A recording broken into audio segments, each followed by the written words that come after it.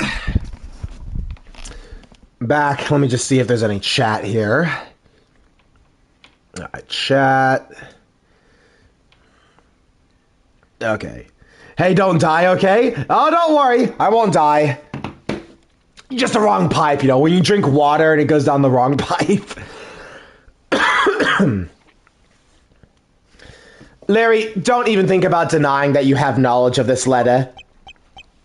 Hey! Why are you showing that thing to me? Wendy, I'll be descending upon you from above tonight, your loving night. Well, isn't that just romantic? But you weren't able to descend on her from above, were you, Mr. Loving Knight? Ah! I have no idea what you're talking about! I don't remember a thing! You can pretend to be ignorant all you'd like, but it's written right here. This letter proves that you were not out to meet the old lady, but rather that you were attempting to pay Mindy a visit.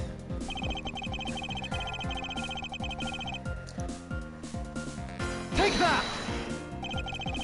Larry, I suggest you take up penmanship lessons.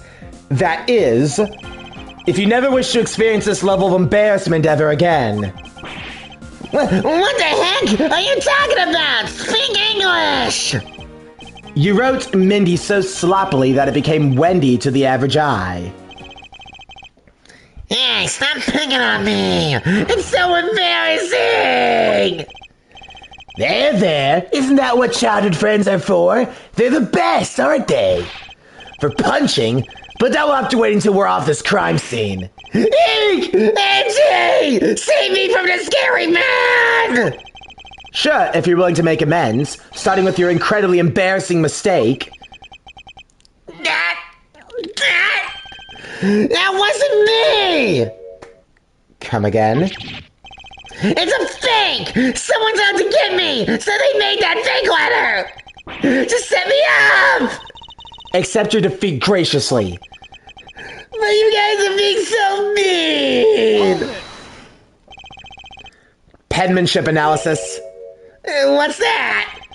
No matter who, all people have certain unique features to their handwriting.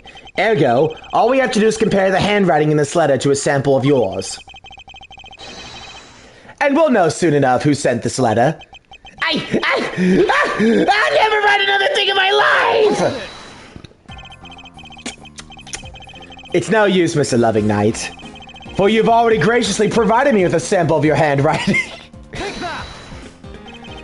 This autograph in our mysterious letter. If we compare the handwriting, we'll know the answer to our questions soon enough.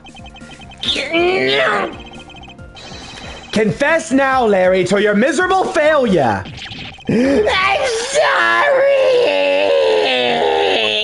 I did it! It was me causing trouble again! I admit it! You had the nail right on the head, Angie! So, he finally confesses. I saw the pink princess being carried around in a stretcher and got worried, alright? I wanted to go in Mindy's room, but the doctors wouldn't let me in! So what choice did I have? It was the chimney or bust, Angie! Your mind jumped from the door to the chimney. Oh, wait, it's Francisca.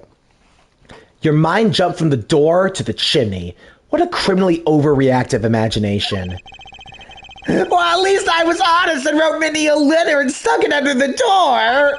That way she wouldn't be so shocked when I came through the chimney. Except for the fact the letter was an utter failure at conveying said sentiment. I'm really, really sorry. Larry, you may be a shameful good-for-nothing blight on the face of humanity. However, I always knew you weren't the killer. I told you to trust me, because at the very least I can attest that about you. Angie, you're... Ah! We've lost a lot of valuable time because of you. Ow! In any case, I believe we can say that we know now exactly what happened. Mr. Laybutt sought to climb down the chimney, not for access to the crime scene, but to enter the room of the elderly lady next door. Great job, Mr. Prosecutor, although I still find it a bit unbelievable the two of you are friends. But the suspicion on that guy over there, isn't completely resolved yet, so don't get any funny ideas about running off. Got that? Ow! What? Hey, what? Angie, what does the old man mean when he says I'm not off the hook yet? He means the murder weapon. Larry, did you forget? There are 2 layers of suspicion hanging over your head. That's exactly what I mean. We can't only rely on the words of the suspect, after all. We may have figured out where he was and what he was doing all night, but the blood-stained samurai sword that was left at the crime scene, as long as there's no satisfactory explanation for that, this wolf will refuse to ease up on his bite. Eek! Angie! That guy! It looks like he's seriously about to take a bite out of me! I'm well aware, and you should be as well, that this is an upcoming battle, and it will be crucial. Thanks to the cooperation of our lovely bumbler, I've been dealt a very nice hand and a sweet trump card. Looks like we're about to enter the final bout. Now, Mr. Prosecutor, let's see what you got.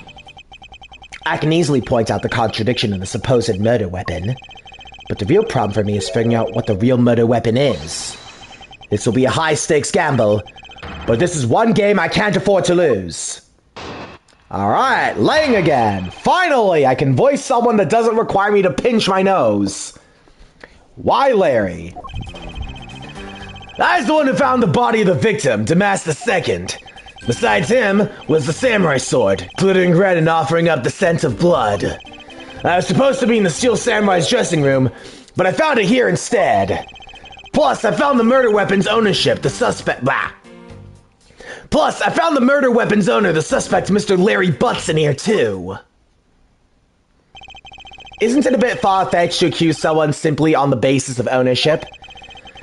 But this owner wanted to sneak something onto the crime scene. I think that's plenty to go on, don't you? If you're alluding to his reason for being the chimney, we've already established that. Hold on there, Mr. Prosecutor. You 2 are longtime friends, right? Who's to say you didn't fabricate the evidence to give him an alibi? You're accusing me of fabricating evidence?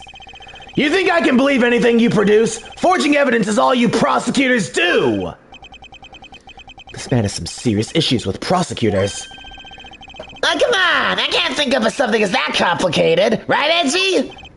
Larry, I can agree because I know you and your personality well. However, Agent Lang knows nothing about you. Or me, for that matter. I sense his hatred for my entire profession emanating from his entire being. Meaning that the only way I can prove Larry's innocence is to present irrefutable evidence. Alrighty then.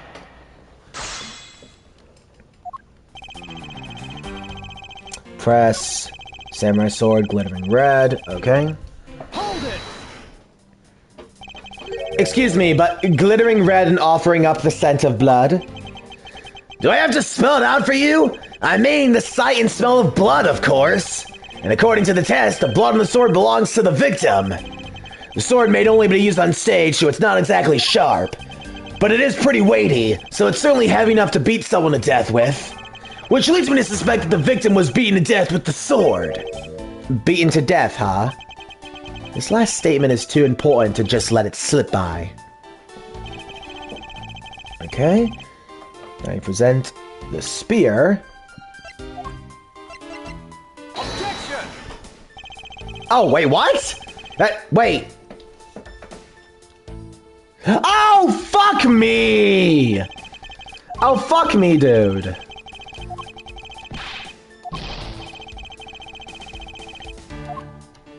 Okay, hang on a minute. Oh.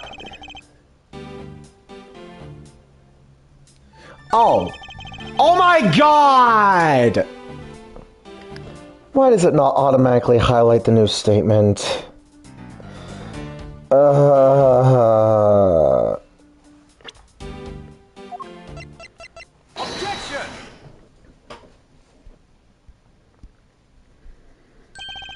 Do you know what this is, Agent Lang? Heh, it's a long spear, right? We used those a lot in my country a long time ago. Piercing, mowing people down, spears are the weapon of heroes throughout history. It's the most effective weapon after the whip. I think the whip is in a slightly different category. What's this? Sorry, text message. I think the whip is in a slightly different category. So, what's your point? You gonna tell me that spear is the real weapon? No, I simply wanted to take a look at this section here. The way it's bent? Precisely. Apparently, a certain troublemaker hit it against the wall in this embassy earlier. And as you can clearly see, the insides of the Steel Samurai's weapons are hollow. In other words, they're replicas that aren't strong enough to deliver a damaging blow, let alone multiple strikes necessary to bludgeon someone to death. And yet there's not even a dent in the samurai sword. How do you explain that? Ah! Oh yeah, the sword and the spear are made of the same stuff, so they bend easily. But I wish they'd make them out of better stuff, because the spear got bent. I wasn't able to do my special early summer rain jab move. Man, I got such an earful from the director of the play for not doing it in this show. The Steel Samurai's special move was changed tonight because of him? Ouch! That's more than enough of your whiny whimpering. Now, back on the topic of the spear. Yes, let's return to the real topic of discussion. This is where the real gamble begins. I don't have a real strategy per se, so all I can do for now is let the chips fall where they may. Using guesswork and taking risks in place of real logic is hardly the Von Karma way. It's neither smart nor very clever. Miss Von Karma, as you know, unlike your father, I am not a genius prosecutor. Plus, I doubt his record of a 40-year win streak will ever be broken. But perhaps it is for the best if it remains unbroken, for no one should have conceived the notion to convict all defendants in the first place. What a foolishly foolish statement from a foolish fool who hates to lose. It's the job of a prosecutor to make sure all defendants are found guilty in court. There's nothing more important in this world than a perfect victory. That may be your opinion, however, I don't believe that's all we are. As a prosecutor, what I pursue is not the perfect victory, but the perfect truth. And if that means that the bridge I must cross will crumble beneath my feet, then let it crumble as I walk on, towards the truth. You're good at keeping me entertained, Mr. Prosecutor, but you know, humans are delicate creatures. The slightest bump, and we expire. I'd like you to consider, if you will, the possibility that the sword was used in such a way the attack killed Damas 2 without bending it. So, what do you think of my hypothetical scenario? I think you know what to do here, right? And what you need. Of course, what I need is evidence he can't refute. All of you losers to Phoenix. But hang on, let me read this real quickly. We're talking about losing a record. That's true! Phoenix does not talk about not losing. Okay, well, Apologist Ace Attorney aside, but that loss actually was fabricated thanks to Kristoff. Anyways, this is it. It's time to bring this to a close. Why Larry Part 2. It's possible to use the samurai sword to kill someone, and under these circumstances, it's the only logical conclusion. We searched the embassy top to bottom, but the victim's blood is only on that weapon. So isn't it only natural to suspect he would fall onto the owner of said weapon? How long do you intend to cling on to that preposterous theory? As long as I want, because we examined every corner within the walls of this embassy. There's no stone we left unturned. And we have managed to come up with only one logical conclusion. That the only place inside this embassy with the victim's blood on it is this sword. You left no stone unturned? Is that a fact? If you got something to say, then say it in the only way I respect, Mr. Prosecutor. Yes, of course. In that case, allow me to make it all crystal clear for you. Right then. Okay, so next we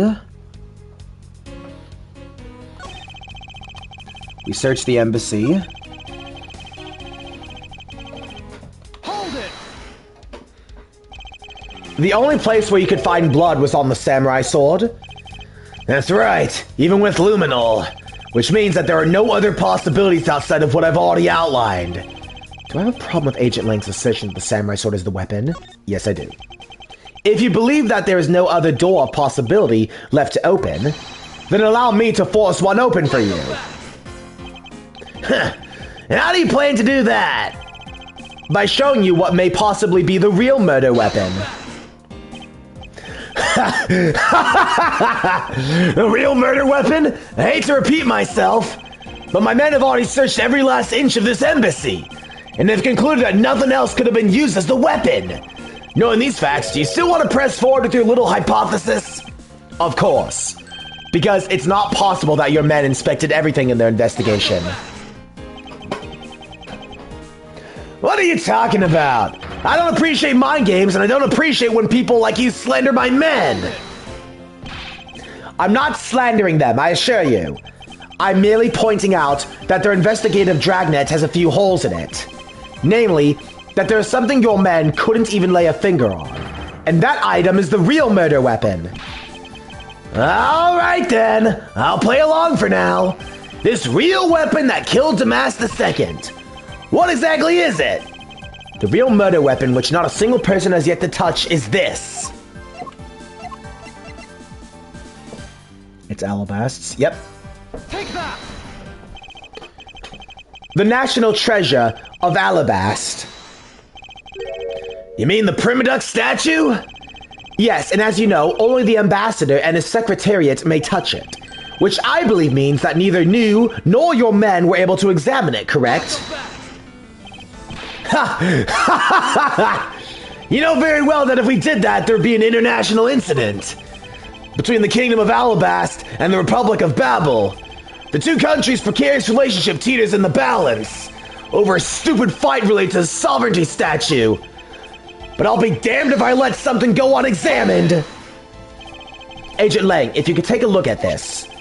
The direction of the statue facing just before and after the crime scene are different.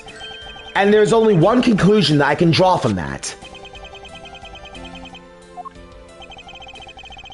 Go look for Ambassador Alba and give him us the okay to examine the statue. Shifu, you can't listen to this infidel's words. He is most definitely trying to trick you. Shifu, please, let's be rational about this. Langzi says, just go already. Yes, sir.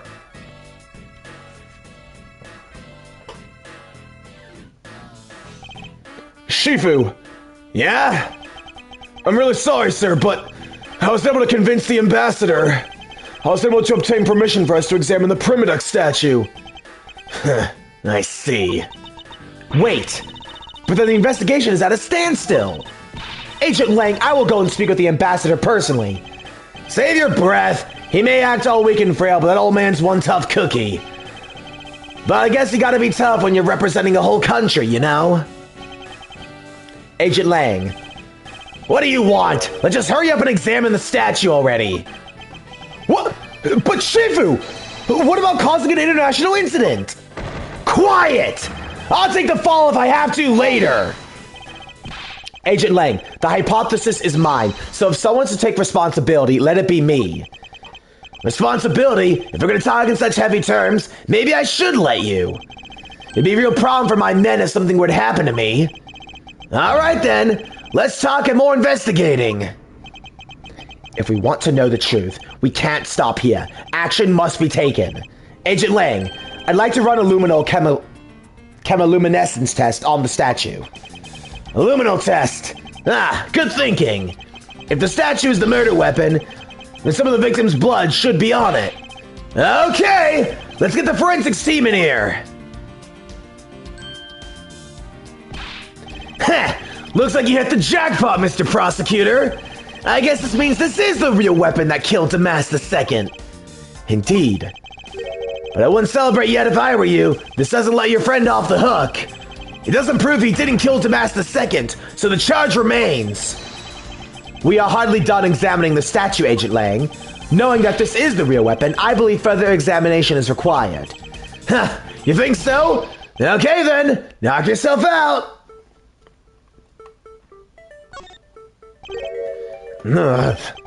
What do we have here? This dirty smudge. Looks like a handprint. What's a bit of definitive evidence like you doing under here? Looks like we got some fingerprints to analyze. Worst case scenario, these prints belong to Larry. But looks like it's too late for me to do anything about that now. Hey, forensics guy! I want results on these fingerprints ASAP. You got that? Agent Lang, I have the analysis results, sir. Good, and? Sir, about the prints we lifted from the bottom of the statue. Well, you know the victim of the murder in the Babylese embassy? The prints belong to him, Mr. Manny Cochin, sir. But that's... What's going on around here? No, that's not possible. Each Primiduck statue can only be handled by someone of that country. By the very fact that Mr. Cochin's fingerprints are on this one, it leads me to only one conclusion. This statue is actually Babel's Primiduck statue. Impossible! It can't be! Ah! Larry never once stepped foot on Babel's soil, so he was free to go. However, this new piece of information only served to confuse us even further. The ringleader of a smuggling operation was killed with an Albastian knife in Babel. And Damas II was killed on Alabastian soil with the Babelese national treasure. And the mystery of the great thief Yadagarasu, who visited both countries. The pieces were there, but I had yet to see the bigger picture they were to form. Let's keep going. Save. Keep going.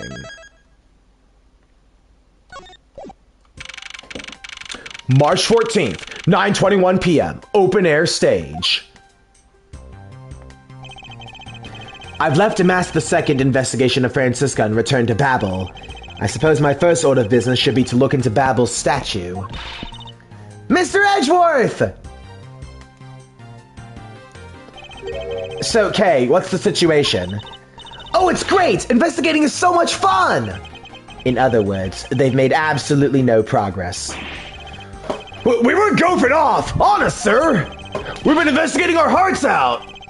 Very well then, would you care to give me an update on your investigation? We had a really fun time, sir! I knew it. Zero progress. In any case, Detective Gumshoe. Yes, sir? You have permission to enter the Albastian embassy, is that correct? Yup! As local detective, I'm helping out with investigations on both sides, sir! Good. In that case, I can leave these pieces of evidence with you. They belong to the lady under the Pink Princess's mask. The Pink Princess? What kind of lady was playing her, sir? The kind that was also playing the role of the Pink Badger yesterday.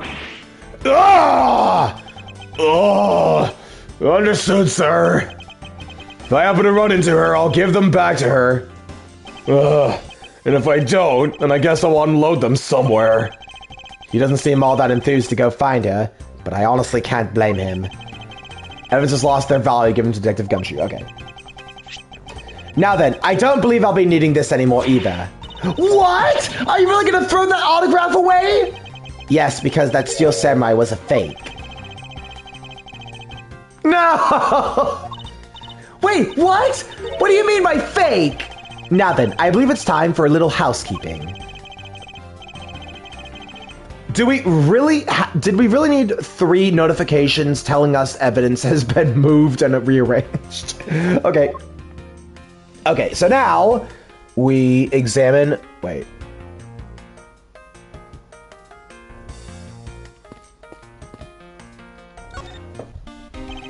Mr. Edgeworth! You look like you're enjoying yourself, Detective.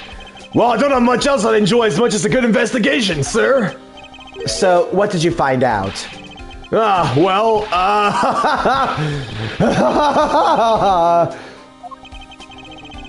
I take it he's found nothing of any particular use, as usual. Hey, Mr. Edgeworth! I got something really interesting from Ambassador Palino! Oh? And what is this something interesting? This, sir! Wow, that's so pretty! I'm jealous! That's a real treasure here! Why does this flame burn green, Detective? So apparently if you burn the special white crystal oil they only make in Babel, it burns this green color, sir. Interesting. So it's a special property of the oil. I suppose this is a ploy to force people to visit Babel should the oil run out. Hey, Gummy, what about these silhouettes? They stuck some cutouts on the outside of the lantern so to project the images. Oh, silhouettes, huh? They are rather pretty, aren't they? Wait, what am I doing? I was supposed to be asking for an update on the investigation. Hey, what's wrong, sir? There's something I want you to investigate for me. Do you think you can do that much? Uh-huh. You got it, sir. Hey, that's not fair! Why is Gummin getting to do all the fun stuff? Ah, well, that's because I'm Mr. Edgeworth's partner. Ah, I can't believe you took advantage of the confusion and stole my role as assistant! I expect the two of you get along and work together like professionals on this. I think we talked it. Hey, you're not going back to Alabast already, are you? No, not yet. I still need to gather a bit more information first. Oh, whoops. Palino? Oh, so you're back now, are you, Mr. Edgeworth? You must be tired. Here, with these you can eat whatever you'd like. And these are? Discount tickets for our cafeteria. They open tomorrow at 10 in the morning. I appreciate the concern, however, these coupons do nothing for me right now. Okay, then, open air stage. This open air stage, what function does it serve exactly? Well, normally we use it for a variety of events. It's all to attract an extra bit of attention to Babel, you see. I heard that tonight over in Alabastion, Rose Garden, Ambassador Alba was to give a speech. And you know what? Manny told me that I really should give a speech too. Mr. Cochin told you that? Yes, he did. Which is why I thought I should give a speech of my own. But unfortunately, I wasn't able to. Because of the fire the Yatagarasu started? Exactly. Ambassador Palino, I'd like to ask you a little more about the Primadux statues. Oh, I see. Well, let me ask you this. Did you know that Alabast and Babel used to be one country called Cadofia? Yes, I know that much about your history. Well, the Primadux statue belonged to the founders of Cadofia. And at least that's how the story goes. It was bequeathed unto the king of Cadofia as a symbol of the country's wealth. So it was meant as a symbol of sovereignty and the right to rule, I take it. Yes, that's right, which is why both countries are so adamant about their claim. We hold the real statue, therefore we hold the right to rule as the reasoning. It's pretty petty when you think about it though, I suppose. But if Alabast and Babel were to re-establish relations, shouldn't that put an end to the squabbling over the statue? I have no reason to believe so. The Primadux statue is even more important now as a key to diplomacy. I wonder if Ambassador Palino knows about what has happened to the very important key to diplomacy. Perhaps we should try showing him this key and see what he has to say about it. Ambassador Palino, there's just one thing I'd like to ask you about. Yes? Oh, and don't worry, you can ask me more than just one thing. How about 2 or 3? In exchange, I expect you'll be coming to Babel, yes? Thank you, but just the one thing is all I require. Manny Cochin, I'd like to ask you about this man who was your secretary. Sure, I'll tell you what I know. Thank you for your cooperation, Ambassador. He was, well, if I had to put in one word, he was an able man. If there was ever anything I needed as ambassador, he was able to get it for me. To think that a man like that had a hand in a smuggling ring right under my nose, going completely unnoticed. Actually, I suppose because he was an able man, I wasn't able to detect his dirty dealings. It sounds like Mr. Cochin had a very sharp mind. Recently, Manny had been really busy. Since I became the Babbley's representative at the Country Unification Council, he's been working tirelessly to cover my work for me. I'm sorry, but what is this Country Unification Council? Oh, well, you see, had tonight's events proceeded without a hitch, our two countries were to reunify and become one again. But I guess with how things turned out, that dream won't be realized anytime soon. I suppose not. Okay, now we present Alabast Primduck statue. Ambassador Palina, if you could please take a look at this for me. The Primduck statue sitting in Alabast right now actually belongs to Babel. So it would appear.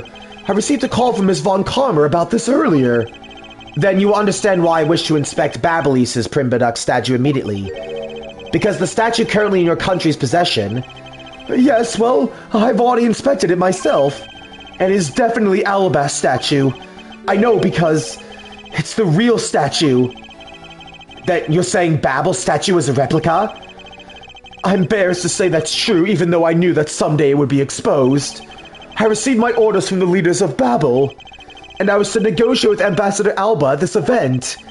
I was to negotiate with him and fix the results of the evaluation tonight, to say that we could not determine which statue was the real one. Why are you telling me this? Well, because you already figured out, our statue is just a hollow gold shell.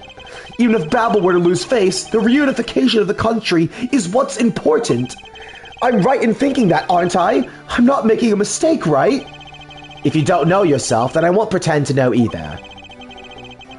I never thought that being betrayed by my own secretary, the real symbol of wealth, would be given to me. Isn't it simply ironic? Hey, where are you going? Are you heading back to Alabast? Yes, but before I do, I suppose I should give you a summary of what's happened. Oh, I see. There's been a murder in both countries using an object from the other country? That's the gist of it. Babel is just as strict as Alabast in their inspection of the people and things that enter their country, meaning that somehow both murder weapons were smuggled into the two countries. That's the only logical conclusion that can be drawn. Perhaps if the key to the weapon smuggling is the person who traversed both countries. Do you mean the fake Yatagarasu? In one way or another, the Yatagarasu is connected. Of this I am sure. Now then, where was the Yatagarasu first spotted? I believe it was the Rose Garden on the Alabastian side of the embassy. The garden is just on the other side of this boundary. And it's where Ambassador Alba was to give a speech tonight. At least, that's where I heard the Yatagarasu had appeared anyways. In that case, I believe it's vital that I investigate the Rose Garden post-haste. Wait, before you go, take a look at this, Mr. Edgeworth. What is it? My guess is that it's a guitar pick. I picked it up just now, over there. Do you think it'll be of any use? There's a little water on it. But how did the water get on it? It doesn't look like there's anything that could get wet from around here. I was thinking, they have concerts here at this open air stage from time to time, right? Alright, I'll find its owner later. Oh yeah, there's one more thing. Mr. Edgeworth, would you be willing to hold on to this? What's this? It's misused perfume. It's the bottle that woman left behind and that I found 7 years ago. I thought that one day it would be of some use in tracking her down. So I kept it safe all this time.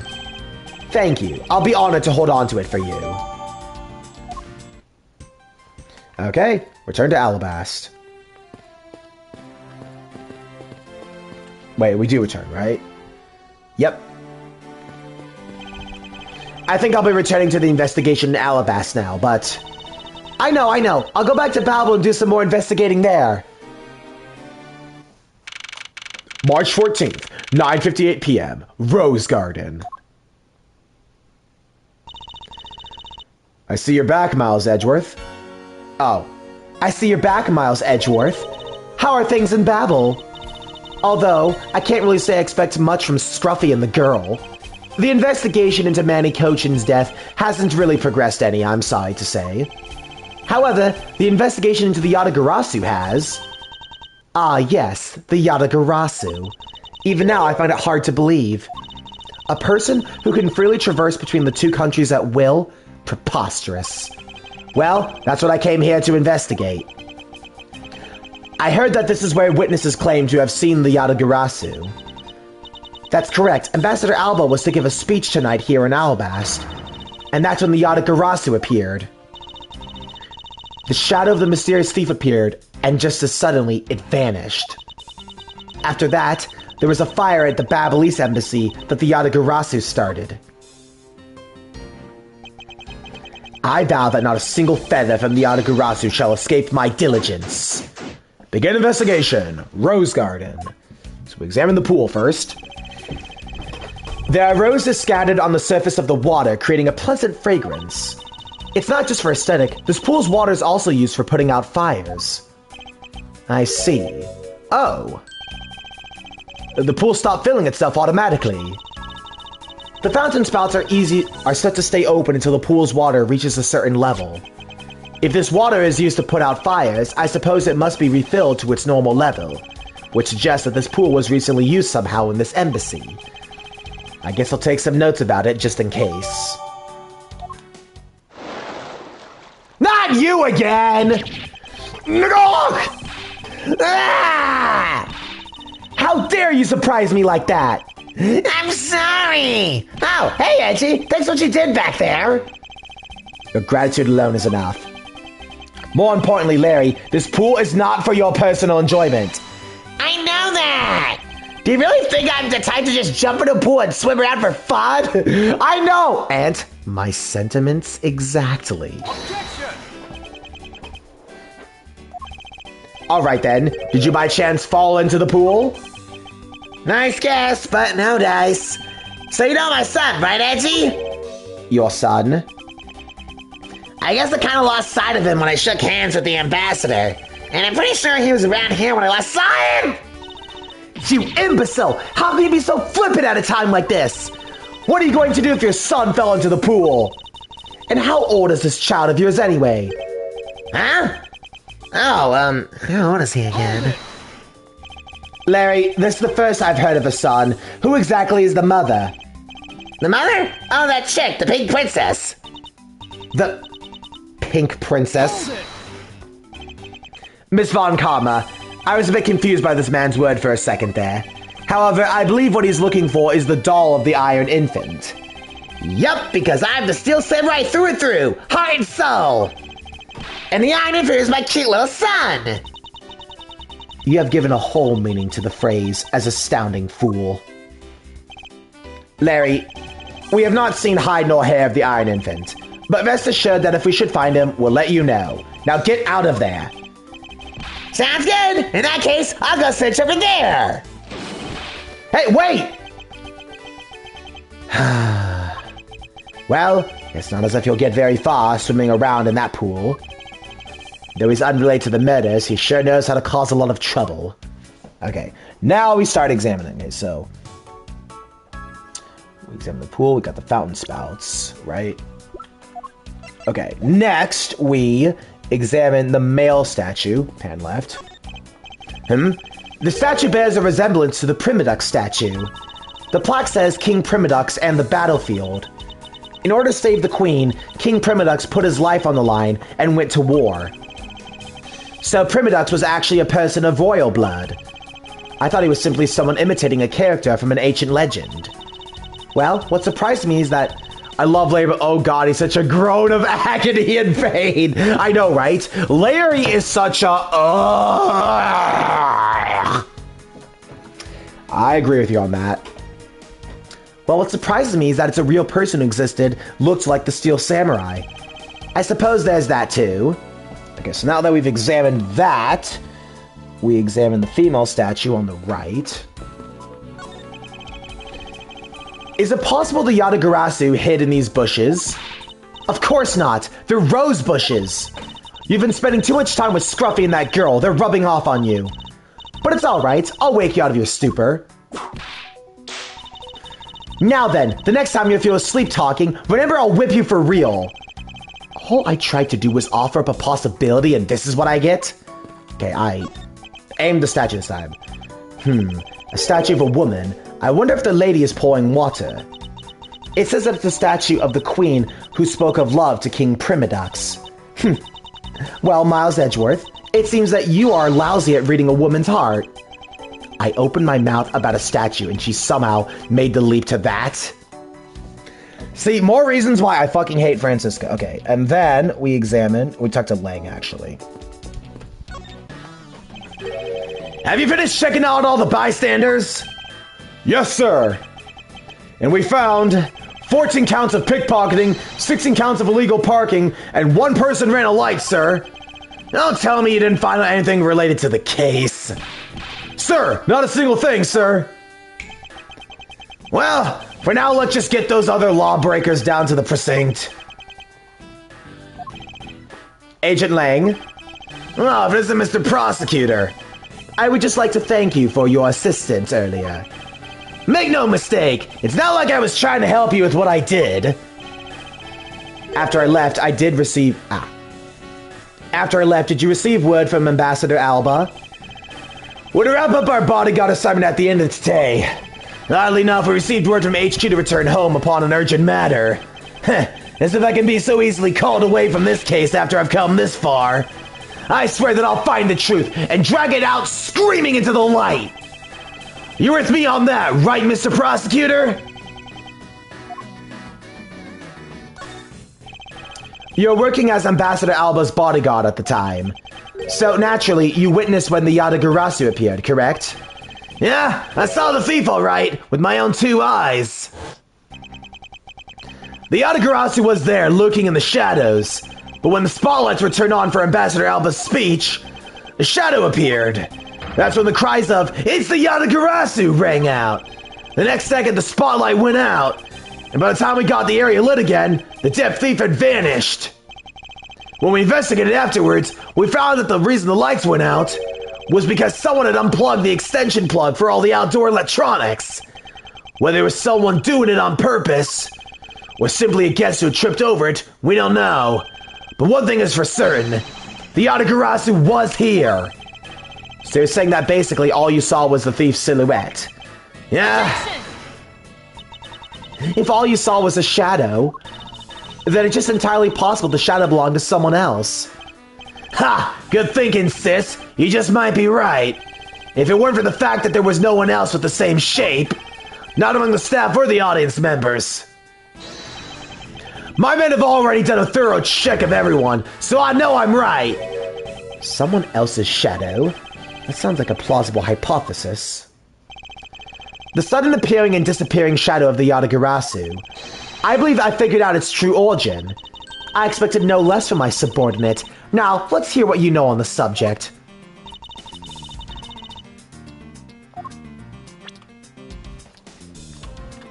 And then we highlight the... Oh, wait.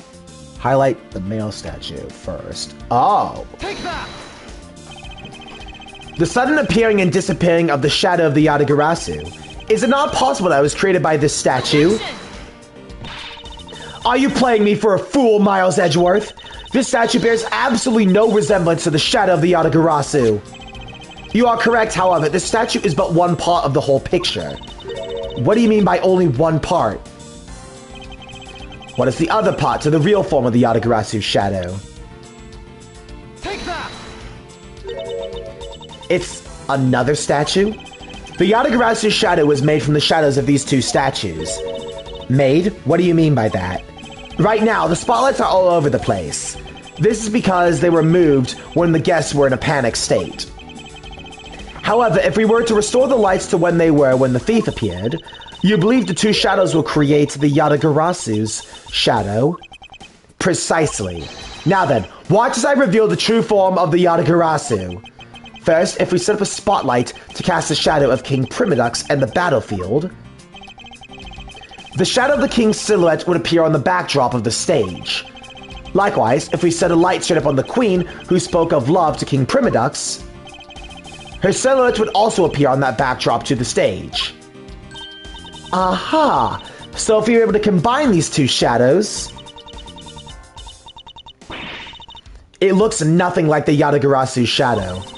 Miles Edgeworth, how do you explain this grotesque shape? Calm down, Francisca. The way the light needs to be shown on the queen statue is wrong. What do you mean by that? I believe the whole of the king's shadow needs to be used for this to work. However, in the case of the queen, I don't believe her whole shadow is needed. Rather, the person who created the shadow only used one part of a shadow. Only one part? Yes, and that one part alone is enough to fill the rest of the Yatagarasu shadow. Why didn't you say that in the first place? You're right, I apologize. Now then, what part of the Queen's statue was used to complete the shadow? It's the hand. Take that! Think back to what is missing in our shadow. 5 long, thin areas, correct? Now, what does that remind you of? Oh. That's right, it can only be the shadow of the Queen's left hand. Francisca, can we please adjust the spotlight's position so that can only shine on the Queen's left hand? Alright, let's give it a try and see what we get. It's... Yeah, it's exactly like the shadow I saw. The culprit must have changed the spotlight's positioning beforehand, and then pulled the plug after the people saw what the culprit wanted them to see. In the panic, the guest must have moved the spotlights around, which we can assume was also part of the culprit's plan. By the time the lights came back on, the Yatagarasu's shadow had vanished, which means the shadow was a construct from the very beginning. So you see, the Yatagarasu never did visit Alabast tonight. The only country the thief visited was Babel, although it can be assumed that the Yatagarasu had an accomplice in Alabast. An accomplice? But who? I haven't figured that out yet, but I assume it was the person who set up the shadow show. I sense the biggest clue yet to solving this case is the existence of this accomplice. Investigation complete. And I get my health back. Yay! Oh, I think this is Alba. How's the investigation going? Oh, no. How's the investigation going? Detective Bad, have you come to join us in investigating the Yatagarasu? I've left the murder in Agent Lang's charge, and my only target from the very beginning is the Yatagarasu. So yeah. So, what have you found out? I got a piece of evidence. May I see it? Sure, but you might regret it. We're here because we are ready to face whatever may come. So if you please. When people heard the commotion, there should be a hard mode where you don't regain health. That would just make cases really, really long, Anthony. Where people would save and then reload over and over and over. It would make the visual novel nature of this game really tedious, because if you make a ton of mistakes, and then later on in the case, because that's how it was in the original Ace Attorney, where you did not regain health unless you're on an investigation. So, yeah, for the skill issue. Well, it's not even really a skill issue necessarily. It's just that it makes the game really, really tedious. You have to, anytime you die, you gotta save and then reload over and over. And if you have only 1 health, you gotta reload every time. It's like, I see why. It's to streamline the speed of the game to not make this, the speed of the story feel stagnated, all because you made a mistake. Because these games are visual novels, so naturally, people out there want to get the story out of them. Because these games are visual. Okay, audio is still good. When people heard the commotion, bystanders started gathering. And one woman claimed, "I'm telling ya, I'm a genuine international journalist." She gave me an interesting picture. A journalist? Well, actually, she's a freelance cameraman. This is the photo I got from her. What in the world? It's the Yatagarasu flying through the air.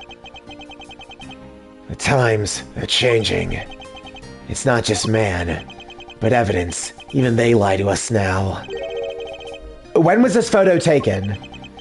Apparently, right after the fires on the 4th and 5th floors were put out. It was taken from a nearby building that you can see the embassy from. I see. So this was taken after the fire. The blur in this picture took off from the Babelese embassy, flew over the boundary, and headed for the embassy of Alabast. This is simply not possible. People are incapable of flight. Is that a fact? I've heard the pleasure of dealing with a case involving a flying person once. Reference to Turnabout Big Top.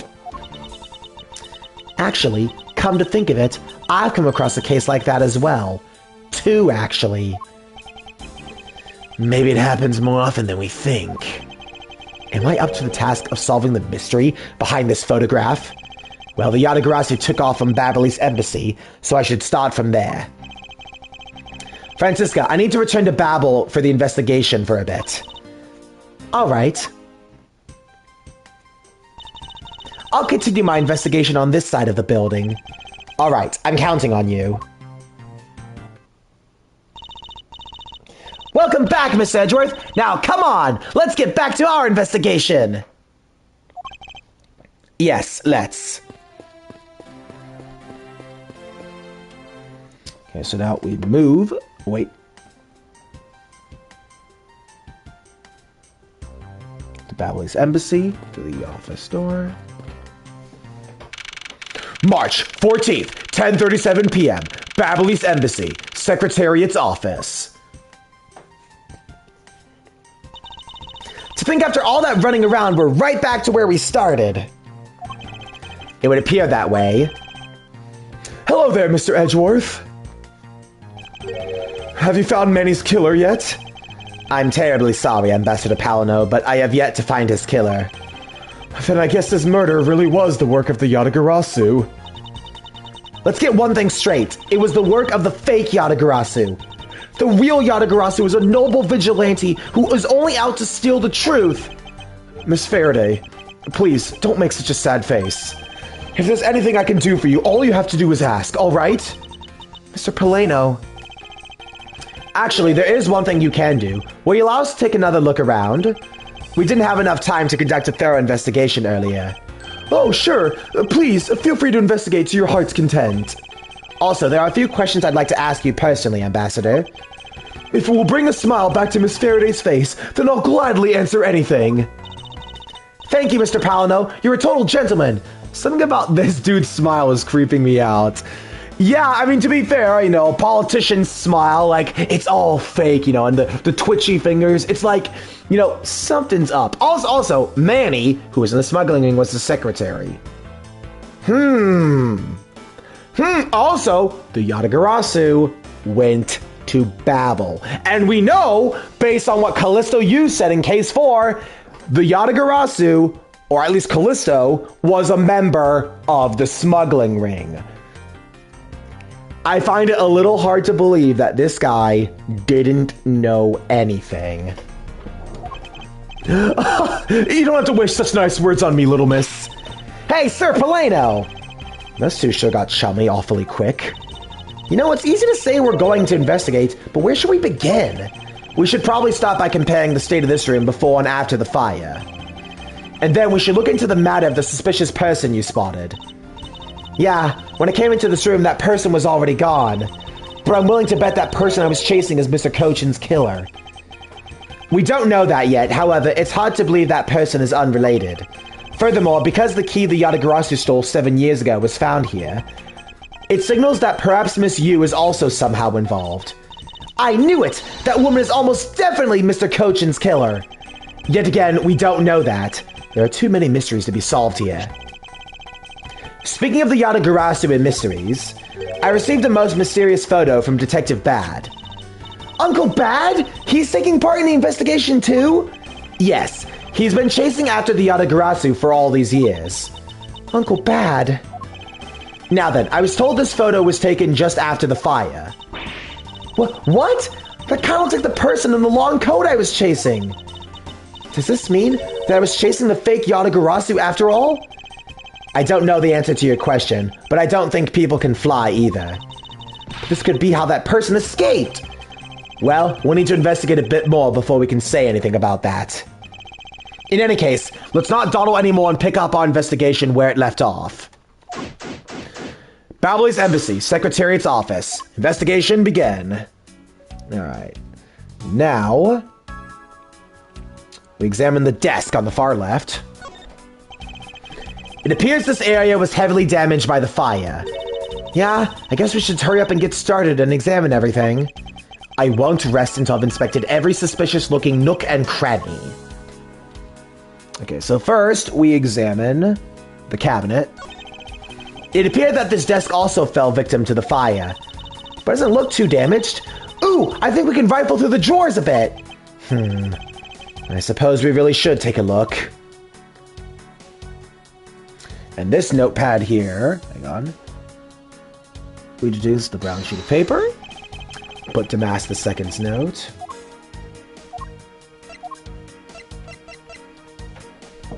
Eureka! The shape of this notepad matches the shape of this note we found. Hey, you're right! What is it? It looks like something straight out of a Monument Valley. Ah, yes, that notepad is a souvenir from somewhere in your country. We've been collecting them for the purpose of studying them, you see. Yes, I do. You do seem to be quite passionate about it. Oh, would you like to see my souvenir collection? I'd love to show it to you. Are you sure they haven't been burnt to a crisp by the fires? Ambassador Palinol, I wonder if you might I wonder if you might recognize the handwriting on this note. This looks like Manny's handwriting. I see. In that case... Ooh, did you figure something out? This note was found in Alabast. Specifically, it was found being firmly grasped by the murdered Damask II. Damask II? Then this note... Yes, it was a request from Mr. Cochin for Damask II to steal the Primidux statue. What? Manny tried to steal Alabast's Primidux statue? We would know for sure if we could run a handwriting analysis. Ambassador, do you have any documents that were handwritten by Mr. Cochin? Yes, I can gather a few and give them to you. I'll have to ask Detective Gumshoe later to run the analysis. I can't believe that Manny would even think of doing something like this. Do you have any idea as to why he would have requested the theft of the statue? There is one possibility, but mind you, it's just my personal speculation. Anything you can tell us would be of great help, Ambassador. Okay, and then... we talked to Polano. Now then, Ambassador, I'd like to ask about your movements before the fire broke out. Before the fire? Which fire are you talking about? Which one? There was more than one tonight? Huh? Oh, I see. I guess you didn't hear about it. We had 2 fires here at the Babylese embassy tonight. What a bother all of that was. Wait, but the only fire we know about is the one after the Jammin' Ninja show. Ah, well... the first one occurred at the start of the Jammin' Ninja show. Luckily, only the 4th and 5th floors of our embassy caught on fire. Not wanting to cause a panic among the theatergoers, we decided to keep it internal. Then the fire after the Jammin' Ninja show was on the 2nd one of the night? Exactly. So the fire I witnessed was the 2nd one. Come to think of it, didn't Detective Bad make reference to the first fire? When was this photo taken? Apparently, right after the fires on the 4th and 5th floors were put out. I suppose this means that the photo was taken just after the first fire was put out. So then, what was the extent of the damage in the 2nd fire? The 2nd fire was contained to this floor and the 3rd floor. I think it was leftover embers from the fires on the floors above that caused it. That's... how should I put this? A very bad stroke of luck. My office on the 5th floor, Manny's office here. And Manny himself, all gone in the blink of an eye. I feel so sorry for you, Mr. Palinol. Oops, look at me going on. Now then, what was it you wanted to ask again? We were discussing what your actions and whereabouts for today were. And if you happen to know what Mr. Cochin's actions and whereabouts were as well. Yes, very well. Let's see. I've been quite busy all day, from morning until now. First, I woke up and brushed my teeth. After that, I had a roll for breakfast. Fascinating. How about if you just skip to the relevant parts for me? Oh, you'd like a condensed version? All right, I can do that for you. So, what did Mr. Cochin and you do this morning? Well, originally we were supposed to meet and shake hands with the Jammin' Ninja. But Manny and I wanted to turn into a photo op, so we were here tidying up his office. You helped clean Mr. Cochin's office? Why were you not cleaning your own? Oh, I think I forgot to mention this, but my office is currently undergoing renovations, you see. Which is why both the Primidux statue and the Babylese knife set are down here. I see. Oh, but the tiding didn't take much, really. We just burned down some files we no longer needed and expired coupons in the fireplace. I bet cleaning up the fireplace must have been a real pain, though, huh? Ah, well, about that, I kind of forgot to clean the ashes out. Haha, I guess I'm up a creek without Manny here to get angry at me. An ambassador like yourself has been on the receiving end of a secretary's anger. Oh, he was very good at being very mad. Why, even just this morning he got mad at me. I spilled some Babley's ink onto the back wall when I was burning the files, you see. And he got mad at me, saying that I should treat the ink with more respect. Talk about the boss getting bossed around. That's about it for what we did this morning. Just some cleaning, you see. Don't tell me you had no other work to do, being an ambassador and all. Now then, if you could tell me what you and Mr. Cochin did this afternoon. Well, Manny and I went together to Theatrum Neutralis. We had been there from the start of the Steel Samurai stage show. After the show started, I went back to my office on the 5th floor alone. So they were together until the start of the Steel Samurai show. A little while later, after I'd straightened myself up a bit, I returned to the theater. Because I was to take part in the photo op on stage at the end of the show. There was a commemorative photo op at the end. It was a fantastic photo, the three of us, Ambassador Alba, the Steel Samurai, and myself. After the photo shoot, I went back to my office on the 5th floor to prepare for my handshake photo with the Jammin' Ninja. He seems to be rather overworked for an ambassador. When I got to my office, that's when the first fire broke out and I escaped down the stairs. My office was completely destroyed, but thankfully no one was hurt. I admit I ran away from the first fire as fast as my legs could carry me. But during the second one, I pitched in and helped the embassy staff put it out. So you didn't see Mr. Cochin again after the start of the Steel I'm reading too fast here. So you didn't see Mr. Cochin again after the start of the Steel Samurai show? Yes, that's right. The next time I saw him, he was lying there in an eternal sleep. I see. Ambassador Palino, I thank you very much for your help. I'm sorry I couldn't be of more assistance, Mr. Edgeworth. If there's anything else, please don't hesitate to ask, all right? I believe you said you might have an idea as to why Mr. Cochin hired Damas II. Actually, I fear it may be my fault. As I was telling you earlier, we were to determine which statue was the real one as part of today's event. But because of the Yatagarasu and the fire here, that got cancelled, didn't it? Haha, I'm actually relieved the rest of the event has been cancelled. For you see, Babel's statue, well, it's just a replica. And did Mr. Cochin know about Babel's Primaduck statue? Of course he knew. That's why he was the only person I could consult with. We'd have to do something once our statue was revealed as a replica. Has to be expected, I was very nervous today, and this would impact our country's authority. Yes, I understand. Well, when I told Manny my concerns, he said, "Let me handle it, it'll be alright. I'll find a way to make sure you're the ambassador of the reunited Cadofia." At the time, I thought he was just trying to cheer me up. But when I saw that note, I realized he was serious. Mr. Cochin conducted a lot of business behind your back. Eating ramen while I wait for groceries. Okay. Speaking of, I gotta get some water. Throat's a little dry.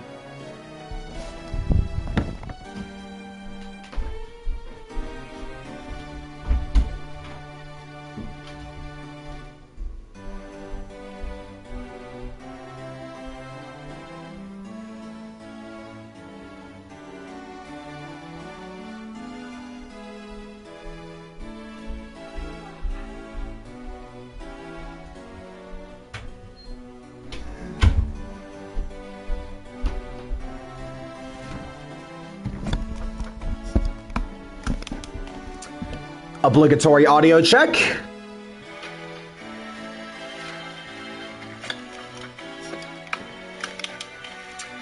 Obligatory audio check. Still good. Mr. Cochin conducted a lot of business behind your back. I assume he did all that to ensure that you are the next Cadofian ambassador. But why was he trying so hard, I wonder? He was so much better at getting things done than I ever was or ever will be. I don't have an answer as to why he was trying so hard. But I suspect he had an ulterior motive in the mind beyond just a simple kindness. Okay. Next, we present, oh wait, no, never mind. So we talk, examine the grandfather clock. Stuck. A grandfather clock. This one resembles the one in Alabast. That clock has been that clock has been with us since back when we were still in Cadofia. That's one big clock. Hey, does this one have a bird that pops out like a cuckoo clock? Haha, I'm sorry, but no. Oh, but I'm sure you love its chime. Really? It's going to be 11 soon, so maybe I'll get to hear it then. Is that time already? Time sure flies by when I'm involved in an investigation. Oh, it's not that late. The night's only just begun. Okay, it's not good for you to stay up late, you know. Yes, Gramps! Okay, so I've examined the clock. Then we examine... Oh, wait. Get wire. I'm supposed to get a wire. Wait, have I missed something? Hang on. So desk... Oh, I forgot to examine the bottle of ink. Whoops! There's a bottle of Ablaze ink on Mr. Cochin's desk. And it looks like there's still a lot of ink left inside. The seal's unbroken, so the fire probably couldn't get into the bottle to burn up the ink. Hey, Mr. Palinel, looks like your precious Ablaze ink is all right after all. What? That's odd. Ambassador, what do you mean by that? Well, it's just that there's something strange about the ink. Would you mind elaborating on that statement for me, please?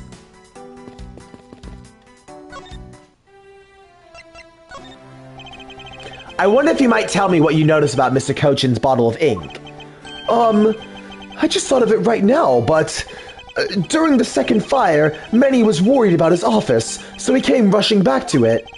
I called out to him, and when I received no reply, I used my spare key to open the door.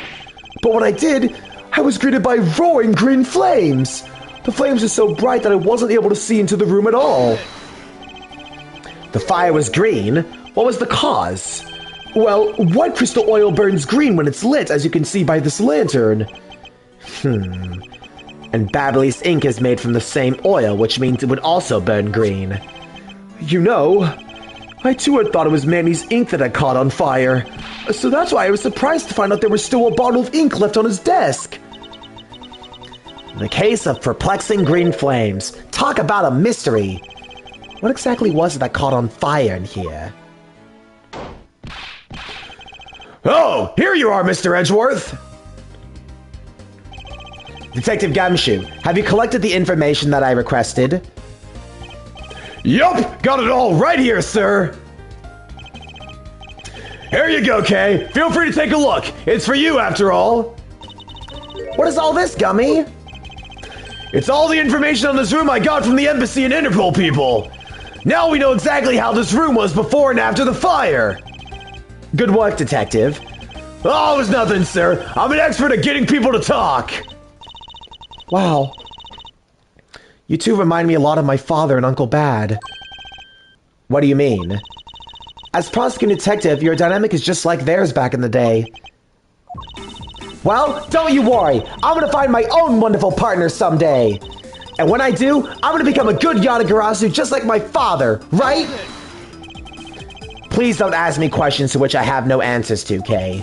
However, I can say that it's truly a wonderful thing to find a partner you can trust. Heh, you bet! So what now, Mr. Edgeworth? Well, I'd like to ask you for a favor. Yes? That gadget, Mr. Thief, is it? That thing you call your secret weapon. Oh, you mean Little Thief? Heh, you're coming to rely on it, aren't you? I don't need a crutch like that. I'm only asking because I need it for the investigation. From the information Detective Gumshoe gathered, and the ambassador's testimony, I'd like you to please recreate this room as it was during the third floor fire. You got it? All right, here we go. Dark skies of evening, when no other bird dares take flight. Blah. Dark skies of evening, when no other bird dares take wing, one alone remains all-seeing. Now witness the true power of a real modern-day Robin Hood!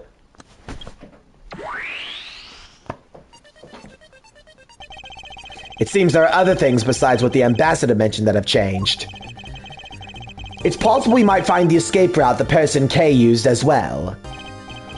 Oh, what's this? Some sort of light show I was not told about? This is the power of a true vigilante. It's recreating the room with the info I inputted. Really? That is certainly one interesting device you have there, Miss Faraday. Ahem. I believe it's about time we return to our investigation. Alright. Now, we examine the grandfather clock. This grandfather clock, it was apparently in a different position before the fire. According to staff members, the clock was flush against the wall before the fire, sir. Which means that most likely it was moved by someone during the fire.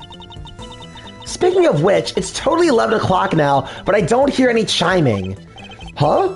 That's odd. It was still chiming right on the dot every hour till this morning. Maybe the fire damaged its internal mechanisms or something? Ambassador Pownell, may we take a look inside the clock? Sure. Go right on ahead. Detective Gumshoe, if you could please inspect the insides of this clock. Yes, sir. I'm on it. Miss Edgeworth, I found this inside, sir. It looks like a length of wire. So this is what caused the clock to stop chiming? What was a long length of wire doing inside this clock in the first place? Why would someone do this to such a valuable clock? It sounds like it was Mr. Wow. It sounds like it wasn't Mr. Palno that put the wire in there. Then perhaps it was Mr. Cochin's killer who did. Alright, next, we examine the green flames. These must have been the large green flames Ambassador Palano saw. With flames like these, it's no wonder he couldn't get in. Okay, by the time he came into this room, had the fire already been put out? Yeah, the fire had died out or something by that time.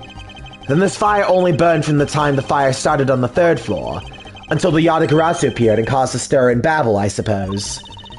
I guess Mr. Palno was just lucky enough to run into the fire while it was burning, huh? Yes, you could put it that way, and since you were there to first discover the body, we can assume that no one else entered the room until that time. No one other than the person you were chasing, of course. I knew it! That person I saw was definitely up to no good! I mean, that person could even be Mr. Cochin's killer. That is very likely to be the case. After all, that person came into this room before you, and must have chosen this room precisely because they knew no one would be in here. Okay then, maybe the green fire was where it was to prevent anyone from coming in. But then, what did the person set on fire to make the green flames? Well, whatever it is that person burned, it made a rather sizable fire. And since the fire is green, well, we've seen something that burns green, right? It's a bit tinier than these flames, but you get what I mean. Yes, and I do believe what you're thinking is exactly what these flames... exactly why these flames are green. Which fire-related piece of evidence burns the same color? Welp, as it so happens... it's the lantern. Take that! The silhouette lantern. Its green flame comes from the white crystal oil it's burning. Yeah, that's the fire I was thinking of too. I love the green it gives off. I think we've now established that the green flames were caused by wit crystal oil. Furthermore, we know there is only one other thing made from wit crystal oil. Oh, you mean the thing Mr. Pano was mistaken about, right? Yes, precisely. As we found out earlier in our investigation. What? I don't get it. Can you fill me in, sir? Fine, I suppose. I'll explain it in a way that even you can understand. This is the thing that made from wit crystal oil that... okay, yeah, so, the Babyliss ink is what the guide says. Babyliss ink is made from wit crystal oil. Oh, so it should burn the same color as the flames in the lantern, right? Yes, precisely. However, the green flames in this room were not from a bottle of Babyliss ink. Because we found the ink Mr. Cochin used on his desk, right? Yes, however, we know that Mr. Cochin was smuggling the ink in massive quantities. Now, what do you suppose he made using all that ink? I believe what he made with that ink is the answer to what gave birth to these green flames. Oh yeah, I'm beginning to really feel the energy coming from you, Mr. Edgeworth. It would appear that I finally found it. The smuggling ring's real goal. Made of Babbly's ink, this is the source of the green flames. Take that! What would consume that great volume of ink to make? That would be the counterfeit bills that the smuggling ring made and are circulating in Zhangfa. You're kidding! You think that's Mr. Cochin who made the counterfeit bills? I am. I believe he can even go as far as to say that he stole Babble's printing press. Ambassador, Mr. Cochin had permission to freely use the printing press, correct? Why, yes, and I do remember seeing him use it in the middle of the night. But never did I think he was using it for such a foul deed. Ambassador, because of your secretary's crimes, you will need to be investigated as well. Yes, I suppose so. We've caused a bit of trouble for a few countries, haven't we? It's my duty to search out all who shielded Mr. Cochin and concealed his crime. For they are the ones who started the fire in order to destroy the evidence. Okay, so that solves that. Next, we talk to Gumshoe. Detective, you took part in the initial Babble investigation, correct? Yup, sure did. I also helped put out both fires, sir. But that first flame took me by surprise. I had a tough time escaping the 5th floor. First I tried the elevator, but I guess someone else had the same idea because it was in use. If I didn't remember to use the stairs at that point, I've been burnt to a crisp. Oh, wait, that's odd. We always warn our staff in the case of fire, it's dangerous to use the elevator. Oh. Maybe someone wrote it in a fit of panic? Detective, did you see the Yatagarasu that came into the Babbly's embassy at all? I didn't personally. And their staff members told me they never got a good look at the person either, sir. I wonder if you could tell me a bit more about what you discovered, Detective. The second fire broke out around the time the Yatagarasu was spotted in Alabast. That's also when a suspicious person was spotted in Babble, which caused some panic. So no one was able to get a good look at this Yatagarasu that entered Babble? Yeah, all they saw was a mysterious person wearing a long coat. But that's not enough to make a positive ID, you know? Still, it was enough to make people who received the calling card panic even more. A person in a long coat. Sounds like the exact same person I saw. The Yatagarasu that appeared in Alabast was proven to be just a fabrication, a shadow. In light of that fact, the Yatagarasu that appeared in Babel was also a suspect. You can't be serious! Not when we're this close to capturing the fake! I mean, Calypso, you! So the Yatagarasu appeared, caused mass confusion, killed Mr. Cochin, then disappeared. By the way, Detective, why did you not chase after the Yatagarasu? I did, but well, this embassy is huge, sure. I got separated from their staff members I was with and lost for a while there. You didn't even memorize the layout of the building you were to guard, Detective? Hey! I'll be sure to do that from now on, sir! But you know, it was thanks to me that being lost, I was able to come to Kay's rescue. Oh, is that a fact? Yeah, it's when I was lost and wandering around the 3rd floor hallway, sir. When I heard a scream, I headed towards it right away. Oh, that's probably from when I found Mr. Cochin's body. Yeah. I thought it sounded like her, so I got real worried and ran as fast as I could. And it was thanks to Gummy that Miss Sheena wasn't able to take me away. He covered for me until you got here, Mr. Edgeworth. Oh, I see. So he can be useful once in a blue moon. God damn it, man! So it's too bad Agent Sheena got here before I did. I wonder where Agent Sheena was before you found her here. Well, just before I got to this room, I saw her coming out of the room next door. Agent Sheena mentioned something about chasing the Yatagarasu herself earlier.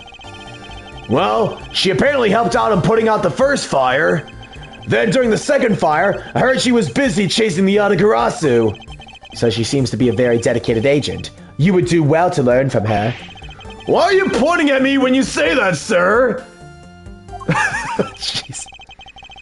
We've examined everything in this office, but there's one thing that bothers me. Perhaps I should ask Ambassador Palino about it. Ambassador Palino, there's something I'd like to ask you about. Yes? About this office, it appears to me to be It appears to be very similar to Ambassador Alba's office. For example, the location of the fireplace and the position of the grandfather clock. Ah, that's right. You also paid a visit to the Albastian side of the embassy. Our two embassies actually used to be one. Yes, I know. Even the pamphlet mentioned that. Which is why the building is bilaterally symmetrical. So no matter which room, the location of the fireplace and the like are exactly the same. Even when the art is located, it's all the same, as my room is currently under renovation. We worked hard to make Manny's room look like the ambassador's office. You mean for your handshake with the photo op with the Jammin' Ninja? Yes, that's right. I mean, what's a photo like that war if it's not taken in the ambassador's office, right? Yet another odd expression of Babble's obsessively competitive spirit with Alabast, I take it. Thank you, Ambassador. That piece of information is all I needed to connect the dots.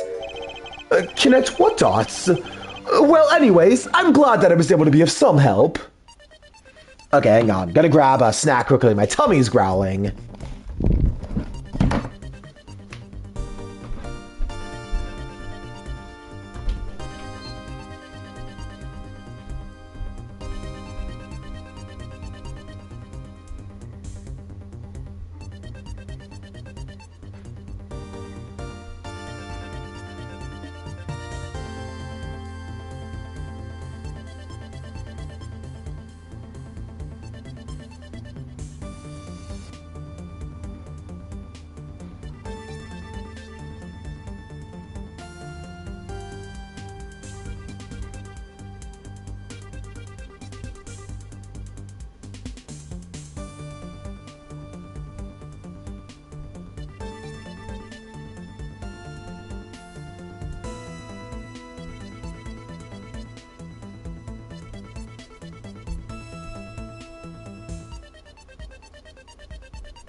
Okay, I'm back.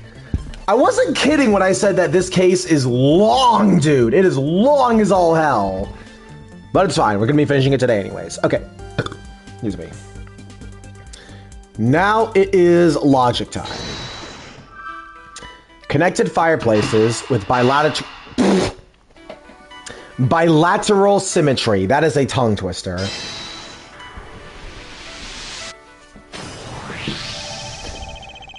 The Alabastian and Babbly sides of the building are symmetrical to each other.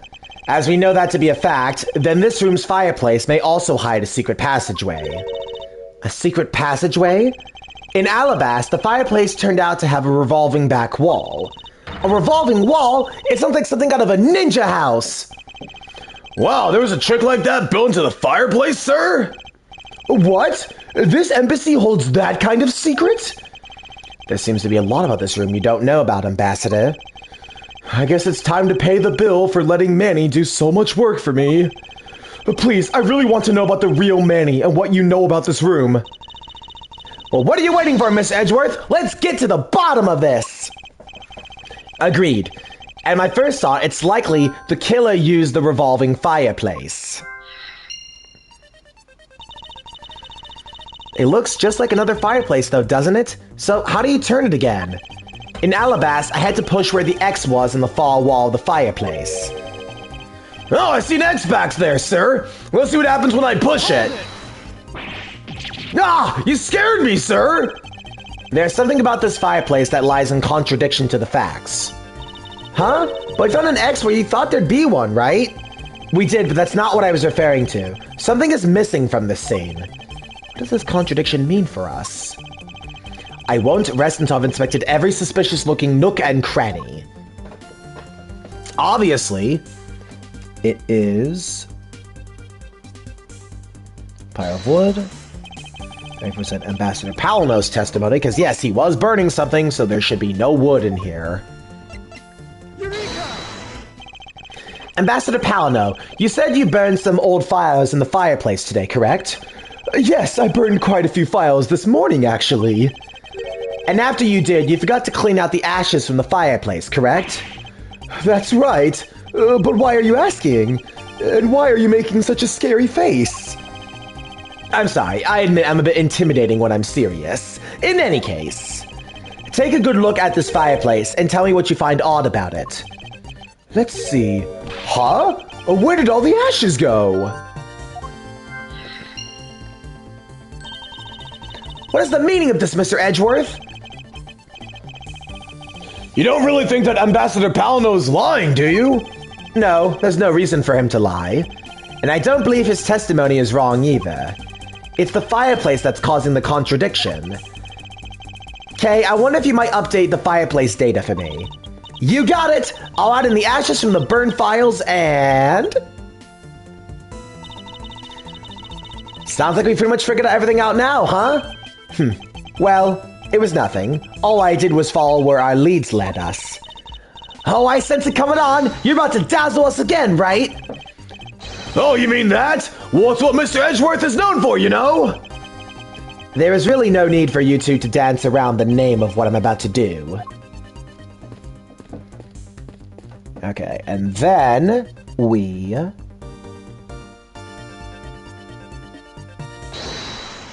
Object missing ashes. And then revolving fireplace used, right?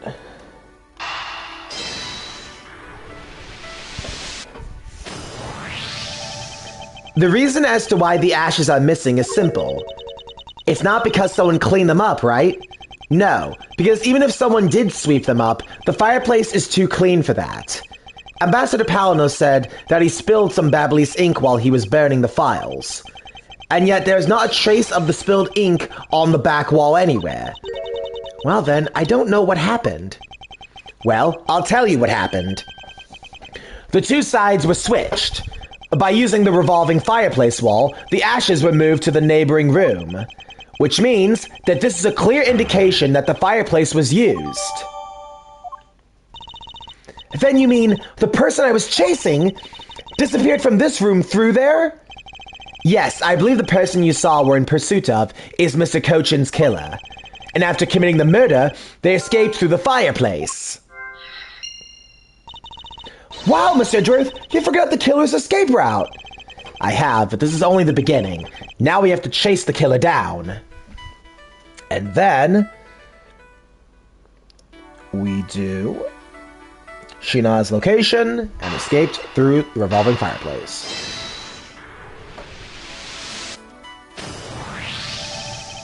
If the killer used the fireplace in this room to escape to the next, then it's only logical for us to talk with the person who was in the neighboring room. Well, the person that was in the next room was... Oh, who's that person, sir? Yes, Detective, Agent Sheena. Investigation complete. It's looking more and more like Miss Sheena is the killer, isn't it? Let's not jump to any conclusions yet. We need to go through what we know so far. She came running straight into this room from the next one and instantly accused you. Furthermore, she claimed that it could only have been you that killed Mr. Cochin. I don't have any proof yet, however, I know she is hiding something from us. Okay then, why don't we go ask Miss Sheena herself? No, not yet. There's something that needs to be done first. Detective Gumshoe? Sir, is it my turn to do something, Mr. Edgeworth? Yes, I have a two-part special assignment for you. First, I need you to run a handwriting analysis on Damask II's note. Okay, I'll get the lab boys on that right away. Second, I'm wanting to see if you can fit through the revolving fireplace wall. Right now, sir? No, next decade, of course now. We need to test our hypothesis first, don't we? Go on, Gummy! You can do it! Alright, I'm gonna do this like a real man! Here I go, through the fireplace and back! You shouldn't need to psych yourself up that much for such a simple task, Detective. Wow, the wall inside the fireplace really did turn! That's so neat! Now I want to try going through there! There really is a secret passageway through there. I had no idea. It would appear that the ash really did push itself to the other side of the room. Furthermore, the Bablaze Incubus ambassador, it's there on the back wall. Okay, here I go, sir! Detective, I'd like you to go through there under the same conditions as the killer. Huh? There's all that ash and stuff. And your point is, now we're short on time, so if you could please hurry on through. Yes, sir. Okay, so now we have pretty much the whole picture, right? No, not yet. There remains a few more mysteries to solve. Such as the Yadagarasu's whereabouts, the other smuggling ring members, the two weapons that made across the border, the key Miss Yu stole 7 years ago. In fact, we haven't figured out a thing regarding how Miss Yu is related to these embassies. Mr. Edgeworth, a number of pieces connect in a very complicated way in this case. It's almost enough to make one completely mentally exhausted. What are you saying, Mr. Edgeworth? I thought you were the one who said that it's easy if you follow the leads. Was that supposed to be an impression of me, Kay? It's the info gathering you need. Gummy and I can help with that. Then, all you have to do is show off your fancy-schmancy logical deductions. Show off? Does it seem like I'm being boastful when I do that? Let's not overcomplicate matters, okay, Mr. Edgeworth? We've been so focused like a laser on what seems strange and out of place. It's no wonder that things clicked and we haven't unlocked anything yet. But if we think things through calmly, the answer should come to us. Okay. That's the sort of thing I say to myself when I'm practicing how to unlock padlocks, you know? That is something I hope practice doesn't make perfect for your sake. Haha! Yay! Looks like you're back to your straight-laced self again. Hey, Mr. Edgeworth! I'm back, sir! Yes, I can see that. Good work, Detective. Looks like you can use the fireplace like a door, sir! Are you alright, Gummy? I'm okay. Just a bit of ash and dust is all. Your jacket has gotten quite filthy. I see the hem has practically turned black. Yeah, well, quite a bit of the unburned ink got on it, sir. I see. Thanks. Well, thank you, Detective. You did a fine job. I'll even pay the cleaning bill for the trench coat. What? Oh no, sir, I could never. This is my old coat, sir. If it was a coat I cared about, then I'd actually get it cleaned, but, you know. Well, I see. Very well then, as you wish. So because Gummy was able to climb through the fireplace, we know it can be used, right? Yes, but that's not all we learned. We actually learned one other important fact. And that is...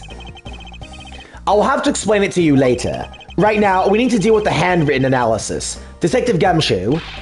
Yes, sir! I'll be back before you know it! The handwriting analysis on Mr. Cochin's handwriting will take a bit of time. Let's go and wait in Theatrum Neutralis, along with Agent Lang and Agent Sheena. Alright, next major part of the case. Let's go. Yeah, still long case, but we're doing the rest of it today. I'll tell you that much. We are doing the rest of it today. So I think, by the looks of it, we're about halfway through. Okay, hang on.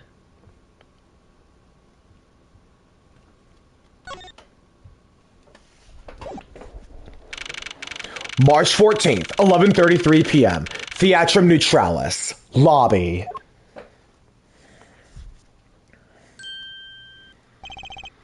Agent Lang.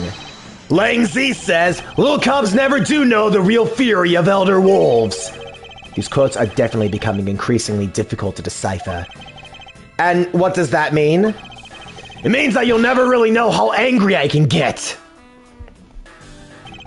Mr. Prosecutor, the counterfeit bills made with Babbly's ink. They were all of Zhang Fa. Oh.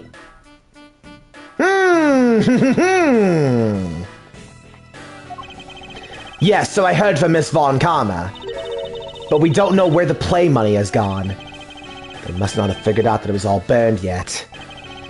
Ever since those things showed up in circulation, my country's economy has taken a huge hit. Zhang Fa is in financial chaos as we speak. Because we can't tell the difference between our own bills and the fakes. But it's not just the money, the citizens are also worried. I've staked the honor of the House Lang on this. And I've come to this land to capture the mastermind behind this whole mess. I investigated how the bills were made and how the ink was smuggled into Zhang Fa. And I pursued the smuggling ring all the way here. But tonight, this is where the final chapter was written. Despite my frantic efforts to chase the smuggler down, someone got to him first. And now, I'm called to return home without a single answer. Agent Lang, Don't start! It's not your fault. It's not anyone's fault, Mr. Prosecutor. Ambassador Alba, I'm sorry for all the trouble tonight. Oh, no. It's I who should apologize. It was all because I was not strong enough. If only I was able to think of a better solution. Quirkus, you fool! Curse your empty brain! You're being too hard on yourself, Ambassador. I take full responsibility for tonight. End of story. Sheena, let's go. Time to return to our den. Yes. I don't like to admit it, but there's not much else for here to do. Bah. I don't like to admit it, but there's not much else for us to do but go home as well. Agent Lang, a moment if you... You, Wolfman, Secretary Lady, hold it! Objection, pal! Detective Gumshoe, have you got the results of the handwriting analysis already? Yup, and that note was definitely written by Mr. Cochin, sir! Just as I thought. Good work, Detective. Hey, Mr. Prosecutor. How long do you intend to hold us up for? Sorry to have made you wait, but I believe now that everyone is finally here, Agent Sheena, I'd like to ask you something if you don't mind. Yes? How exactly did you fail to see the Yatagarasu when you were in the neighboring room to where Mr. Cochin was killed? I'd like you to explain that to us. What? Hey, Mr. Prosecutor. What are you doing asking her about something she didn't see? Agent Lang hasn't touched the Babel investigation at all, so I suppose I will need to explain a few things to him first. Miles Edgeworth, I can't even begin to imagine what's going on in that head of yours. The only thing going on in my head is the pursuit of the truth. Oh, it sounds like you have some sort of plan. Very well then, I'll supervise you until the end. She's seriously going to treat me as a subordinate for the rest of the day. You're not trying to pick a fight with my subordinate on some flimsy guess, are you? I'm not trying to pick a fight, and the evidence is hardly flimsy, as you will see. Ha! I should have known that you and I are destined to fight it out to the very end. It would appear that way. Well, I'll prove her innocence. So let's see what you got, Prosecutor Edgeworth. Favorite coconut flavored drink. Okay. With pleasure.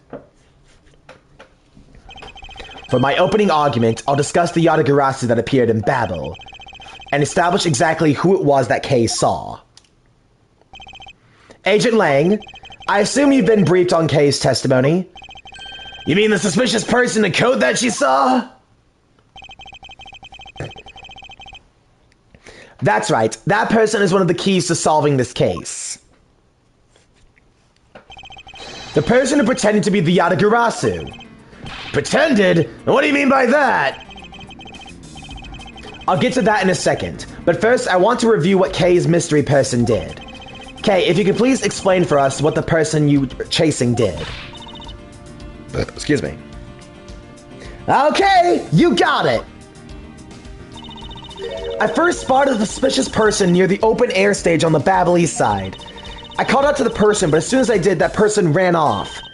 I thought it was rather suspicious, so I immediately gave chase. For the sake of argument, let's call the suspicious person the Yatagarasu. Now, please tell us what happened when you chased the Yatagarasu up to the 3rd floor. Can do!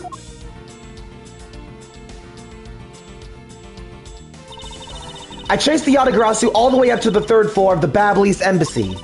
It was pretty straight chase down the hallway until the sudden turn. The Yatagarasu disappeared around the corner, so I did my best to catch up. When I turned the corner, I saw the Yatagarasu run into Mr. Kochin's office. I gave chase and ran into the room. But when I entered the room, it was pitch black. I couldn't see a thing. I felt something on the ground next to my foot, so I turned on the light, but then... Ah! Who's there? By the time I turned on the lights, the Yatagarasu had disappeared. When Kay entered the room, the person she saw... When Kay entered the room, the person she was chasing was already gone. Why do you suppose that was, Agent Lang? What do you mean, why do you suppose? Isn't it obvious? The person slipped out through the door behind the girl under the cover of darkness. Sorry, but I know for a fact that person didn't escape through that door. Oh? How do you know that with such certainty? That's easy. If the Yatagarasu had left through that door, they would have run right into this person. Agent Sheena. Take that! Your answer is Sheena? Yes, because let's consider what would have happened if the Yatagarasu had used that door. When Kay screamed upon discovering Mr. Kochin's body, the Yatagarasu would have run right into Agent Sheena, who was in the next room over. Ah! Agent Sheena, would you mind telling us if you saw the suspicious person in question? No, I didn't see anyone. You see, therefore, the Yatagarasu could not have... It just means the creep slipped out before Sheena made it into the hallway. I doubt that, as there was another person in that hallway. A certain detective. Detective Gumshoe, where were you exactly at that time? Me, sir? When I heard Kay scream... I ran towards Mr. Kochin's office from the opposite direction of Agent Sheena, sir. So, Agent Lang, can you explain how someone could have eluded both of them? Even you must concede that under these circumstances, the door was not a viable route. Gah! Way to go, Mr. Edgeworth! You nailed it with just an explanation of what happened! Yes, I've eliminated one of the possible escape routes from that room, but this is far from over. I need to make Agent Lang aware as well of another possible escape route the Yatagarasu could have taken. I get it. So that's what you're trying to show me. Hey, Mr. Prosecutor, let me guess. This is what you're trying to say, right? Because the door is not a viable escape route, there must have been another way out. Precisely. Hey, Mr. Edgeworth, it's time to bust out with our revolving fireplace wall explanation, right? No, not quite yet. Huh? But why? I thought this would be the perfect time. The revolving wall on the Babbly side is known only to 4 people. And if we use that information unwisely, the truth may escape us in the end. What's with all the whispering over there? Scared I'll figure out your tactics? Nothing of the sort, Agent Lang. Come, let's continue where we left off. That smug, haughty attitude of yours. You're really beginning to rub me the wrong way, you know that? Well, no matter. I figured you out already anyway. The only possible escape route besides the door is the room's lone window. And since an eerie picture of said escape route exists, are you saying that this photo captures the moment of the Yatagarasu's escape? I guess Detective Bad must have filled him in on this photo. I have to admit that at first I thought the window to be an escape route as well. However, I know now that that is impossible. Now I realize you may not know this, but humans can't fly. Of course I know that. That's bloody common sense. Besides, I never thought the photo to be of the Yatagarasu's escape route. I suppose not. All right then, explain yourself. The shadow in this photo is not the Yatagarasu that The shadow in this photo is not the Yatagarasu that Kei was chasing after. You can say whatever you'd like in whatever language you want. But there's only one language I really understand. The language of evidence. Very well then. I present to you proof that the person the Kei saw is not the same one as in this photo. And then we present the photo itself. Take that! Let me explain to you precisely why the shadow in the photo is not the Yatagarasu Kei saw. Kei spotted the Yatagarasu heading for the 3rd floor during the 2nd fire. However, this photo in question was taken just after the 1st fire. Gah! Yeah, way to go! That's twice you bit him in the butt now!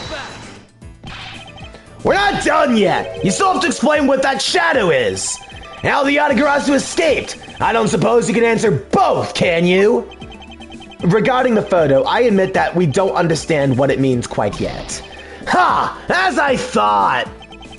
However, the Yatagarasu's escape route? Now that I can answer. You can? Well then, Mr. Prosecutor, go on! Enlighten me! Even if I explain to you, you'll try to find some flaw with what I have to say. You were busy heading up the Albestian investigation, correct?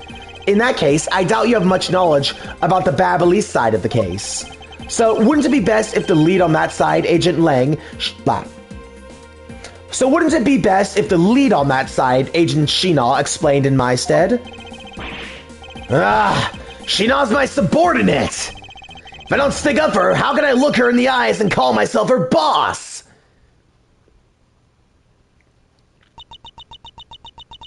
Lang, it's alright. I can take care of him. Shina! You should at me a lot as my boss. But it's time for me to prove my worth. Alright, if you're okay with it, then you got my support. Finally, it's just down to Agent Shina and myself. This is where the battle really begins. Now then, what is it you'd like to ask? Let's see. Why don't we start with your movements inside of the Babbly's embassy? Shina's movements. During the first Babbly's fire, I assisted in putting out the fire. During the second fire, I was searching for the Yatagarasu that had appeared in Babel.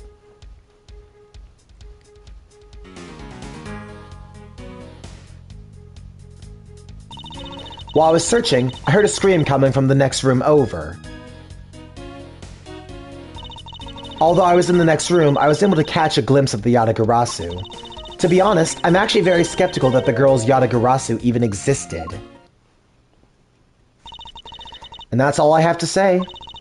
But I'm not lying when I say I saw the suspicious person run into Mr. Kochin's office. Like I said earlier, I have no intention of retracting my testimony. Good.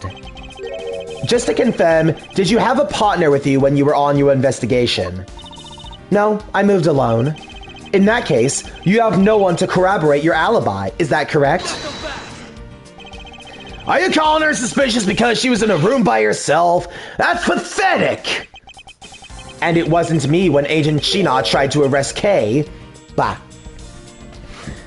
And it wasn't when Agent Shina tried to arrest Kay under the same rationale? And how about when you accused Larry because he was the weapon's owner? Ugh! Not that it's unexpected for us. Oh, Jesus. People are still throwing Larry under the bus, and I honestly can't blame them. Not that it's unexpected for that useless lump to get into such a situation.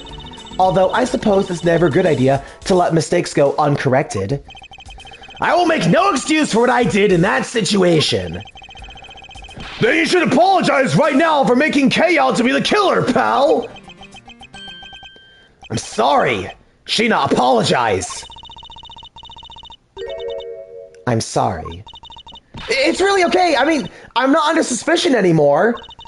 Right, Mr. Edgeworth? Well, I never doubted you. Not for 1 second. And the same goes for me. I believe in Sheena. Then let's put that to the test and see if she really is worthy of your trust. This promises to be interesting. Alright. The first thing we do is present, although I was in the next room, I was unable to catch. Okay.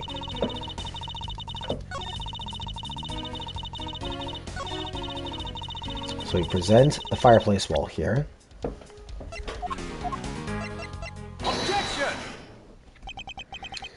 Being in the room next to Mr. Kochin's office is the problem with your testimony.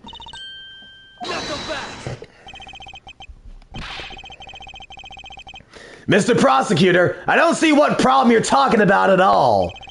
Agent Lang, do you recall the secret we discovered about the Albestian office fireplace? Huh? Oh, how you mean it connects to the office with the room next door? What about it? Well, Albestian isn't the only country with secret connecting fireplaces. What? The fireplace in Mr. Kochin's office holds the exact same secret. What? The Yatagarasu didn't escape through the door on the room or the window. The escape route was through the revolving fireplace wall and the next room over. Now do you see? If the Yatagarasu had escaped into the next room, then the thief would have run straight into Agent Sheena. Meaning that it's impossible for her to have missed the Yatagarasu. Ah! What is the meaning of this, Miles? Well, would you care to explain, Agent Sheena? How you managed to completely miss the fling Yatagarasu, or shall I? Your claim that you were in the next room was a lie all along, wasn't it? The truth is, you were the one Kay saw in the coat. Pretending to be the Yatagarasu, you were the one she chased after. You tried to lose her, you ran into Mr. Kochin's office and headed for the fireplace. Then, you shed your coat in the next room, leaving it there to emerge as Agent Sheena. After that, you came back around to place Kay under arrest. Does that sound about right? If not, then speak now or forever hold your peace. How dare you make Kay look like the bad guy when you're the suspicious one, pal!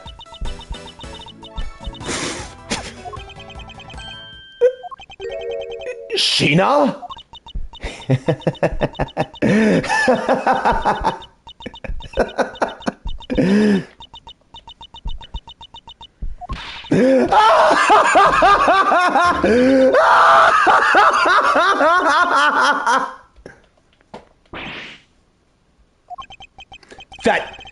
That laugh!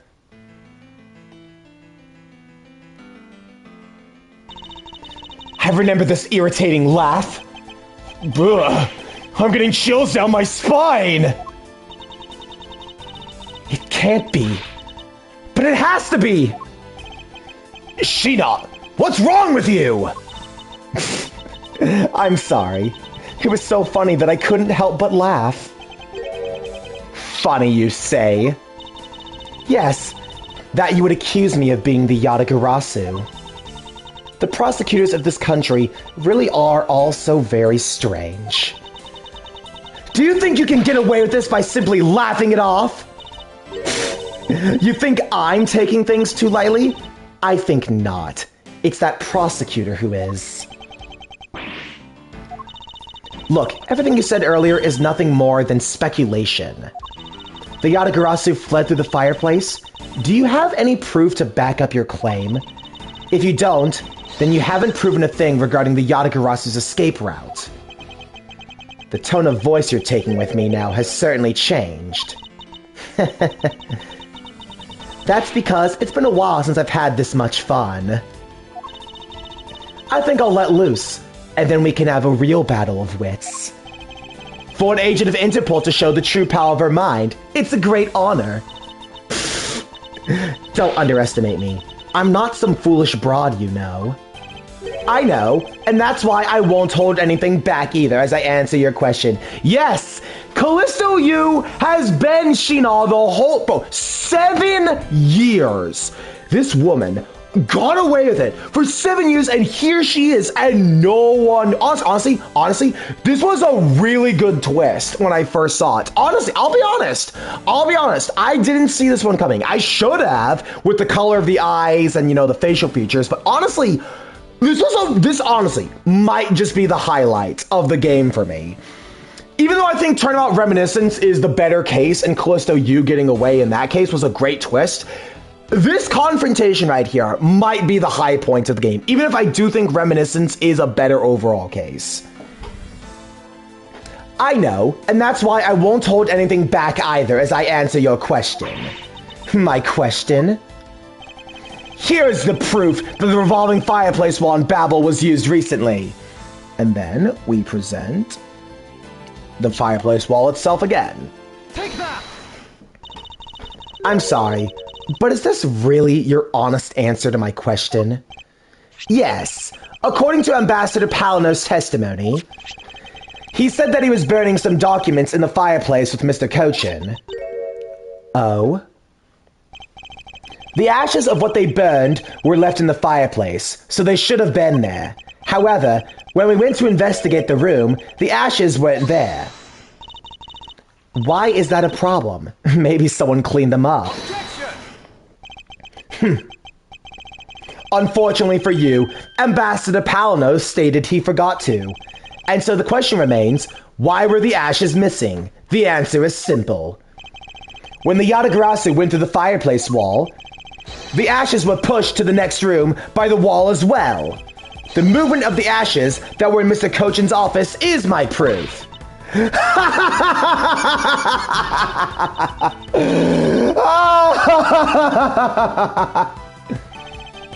And just what is so funny? Ashes as proof? Are you even allowed to submit such flaky evidence in court? You still wish to fight us? Of course. Why wouldn't I? In that case, let's hear your counter-argument. My counter-argument, huh? This really is just like being in court. Well, to me, we're simply continuing where we left off all those years ago. I have no idea what you're even talking about. It doesn't matter if we're at a crime scene or in court. Let's finish this here and now. I suppose. I've had a lot of fun today. But I grow weary of this game of cat and mouse. The same line! The same line! Let's make this the last testimony and wrap up this absurd case once and for all. Again, just the poetry, the same, I'm telling you. This should have been the end game. This should have been the end game right here. But it's not, because we have a whole 3 segments of case to go. In my eyes, all you've proved is that the rotating fireplace wall was used. But you can't really call that proof the Yatagarasu used the fireplace now, can you? So then, who was it that used the rotating wall? Show me your answer, with real evidence. Remember, we've already finished our very thorough investigation, and we found not a single suspicious thing in Mr. Kochin's office. Yeah, we have a lot more segments after this. And there you have it. My counter-argument. That's very impressive. She has seen through the fact that they have yet to gather that one piece of evidence. What is it, Kay? I haven't heard a peep out of you in quite a while now. If you don't think you can handle it, feel free to leave the rest of it to us. But Kay, pull yourself together.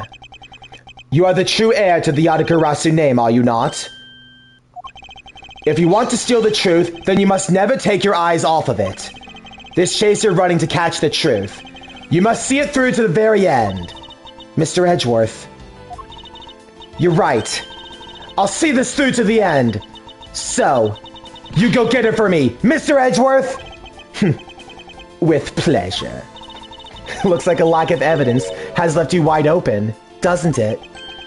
Sheena, please, show me you're someone I can trust. Don't worry. This will be the deciding match. You'll see. I'm truly sorry, Agent Lang, but I simply can't allow her to escape me again. Very well then, Agent Sheena. Shall we begin? I'm ready whenever you are, Miles.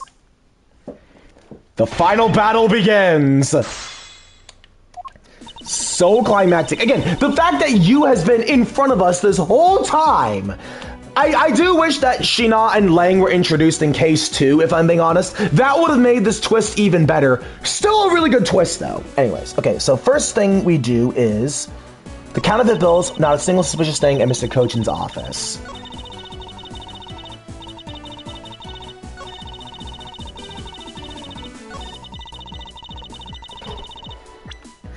But again, there was the counterfeit bills in there. And don't you think she would bring that up? Why was there no mention of this? Remember, this is the entire reason Lang and all of the Zangfa Interpol are here in the first place. Objection! You didn't find anything suspicious at all? I highly doubt that. But I didn't. You can even ask the other men. I don't need to, for I found what you should have a while ago. Excuse me? In Mr. Kochin's office, there were signs that someone had burned counterfeit bills there. What in the... Ah!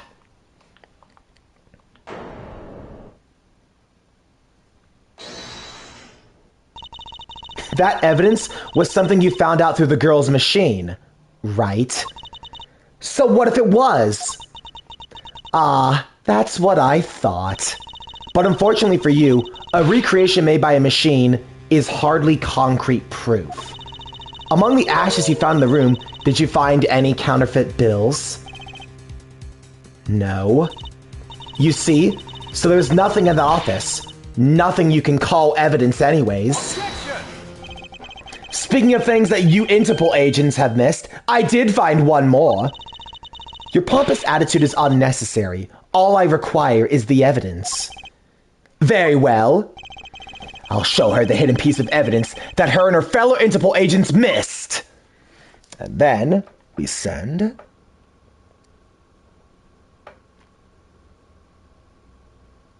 the wire. Take that! I'd like for you to take a look at this length of wire. And what exactly is this supposed to mean? A length of wire? So what about it? I'll tell you what. We found this in the Babyliss embassy not long ago. What? And we found it wound up inside the grandfather clock in Mr. Cochin's office. You found that at the scene of Mr. Cochin's murder?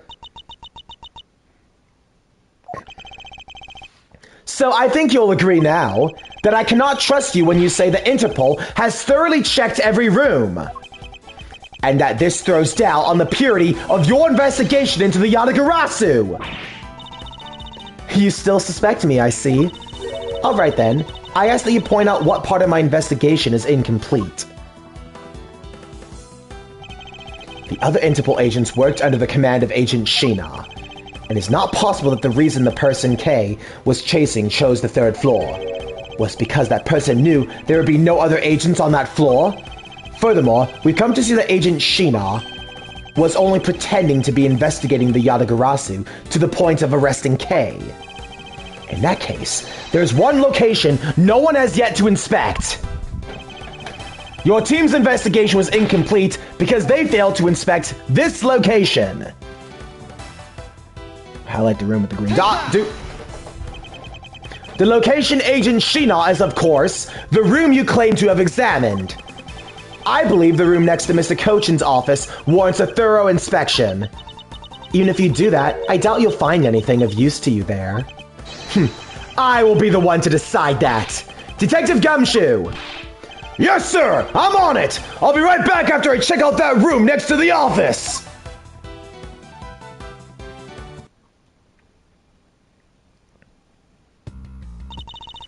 Hey, Mr. Edgeworth. Do you really think that Miss Sheena is the Yatagarasu? Yes, if my logic is sound, I believe she is. Then I'm not going to let her get away with running the name of the Yatagarasu. But can you prove she's the Yatagarasu?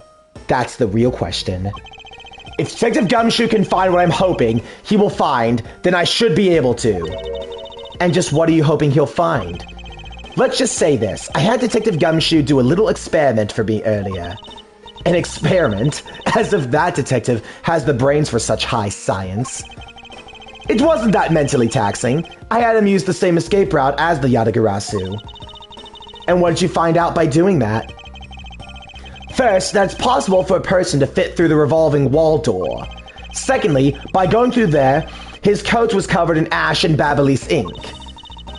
Who cares what his coat was covered in? It's not worth that much anyway. But in reality, is it really worth so little? I believe it's actually quite a meaningful result.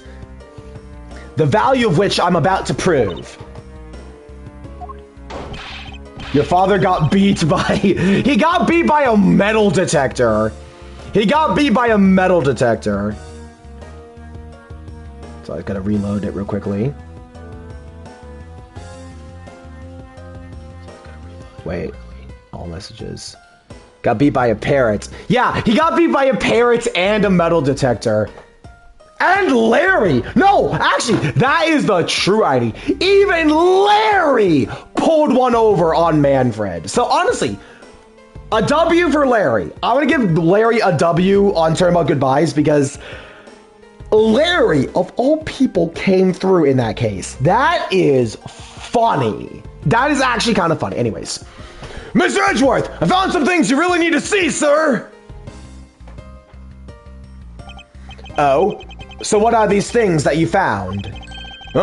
Some makeup, a coat, and a pair of shoes, sir! You found a coat?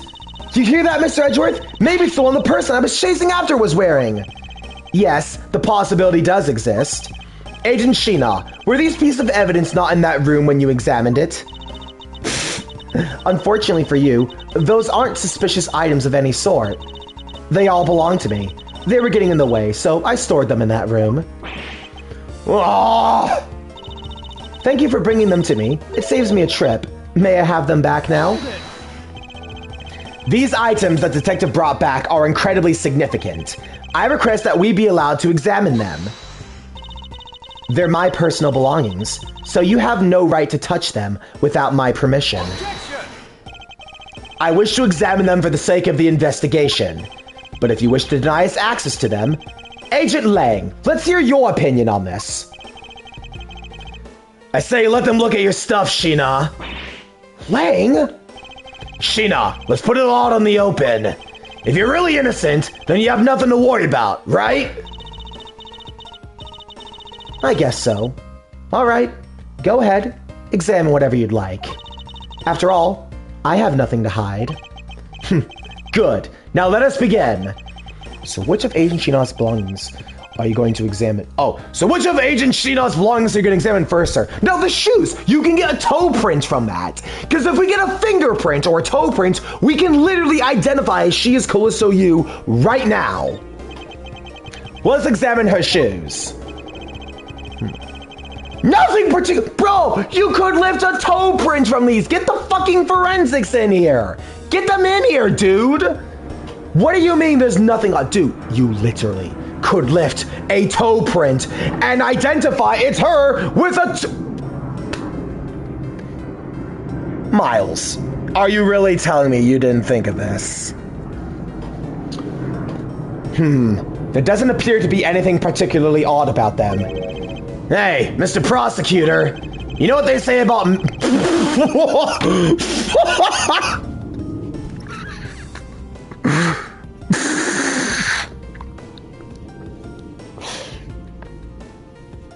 Well, there's the obligatory Peyton line right here.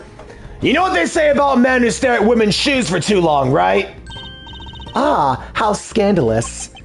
I am merely doing my job, Agent Lang. I don't see how that warranted a comment. Now then, there's some dirt on the soles, but otherwise they seem perfectly normal. I guess there really wasn't anything suspicious about Agent Sheena's shoes. I suppose not. Let's move on and examine something else. Okay, so... obviously it's the coat, but I still want to do this for the extra dialogue anyways. I believe I'll examine her makeup. Again, we can prove that it's... Are you really telling me you guys didn't think to do a fingerprint analysis? You've got to be kidding me. They're really, literally, you could have lifted fingerprints off of these. What's this? It looks like a very thin paintbrush. It's a lip brush. It's for putting on my lipstick. Ah, I found some... I found something with a lot of powder inside, sir. That's just foundation powder in there. It's nothing to get worked up over. Wow, you just sure know a lot about makeup. I think I need to confiscate them for a bit. No! Ooh, I never knew makeup consisted of this stuff. She seems to be completely absorbed in the study of cosmetics. I guess there really wasn't anything suspicious about the makeup either. I suppose not. Let's move on and examine something else. Dude, how did you not think to lift off prints? Seriously, you literally have the perfume bottle from Callisto Yu that Kay gave you. Literally, just examine the goddamn fingerprints. Whatever. Let's examine the coat. Yes, sir! It appears you managed to stain your coat rather badly. Agent Sheena. The Yatagarasu that Kay saw was wearing a coat. And I'm beginning to wonder if this stain wasn't created when you went through the fireplace. Ah, no, you have it wrong. That soot probably got on my coat when I was helping the police put out the first fire. And what about this dark substance around the hem of your coat? Oh, I didn't realize the hem was that dirty. I'm sure it's just some water mixed with soot from when I was helping with the fire. I don't think so. You think you can get away with such a transparent lie? Yeah, don't lie to us, pal! It's the same powder of dirt that got on my coat when I went to the fireplace. Your words ring hollow in the absence of evidence, you know. So unless you can prove that the dirt on my coat is from the fireplace, which I can... What? How? You did a great job, Detective Gumshoe. Huh? Me, sir? What did I do? This coat is exactly the piece of evidence I was searching for. I've been hoping to find the coat that the person Kay saw was wearing. And thanks to you, we proved going through the fireplace would sully a coat. I don't get what you're saying, but I'm happy for the praise, sir. All that remains is for us to show what the dark substance on the coat hem is. Oh, you think you can do that? Of course I can. This is the dark substance that sullied the hem of the coat. Then we present the inky. I present Babbly's ink. Take that! I have done something. What have you done this time, Peyton? Funny how he's saying this right after what I just said. Guys on Discord. Okay. I'll have to peek at that in a moment. Babyliss ink? Yes, this will prove the coat went through the fireplace. According to Ambassador Paulino, he burned some files in the fireplace this morning. You told us about that already, so I don't really see the point in mentioning it again. My point is that he spilled some ink onto the back wall of the fireplace at that time. If the dark substance on this coat turns out to be Babyliss ink, it would prove that this coat went through the revolving fireplace wall. Sorry to have clipped one of your wings, Yadagarasu, but we're not finished yet. But you have no way of proving whether or not this is Babyliss ink on the coat hem. Oh, but I do, and I intend to show that it is ink in a few seconds. How? How, you ask? Well, since you don't seem to know, allow me to show you. This is how I prove the dark substance on the coat is Babyliss ink. You burn it. We can find out whether this is Babyliss ink or not by lighting it on fire. That's how you're gonna prove it's Babyliss ink? Yes, if you could please cut a section of the dark stained area for me, I'd appreciate it. Because I will show you here and now what the dark substance is. Sheena, sorry to do this, but now I have to cut a bit off your coat. Go ahead. I wasn't planning to wear it anymore anyways. Now then, if someone could loan me a lighter or something. Ooh, I've got some matches. I always carry them with me so I can light smoke bombs. Then if I could please have one, Kay, we can get this experiment underway. The flame! It's the same color as the flames wit crystal oil produces. That means Babyliss ink is a product of wit crystal oil, and when lit, the ink produces a green flame. I believe the time has come to clip the Yadagarasu's other wing. Machina, you're the fake Yadagarasu! The one who killed my father! It's about time you came clean, Agent Sheena. Or should I say, Callisto, you! Hey, Mr. Prosecutor! You're not serious, are you? Do I look like the joking type to you? Callisto, you? I've never heard that name before in my life. The manner of speaking that attitude. You haven't changed a bit in 7 years. You're the defense attorney that killed Mr. Faraday and then tried to frame me for it. Oh, really? And do you have proof? You insist that I am this Callisto you woman, but you can't prove it. If you have no proof, then I'm afraid you won't be able to lay a single finger on me. The raven is a very unique bird, one that flies by the darkness of night. However, the light of dawn has arrived, and it will reveal your true ugly form to the world. Enough poetry. I want to see some evidence. Do you really have something that can prove she's the... Do you really have something that can prove she is Callisto you? I do. It's something the second Yadagarasu has preserved for these last 7 years. Do the honor, Mr. Edgeworth. I will, Kay. For we have finally come to the end. We'll prove her to be Callisto you with this, and clip the Yadagarasu's wings for good. Take that! This perfume. This will prove you to be Callisto you. It will? Kay has preserved it perfectly for us. Surely you remember this bottle. This belonged to Miss Yu just before she disappeared 7 years ago. Naturally, this means a few of her fingerprints are on here as well. Why didn't you do this before? You could have done this way before. Whatever. This is that bottle of perfume you spilled, which I've preserved ever since. I heard from my father, Baron Faraday, that if stored under the right conditions, a fingerprint can be preserved for decades. Which means that your fingerprints are still on here. Every last one. We can clear everything up if we were to compare the prints on this to your own. Now come, Agent Sheena! Will you submit yourself to a fingerprint test? Ha. What?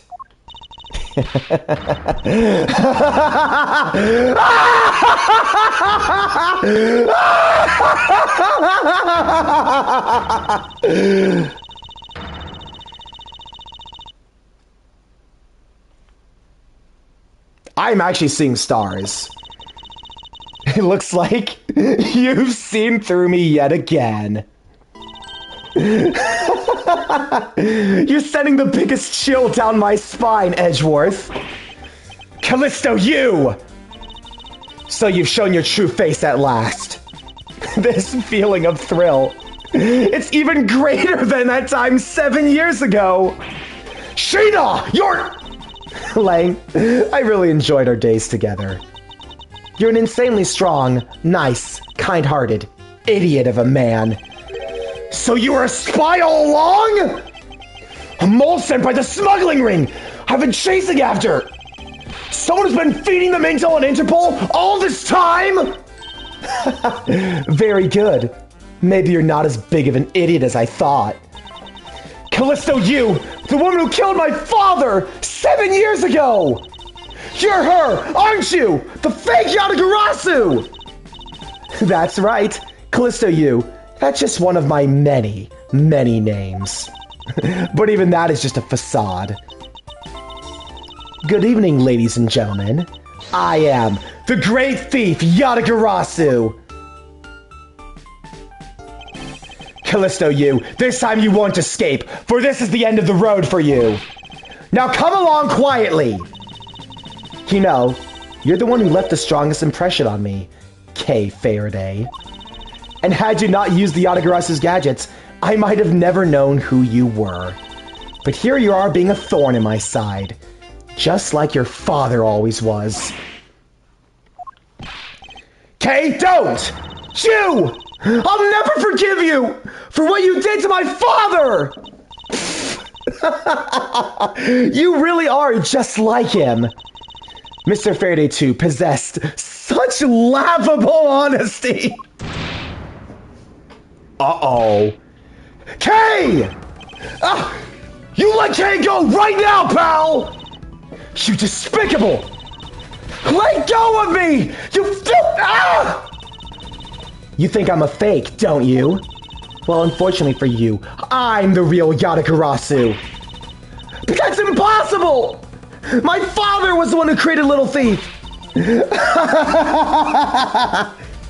Hey, Edgeworth. The Yatagarasu has 3 legs. Do you know why that is? Why it has 3 legs? There are 3 main reasons why the Yatagarasu will always be one step ahead. First, the Yatagarasu always knows the exact location of the target object. Second, the Yatagarasu always knows exactly how to disarm the security system.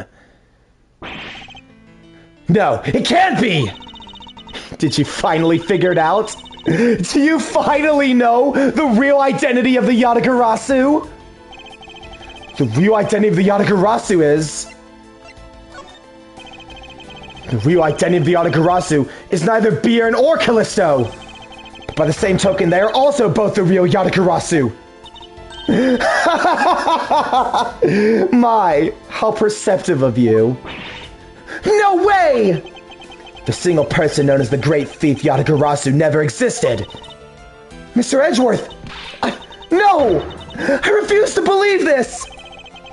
The Yatagarasu is known to have 3 special skills. Skill number 1. The Yatagarasu always knows the exact location of the target object. A lawyer would have the opportunity to learn the layout of client corporations. Skill number 2.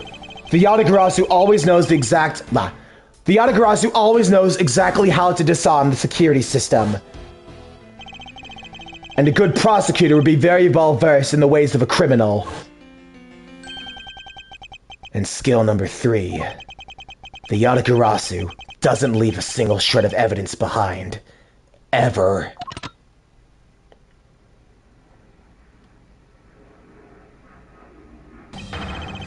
Detective Bad! It was only natural for the Yatagarasu to never leave evidence behind, because the lead detective on the case hid it all away. You're the third member of the Yatagarasu? You. I've been looking for you for a long time. 7 long years, but I finally got you. Why, Mr. Bad? Long time no see. What happened to us? We used to be such a great team.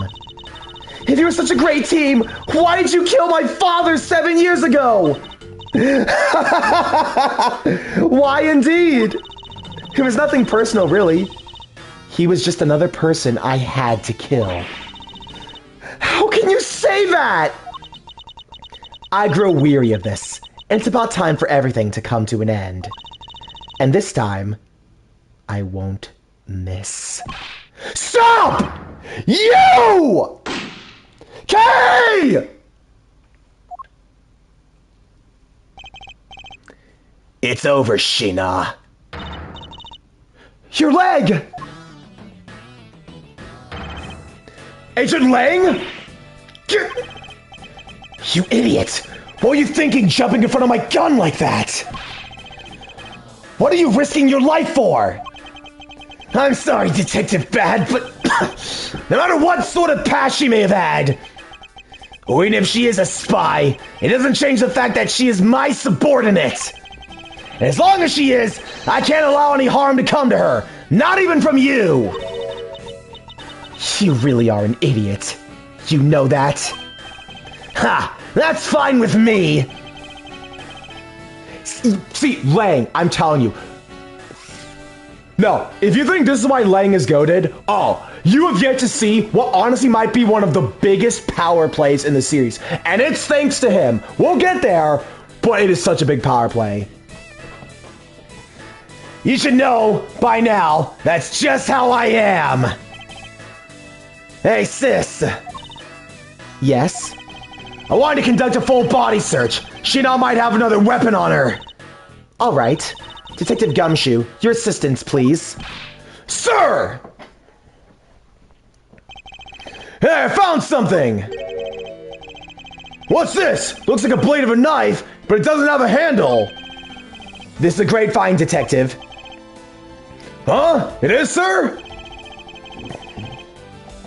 Let's try pairing up this blade with the handle. Take that!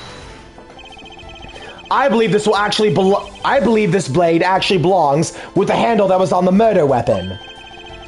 Hey, they fit together perfectly! This blade must have been taken from the crime scene when the knife's handles were switched. I'm gonna go return this Babbly's knife now! Alright, I trust that you'll make sure that is returned to Ambassador Palino. We give to Gumshoe? Okay. I believe this makes perfectly clear who did it. Callisto, you! For the only time the handles could have been switched is just after Mr. Cochin's murder. Which means that you must be Mr. Cochin's killer! You killed Mr. Cochin with the Albastian knife. Switched the handles, and then took the original blade of the Babbly's knife with you. Later, you allowed yourself to be spotted by Kay near the open-air stage. You used the fireplace to lose her, then you went to go back and accuse her of the murder. Does that sum it up? Objection!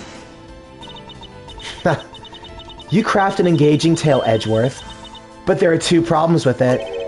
Problems? In what respect? What do you think my real reason? Blah. I'm stumbling over my words again. What do you think my real reason was in allowing her to chase after me? It was all so I could capture Kay Faraday. What? When I saw you using that device at Gatewaterland, I knew right away that you were Bjorn Faraday's daughter. I became curious, so I researched a little into your background. That's how I found out that you were on the trail of the Yatagarasu. So that's why you tried to pin Mr. Cochin's murder on me? Yeah, I knew you would show up at this embassy tonight. So I thought to use you. But pinning the murder on you wasn't my only goal. You had another? Yeah, once I had you under arrest, I'd planned to search you and take back the device that rightfully belongs to me, the true Yatagarasu. You were going to take Little Thief away from me? 7 years ago, it was thanks to the device that Faraday was able to infiltrate this place. He stole more than he should have. I had a tough time recovering that precious key. Then the person who stole the Yatagarasu's key was Mr. Faraday? You. That isn't 7 years ago. What was the catalyst behind it? In the eyes of the smuggling ring, the Yatagarasu was becoming a bit of a problem. It wasn't an especially pleasant assignment. Then why? Why did you become a member of the Yatagarasu? Why? There is no why. I was destined to betray everyone from the very beginning. From the beginning? What's that supposed to mean? The person I take orders from hasn't changed, even now, to this day. Does this mean that the leader of the smuggling ring wasn't Mr. Kochen? Then the real ringleader is still out there pulling the strings! Are you done asking what you need to know? Because if so, we should probably get going. And you're gonna tell me everything you did tonight. You got that, Sheena? I guess I should tell you then that I was the one who set the Babbley's embassy on fire. And why did you do that? I suppose it was to destroy all the evidence of the counterfeit bills. That was the smuggling ring? That's what they were trying to do? But then why start two fires? Sorry, but I can't tell you anything about the ring. It's your job to complete your investigation after all. I've had my fun. Now it's your turn to enjoy the ride. Wait! I mean, Miss Sheena! Yeah? When I fell to this floor earlier, these fell at my feet. What about them? They're such pretty hair sticks I thought, well, I should return them to you. Haha. You can have them. They're no use to me anymore. If you don't want them, we can always just throw them away. No, I'm keeping them. Suit yourself. Oh, that's right. I almost forgot. Edgeworth. About the second problem I had with your story. I didn't kill anyone tonight. What? I'm not saying that as a sore loser. Think of it as a hint, if you will. Mr. Prosecutor! Yes, Agent Lang? Mark my words, I'm not done here and I'll be back. And it's got nothing to do with duty or anything, because this has become my personal case. I may have been shot, but I'll show you just how dangerous a wounded wolf can be. His anger appears to have negated the sensation of the pain in his injured leg.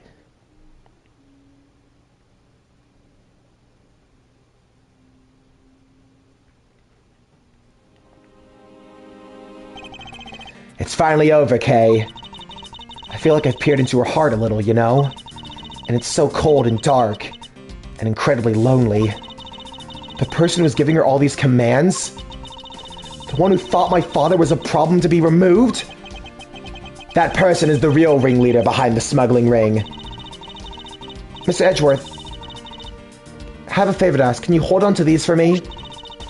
They're really pretty, just like the ones they were selling in the Gem and Ninja show.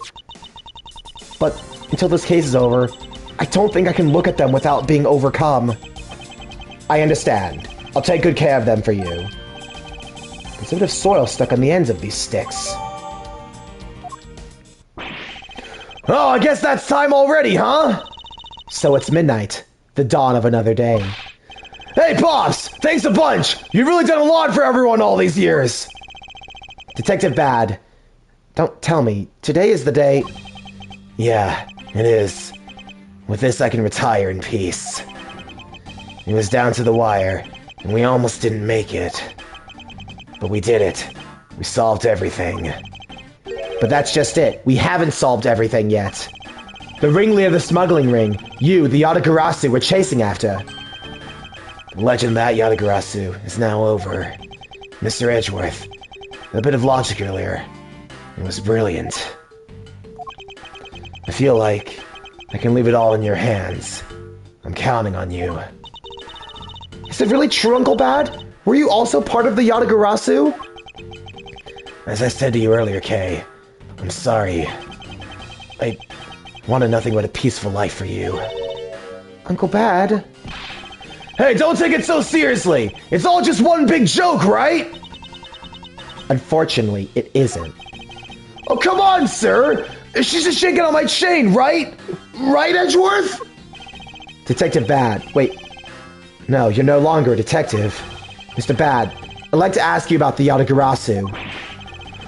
Not you too, Mr. Edgeworth!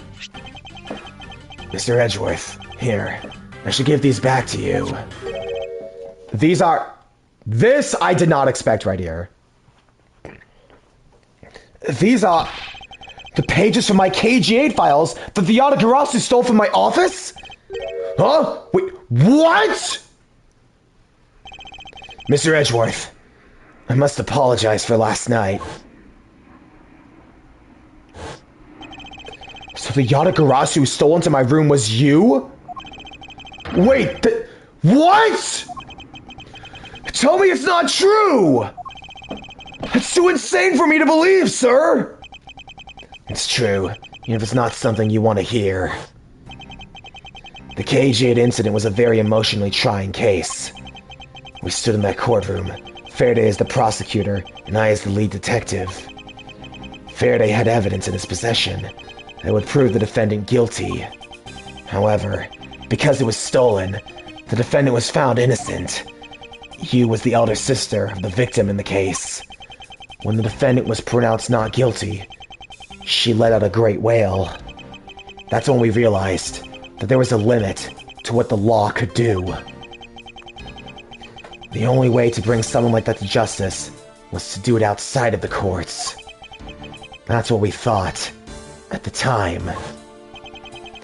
That's how we formed the Yatagarasu and vowed to bring to light any dirty dealings companies had with the ring, including companies that dealt with the Amano group. Mr. Amano's Kamagrunt? We called ourselves the Yatagarasu and flexed our collective muscle.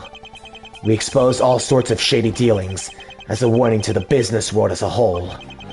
By doing that, we were able to stop the higher-ups from covering things. And then, it was finally time. We had finally arrived at the moment when we found out the ringleader's true identity. It was then that you literally stabbed us in the heart, and Faraday, he died for it. But why? Wasn't she the sister of the victim of the KG8 incident? After Faraday's death, I looked into her past, and that's when I found out that she was a phony. The victim of the KG8 incident CCU. She never had a sister. What? That means... Shina wasn't the only fake name she used. Callisto U was another pseudonym. From the very beginning, that woman was a spy sent by the smuggling ring. She said it herself. I was destined to betray everyone from the beginning. Anyway, let's return to the real topic at hand.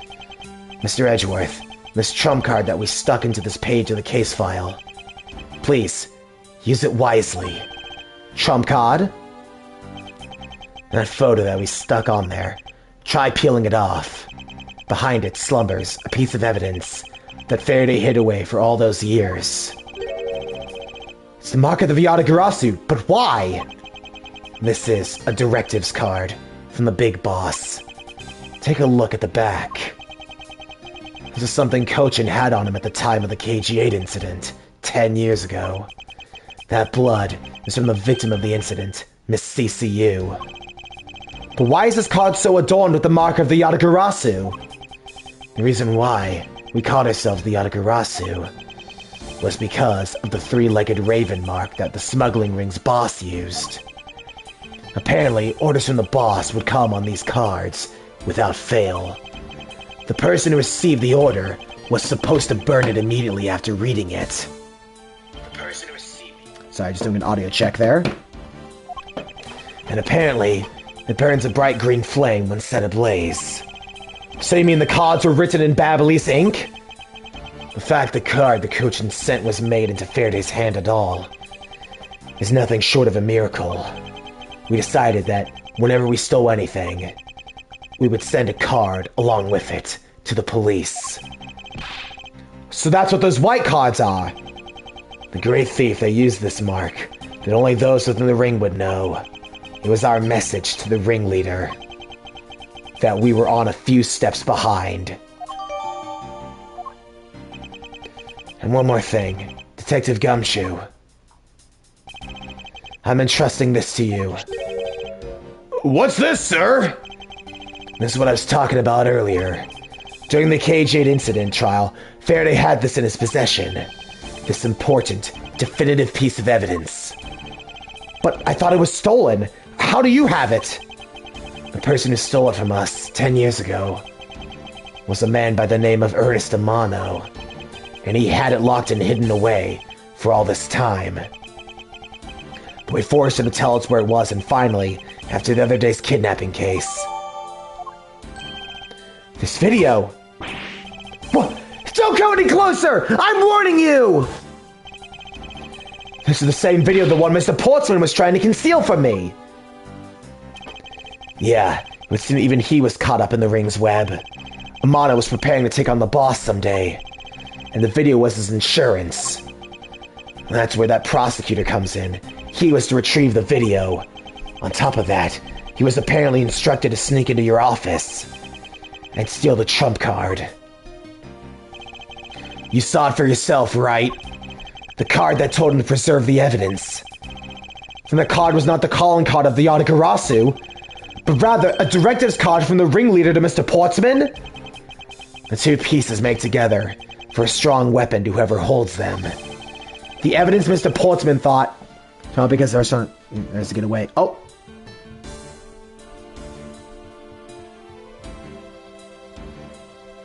There's a way except to get their early reserve spot. I see. The evidence Mr. Portsman thought to withhold from me, and the one that you stole from my office last night. Both pieces are illegal, and for me to use either one is... Whether you use them or not is up to you. But they will be of help to you when you take on someone who is above the law.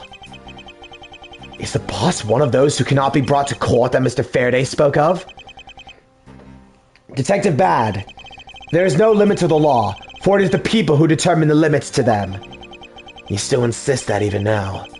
You really are something else. Leave the rest in your hands. Now then, Detective Gumshoe, the handcuffs. It's time to lock up the last remaining member of the Yatagarasu. Boss! Don't ever lose your detective spirit. Bobs, why is this happening? This isn't justice! Like I always told you, don't get emotionally involved. Now, let's go. Yes, sir!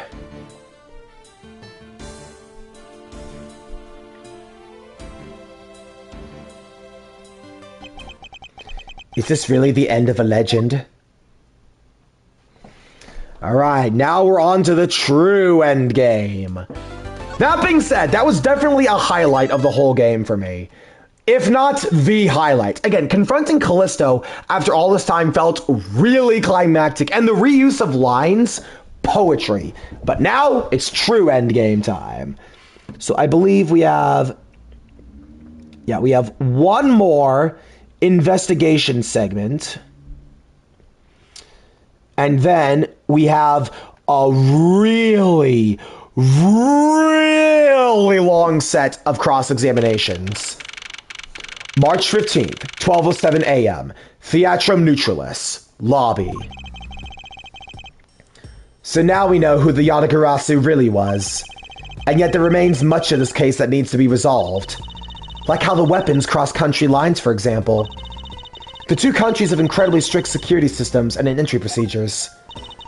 Short of a miracle, it's impossible for someone to have smuggled them in. Smuggling them in, huh? We will need to open a new line of investigation on this aspect alone. Before we do, I would like to go through my evidence once more. Okay.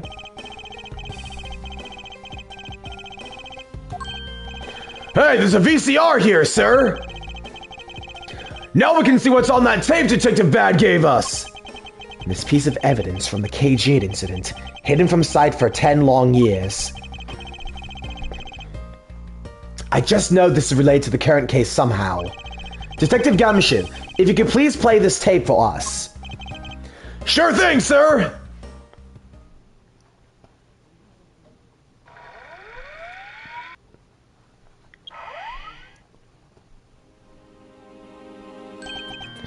This man, it's Manny Cochin! And he's holding a knife in his hand! This looks like footage from a security camera at the entrance of an apartment building. An apartment building? How do you figure that? Unlike you, I actually read the summary file on the KG8 incident, and the crime scene was the victim's own apartment. So this footage was shot at the entrance to the victim's own apartment building. At the trial, Mr. Faraday claimed that this piece of evidence existed. However, no one could find it. Yeah, somehow someone was able to steal it and hide it through Mr. Ernest Amano. I can see how this would have been a definitive piece and why someone would want to hide it. But it's a piece of evidence from a 10-year-old case.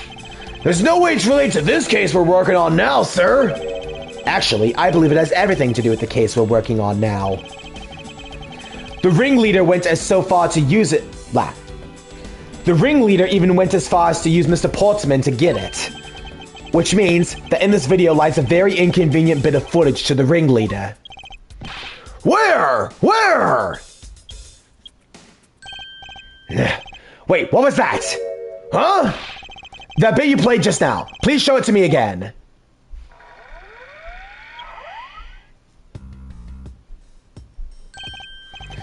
This car.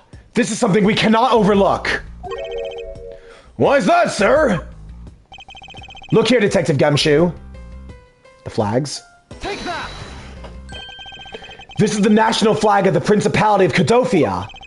And because it has the national flag on it, we know this has to be an official government car. But the question we should be asking ourselves is, what was the government car doing there? Ah, Miss Von Karma, Mr. Edgeworth. So you're here all this time.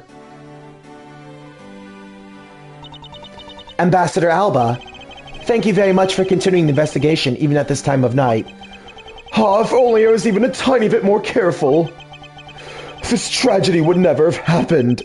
I am truly sorry. This wasn't your fault, sir. This had nothing to do with how careful you were. You idiot Quirkus! You couldn't chase after a simple thief! Now then, let's get down to the real reason why I came looking for the two of you. I would like you to put the investigation on hold for a while. Can you do that, please? Excuse me? I heard you've apprehended the thief that turned this embassy upside down. And we're in the middle of an event celebrating our country's reconciliation. We can't exactly have the police and detectives walking around here forever. You're scaring the visitors away. So I hope that you can understand how I feel. But we must finish our investigation and resolve the remaining issues. Why don't we leave the rest of it to Alabastian and the Babyliss police? Ambassador, we're so close. Just a little more and... Miss Von Karma, I'm afraid I've made up my mind. And without my permission, you can't proceed with your investigation anyway, right? Well, that's true, however... As he said at the very beginning, this area can be considered to be Alabastian soil. In which case, we are nothing but foreigners in their land. Is this really where our investigation ends?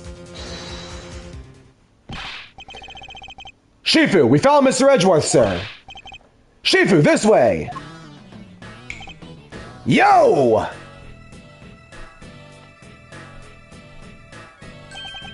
Agent Lang? You're back on the scene rather quickly. If I laid back and took a break, I'd lose the scent of my prey, Mr. Prosecutor. Agent Lang, why have you returned? Because I have to solve this case no matter what. Well, I'm sorry to inform you. Please, don't take this the wrong way. I don't suspect you personally. However, a member of Interpol was just found to be a thief, and so... Under these circumstances, I wish to put your investigation on hold. After all, I believe our own police can handle things from here. They are quite capable. At this rate, our investigation really will come to a close.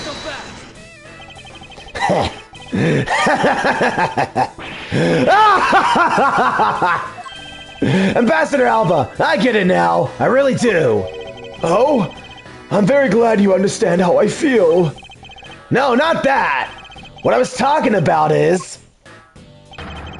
I know who the killer is behind tonight's murder! You...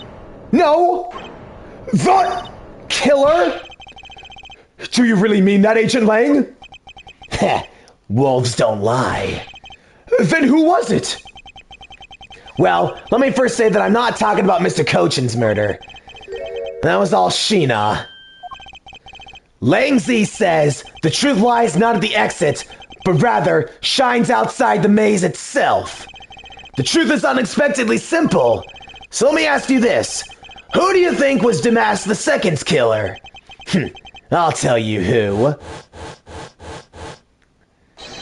It was you, Franziska von Karma!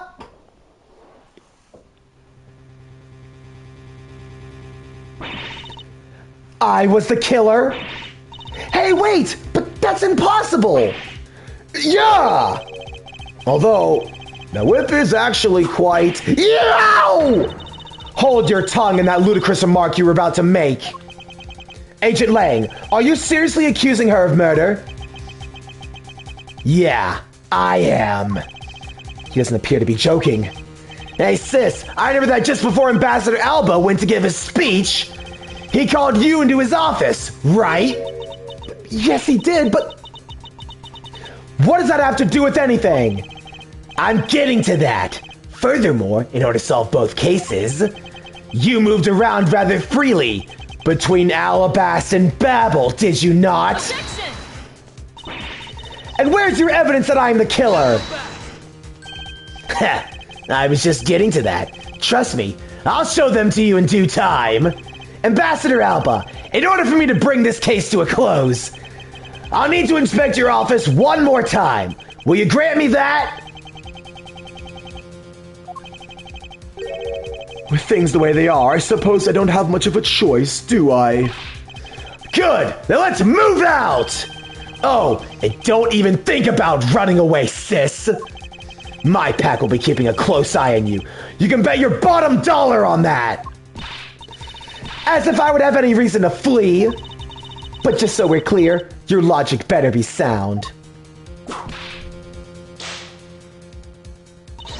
Because I'll accept nothing short of a perfect explanation. She seems rather upset. Not that I blame her.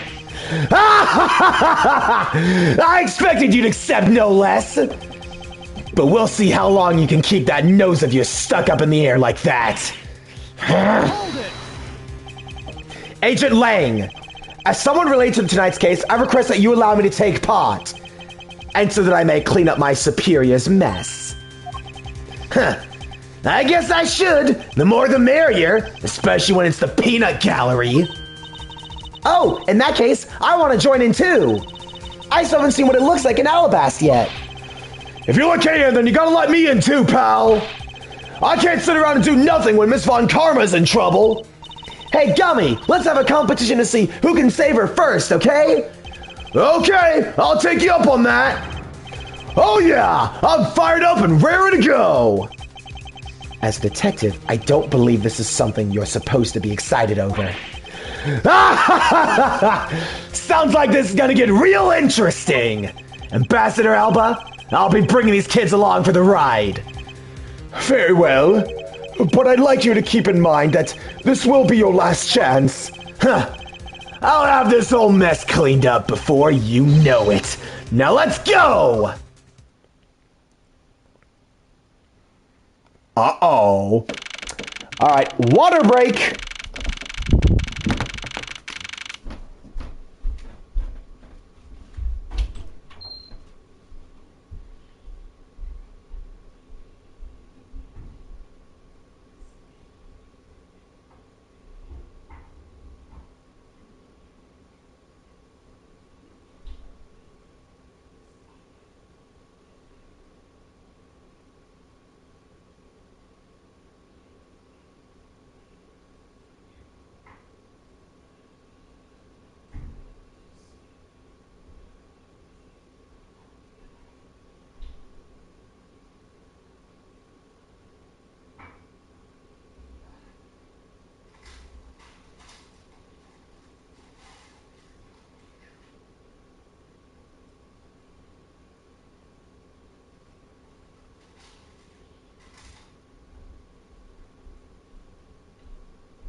Backies!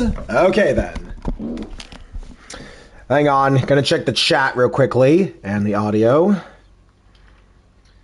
on. Gonna check the chat real quickly. Oh my gosh. Hang on. Okay, so my audio is still good.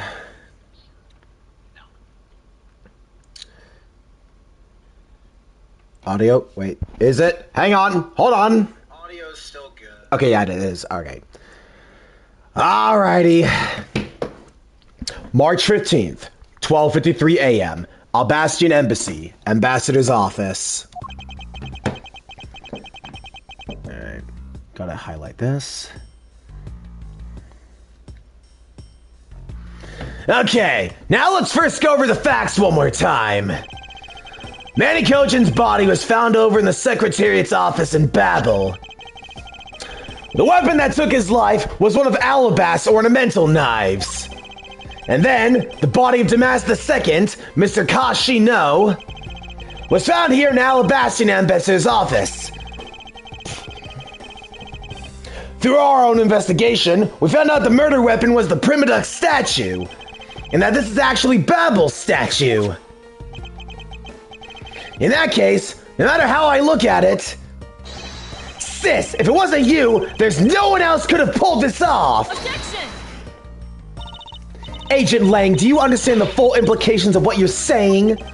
Of course I do, sis, and I'm serious.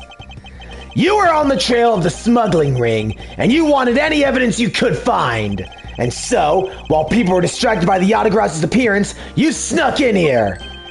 That's when you two ran into each other.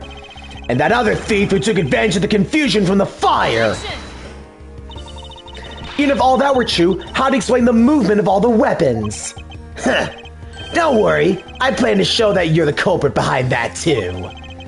You had permission to investigate both embassies at will. With that kind of free reign, you could have easily taken weapons across country lines. Hey now! Look, sis, I thought I already told you, I'm not messing around here. This case isn't directly tied to the smuggling ring, but Sheena certainly is tied to the smuggling ring. He's right in saying she's a member of the smuggling ring.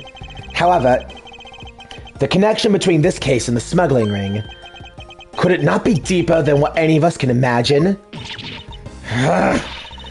Let's get this ridiculous circus over with already.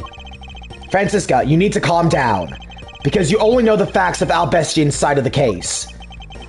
I don't believe you can see the case as a whole and therefore solve it. What? But don't worry, I am taking this seriously as well, and I will prove your innocence. That's the only way to be, Mr. Prosecutor. But can you come up with anything else that can top my hypothesis? Of course, your explanation has to solve the mystery of the moving weapons as well. Of course, and I will. Let's now delve into the truth behind the murder of Damask II. You do understand, don't you, Miles Edgeworth? This isn't just a confrontation against Agent Lang. If you can't figure out how the murder of Damask II is related to the smuggling ring, then it will mean the end of our investigation. As long as I have no good counter-argument to his hypothesis, then the best I can do is walk this thin tightrope and see what I can do. Come on, Mr. Prosecutor, let's get started. Yes, let's. Border crossing weapons. One of Al's best knives was used in Babel to murder Mr. Kochan.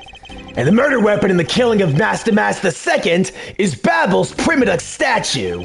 Somehow, these two objects were able to penetrate the two countries' impenetrable security. The only one who traversed two countries just before and after the crimes was you! So as long as I can't explain how the weapons moved about, Francisca will remain a suspect? You got it, Mr. Prosecutor, so why don't you stop giving me a hard time?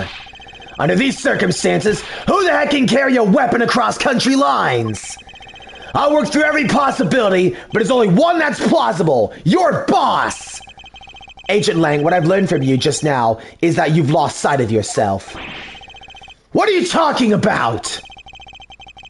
By focusing too intently on which is in front of us, we will become blind to the truth. Don't tell me Lang Z never said anything to that effect. You prosecutor! Who do you think you are speaking about Lang Z's proverbs like that? I don't need his proverbs, because my words are all you will ever need to see the truth. Alright. We present Babel's Permaduck statue.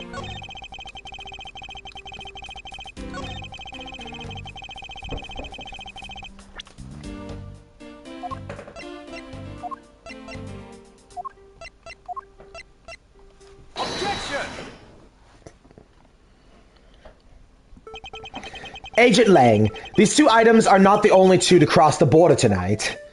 Oh? Damas II was killed with Babel's Primaduck statue, yes.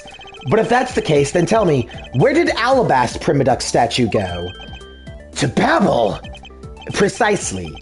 And if the two statues really were switched, then this means that both statues were smuggled across the border at some point.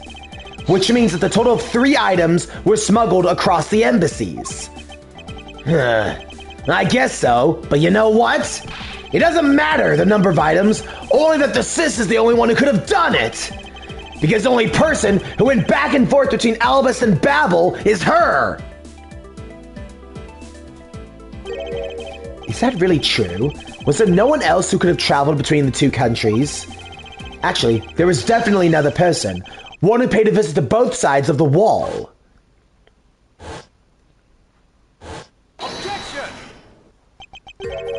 Is that really so, Agent Lang? What a lousy time to try and bluff your way out of this. I checked out what the guard said along with the security camera's footage. You're not going to overturn my hypothesis that easily. But suppose there was some other way other than through the theater doors. What other way? The other entity that managed to cross the border unharmed. If I pointed out, I would open up a whole new possibility.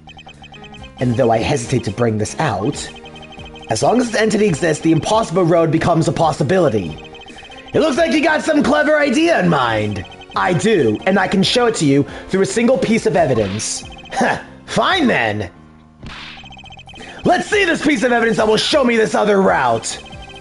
This piece of evidence will show us the other way to move between the two countries. It's the photo. Take that! Agent Lang, I'm sure you're familiar with this unforgettable photo. That supernatural photo? Like I said before! Humans can't fly!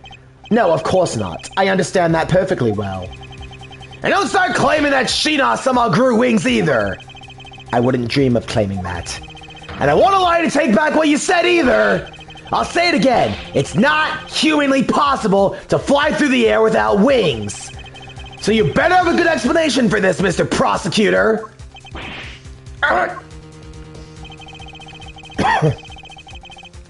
But how can I prove who it was, in fact, flew through the air in this photo? Wait, not humanly possible. Eureka! Very well, you will have your explanation. Sounds like you have a good idea simmering inside that head of yours. Let's hear it! The face hidden within this photo's blurry trailed shadow is... Take that! Naturally, the shadow is the third smuggled object, the Primaduck statue replica. You can't be serious! The Yatagarasu, or rather Callisto Yu, dressed as Agent Sheena and was inside Babel. She dressed the replica statue up in clothes and launched it through the air. Ah, Mr. Prosecutor! You left out a very crucial bit in your explanation. You would have put up a better fight than this. Well, she got caught by Lang. Anyways. I know I did. We'll get to that in a minute, Peyton. We will get to that in a minute. She launched it through the air? Ha! How exactly did she do that? He is literally baring his fangs at me. But he has a point. How exactly did it move through the air like that? As long as this remains unsolved, we won't be able to move any closer to the truth. Which reminds me, didn't he say this earlier? Hey sis, I remember just before Ambassador Alba went to give his speech, he called you into his office, right? So just before the murder, Francisca was called here right into this very room. If that's the case, then that may be another avenue I can pursue. Agent Lang, in order for me to answer that question, I will need to hear testimony from Miss Von Karma. Oh? What are you up to now, pretty boy? Earlier, you mentioned something of interest to me. You said that just before the murder occurred, Miss Von Karma had been in this room because Ambassador Alba had called for her. And for that reason alone, you believed her to be the killer. Yeah, I guess I did say something like that. Audio check. Ambassador Alba had called for her. And for that reason alone... Okay, good. Audio still in sync. Yeah, I guess I did say something like that. In that case, I believe it is my duty to ask her what her side of the story is. Ha! Do you really think a criminal would tell us the honest truth? How dare you! As I've said numerous times, there's absolutely no proof that I'm the killer. Miles Edgeworth, don't tell me you suspect me too. I don't. However, I can't ignore the fact that you were in this room at one point in time. Which is why I would like to hear about it from you. Francisca, I feel that I still don't have enough information. Which is why your testimony is incredibly important to the outcome of this case. Alright. So, what would you like me to talk about? I'd like you to please testify your movements up until you came into this room. Alright, let's try this your way for a change. What if what she has to say happens to be a waste of time? I'll place her under arrest faster than you can howl, no! As you wish. As I said earlier, I was assigned to guard duty in the Albestian Embassy. After I saw the Steel Samurai off on his way towards the ambassador's office, I returned to the Rose Garden for a bit and checked upon the security situation. After all the preparations were in place, I was called back by Ambassador Alba to his office. Francisca, I want to make this clear from the very beginning. So what I wish to confirm is that the only time span in which you were in this office was before the murder occurred. Is that correct? Yeah, of course. I see. For now, the only way that I can see for us to break out of this situation is to ask Francisca about her testimony in more detail. Okay, so what do we do now? So we press preparation once it's in place.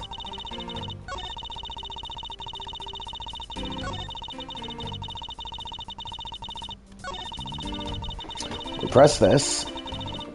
Hold it!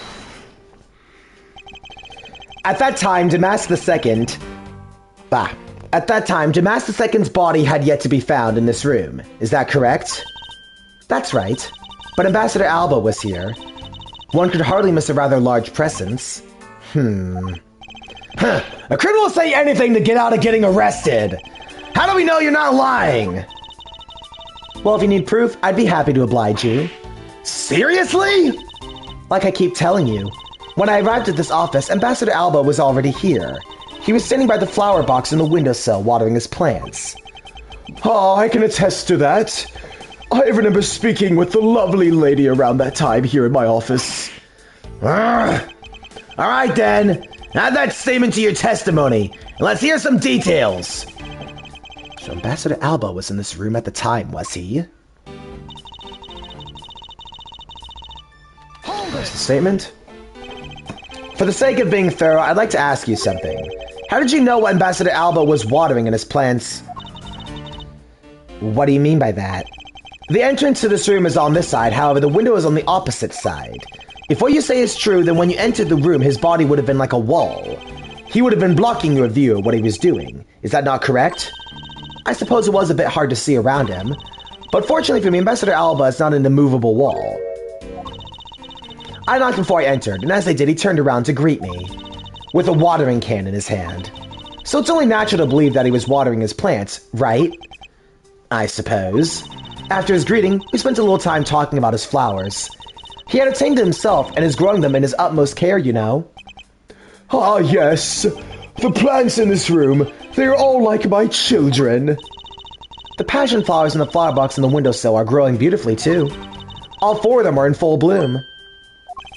Miss Von Kava, what did you say now? I said the flowers are growing beautifully. What about that statement do you not understand? What do I not understand? I don't understand why a certain thing is the way it is. I'd like you to append that statement to your testimony. Fine then. Now, as we know, there is only 2 in there right now. That's pretty easy to see. Objection! Francisca, for some odd reason, your testimony contradicts with this piece of evidence. It does appear that way. Ah, I knew it! I knew we couldn't trust your words, sis! Mr. Edgeworth, what are you doing discrediting Miss Von Karma like that? Yes, sir! If you keep this up, she's gonna get taken away! Eek! All I've done is state what I saw. I have not made a single mistake in my testimony. And for this, I am still under suspicion for murder. Is the number of flowers really all that important at this juncture, Miles? At the very least, it's a contradiction in this enigmatic case. One that I find hard to dismiss as irrelevant. Ha! Let's hear it, Mr. Prosecutor! What's the number of flowers have to do with anything? What does it prove? I believe the answer to that will be clear if we were to examine that flower box. How did this contradiction come about? There must be something behind this discrepancy. They're my beloved flowers. I've grown them with the utmost care. So I ask that you please be gentle with them as you examine them, Mr. Edgeworth. I understand. I won't rest until I've inspected every suspicion look and... reading too fast. I won't rest until I've inspected every single suspicious-looking nook and cranny. Now, I need to... examine the flower. The name of those flowers, I believe they're called passion flowers. Despite being called flowers, they're actually a species of vine. They appear to be growing well and are supported by these plant supports. Yeah, but no matter how I look at it, looks like there are only 2 here to me. You realize, don't you, sis? Your little lie has failed you. Miles Edgeworth! Hurry up and shut this man up for me already! I suppose I will need to use some evidence to shut him up, won't I? Hang on. Show evidence? I believe I have just the piece of evidence you require. Oh, you do ya? You have such confidence in the face of your current plight. But I highly doubt it'll last until the end. You howl like a wolf, Agent Lang. But we'll see if you have the bite to back up that bark after you see this evidence. The truth the passion flowers reveal can be seen in this piece of evidence. Because they're not actually hair sticks. Take that! Sheena, who was supposedly in Babel the entire time, had these hair sticks on her. That look exactly like the plant supports in this flower box. In other words, I believe it can be said that these hair sticks are actually support sticks for the passion flowers. Heh, and so what? Is this really all that important to the case? Of course it is. It means that we found yet another item that was smuggled between countries tonight. Ah! Think about it logically, Agent Lang. These sticks were originally in Alabast, but somehow they wound up in Sheena's hands, who was in Babel the whole night. So make no mistake, these sticks were smuggled somehow, just like the knife and the statue. Huh. Very well then. I want to hear from you exactly how they wound up in Babel. How did these support sticks find their way to Babel, and why? There must be some reason as to why they ended up there. Aha, so that's why! Agent Lang, if you would please take a look at this and tell me its shape. Huh, it's just another stick, isn't it? And so it is, but the shape of the support sticks is what's important. For when they are used with something in this room, that's when it all comes into focus. And the object that completes the picture when used the support sticks is the crossbow. Wait. Yep. Eureka! That's a crossbow! Wait, you're not really suggesting... I am. These hair sticks, or rather, plant support sticks, they'd make for perfect arrows. Yeah! I've done it! I found the common thread that connects the two offices. But this thread has yet to be completely untangled. Even using the arrows, how does it explain how the statues were transported? Furthermore, who could have been who fired these sticks and arrows? There must be a common thread that ties all these things together. Mr. Prosecutor, hold up a second. You do realize what happens when you tie a statue to an arrow, right? They don't fly at all. Border Crossing Part 2. So Babel's statue was draped in the Yatagarasa's clothes and shot over here? Even if you fired the arrows from this side, they wouldn't go far with the statue tied to them. Don't think I need to tell you that the Primadux statues didn't sprout wings. You're a realist after all, aren't you? The Primadux statues didn't sprout wings. Of course they didn't. Glad you understand. I feel much better already. I was afraid for a second that you were unaware of that crucial fact.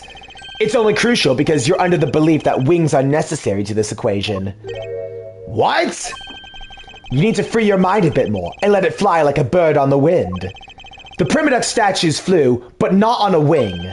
Allow me a bit of your time, and I'll explain this mysterious phenomenon to you. Border Crossing Part 2. And someone is still texting me. Okay, so now we press a statement so Babel's statue was draped. Oh.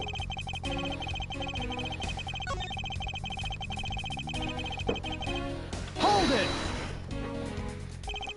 But that incredible scene just happened to have been caught on film, resulting in this photo. Ha! And what an incredible scene it was! This photo was taken by a freelance photojournalist, right? Yes, so I hear. And not every photojournalist is known to be honest, right? Especially not the ones that sell photos of spirits and giant creatures to tabloids. Yes, I know what you mean. I've seen those sort of photos many times in court. But there have been times where those photos have turned out to be telling the truth. If you had ever stood in a court of law, you would know that it's entirely plausible. Ha! You really believe that stuff you're spewing right now? A courtroom certainly is a strange place, if what you say is true. But there really is something odd about that photo, no matter how you look at it. So I press that. Hold it! But we are in agreement that an arrow by itself would reach the other side, correct? But just the arrow by itself is pretty meaningless, don't you think, Mr. Prosecutor? Because things they wanted to smuggle were a lot bigger than nothing. No, that's not necessarily true. What? What I need right now is not further discussion of my conclusions, it's the launching of my conclusions. What the shooter wanted to launch with the crossbow was not the statues themselves, but rather something a crossbow can launch that can be used to move the statues.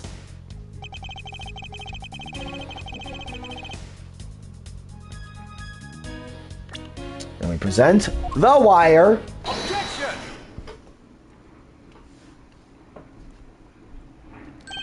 Finally we have reached this point in our discussion.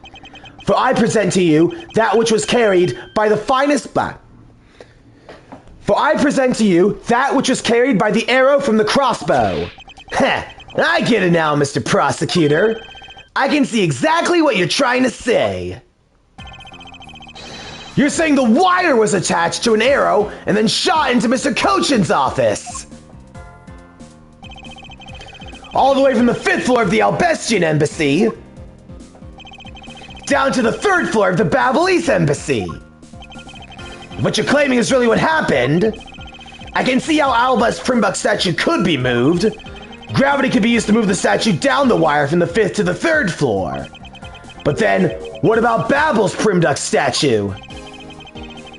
The dark shadow in the photo clearly is flying away from Babel. Going the opposite way of gravity from the 3rd floor of the Babelese embassy up to the 5th floor of the Albestian embassy. How do you explain that? Aha. I think I finally see how the gears behind this whole trick work. Agent Lang, the motion used behind this trick, I wonder if perhaps you have yet to envision how it works in your head. Motion? What motion? This is the motion that was employed to smuggle Babeluk's motion. Rotary motion. I believe it was done via rotary motion. If the two statues were transported simultaneously... Simultaneously? Get real! The statues would collide somewhere along the way! Did I ever say there was only one line of wire between these two offices? If you shot an arrow with the threads of the wire tied to it, a circular belt can be formed. Lang Z says, don't object and call success what is beyond reasonability. Taking into account the tension difference between the two wires, the top one would snag too much to the point where the statues would collide anyways. Agent Lang, as you know, the Primadux statue is one-of-a-kind national treasure. And the fact that Babel's statue is a hollow replica of a real statue, it would naturally be lighter than the real one, meaning that my idea is very possible. Lang Z says, "Hello!" Here's what I believe happened. Miss Yu and a mystery co-conspirator set themselves up in two different rooms. The co-conspirator bridged the rooms by shooting the two ends of the wire down on one arrow. Then, the two of them covered the statues and proceeded to transport the statues. After the switch was completed, another arrow was fired, carrying the other end of the wire down to Babel, where it was to be disposed of. And to do that, Miss Yu hid it inside the grandfather clock, QED. Ha!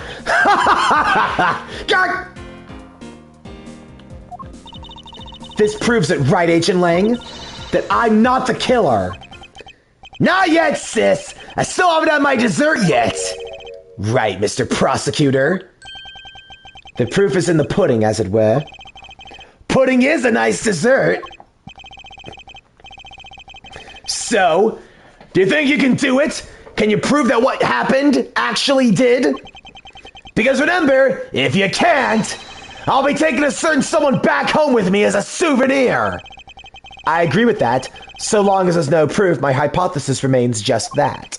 However, what I have laid out is no mere hypothesis, for there is one more piece of evidence. One more? This should be interesting. You think you have a piece of evidence that will turn your hypothesis into fact? Well then, let's see it, Mr. Prosecutor! The thing that made it possible to create circular belt out of the length of wire, I believe that is right here in this very room. It's the fan. Take that! Ha! Looks like you dropped another bomb on us again! The last piece to the trick are two pulleys. Precisely. The ceiling fans double as pulleys in this case. And thanks to that fact, there's one installed in each of the offices. The ceiling fans made for perfect pulley set for the wire to run on. Ah! Oh! This must be it. This is how the smugglers bypass the impenetrable security.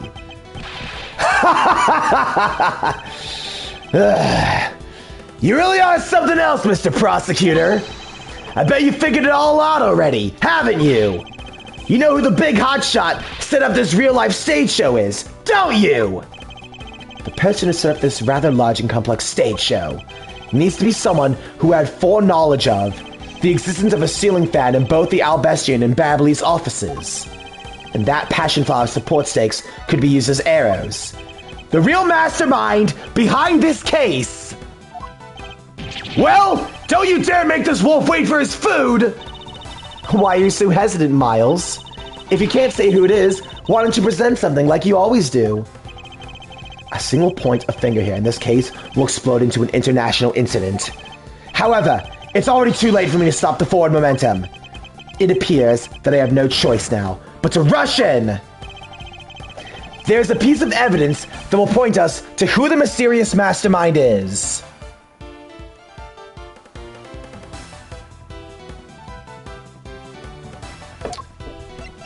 Take that! This smuggling could not have been possible without the use of the crossbow. Furthermore, the arrows that were shot by the crossbow were plucked, as it were, from the flower box in this very room. They were planted so long ago, the passion flowers had time to grow so big that Miss Von Kalma didn't even notice the arrows when she visited this room today. On top of all this, the fact the culprit knew that both offices had ceiling fans tells us that this person has very detailed information on the embassy layout. So as you've already guessed, this person I'm accusing of hatching this plan is the person who grew these flowers in the flower box with the utmost care.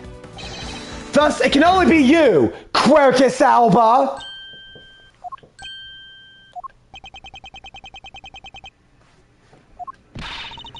Are you out of your mind, Miles Edgeworth?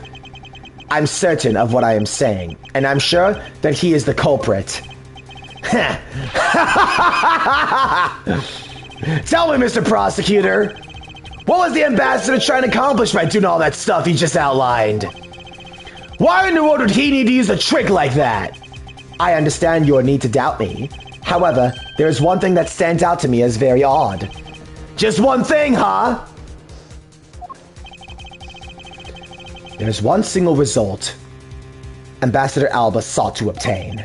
If we were to examine the focus of this complex trick, I believe we will find the answer to everything. Everything will become clear once we examine this piece of evidence. Take that! I would fully understand the reasoning had the situation been in the reverse. However, to go through the trouble of swapping the real Primadux statue for the fake, in a sense, I sense a very shady reason for such a bizarre action. And who better to ask for that reason than King Primadux himself? I see. Ambassador, we'll be examining that statue now, with or without your permission.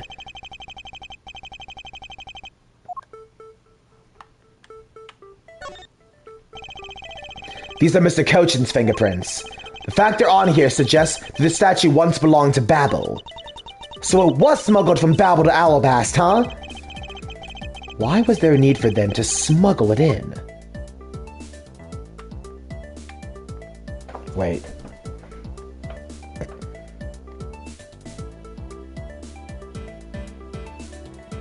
The head.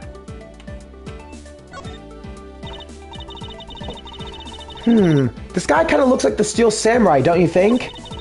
Maybe it's because they all look like when he was picked to be the Goodwill Ambassador. Oh. Maybe they all look alike because he was picked to be the Goodwill Ambassador? I suppose that's possible. Take a look at this area around the base of his neck. It looks like a gap. Hey, you're right! Maybe it's meant to be some kind of secret. Perhaps it's possible to open the statue from this gap in its construction. What? Hurry up and open it, Miles! Alright, here goes. The plates. Wow, it really did open up! Hey, what's this thing that fell out? I believe a more thorough examination of it is required. What in the... is this? Hey! Is this what I think it is? It's a plate for making counterfeit bills! Somehow, it appears that we've at long last arrived at the exit to this complex labyrinth. We finally hold within our hands one of the counterfeit money plates, and the reason why the replica was smuggled into Alabast to begin with.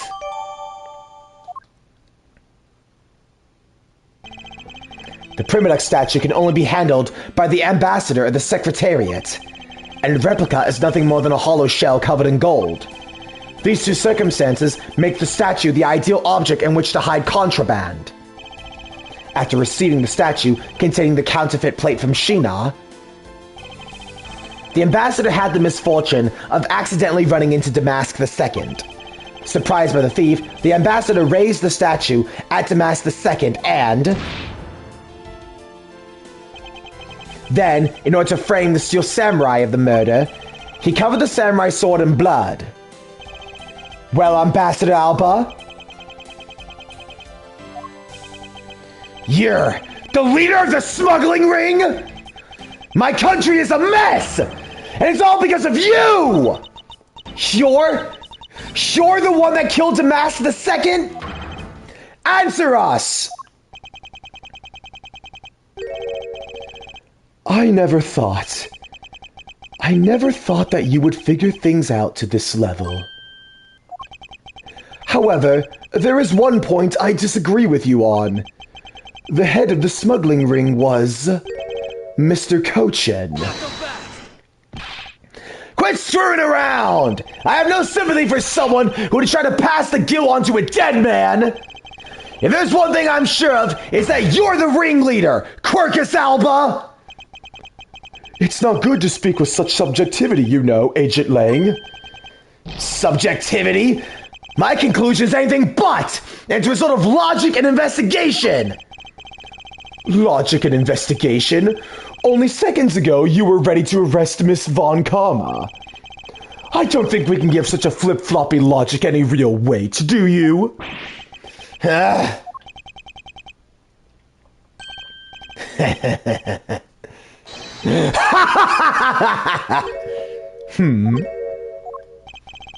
It looks like you still don't get why I came back. Excuse me? You see, the reason I came back is so that I could sink my fangs into your wrinkly old neck! From the very beginning, my real target has been you! What? Agent Lang, I demand an explanation. Sorry, sis. Didn't mean to put you through all of that. I knew you were innocent from the very beginning. You did? I knew that this whole incident had been meticulously planned out and prepared for.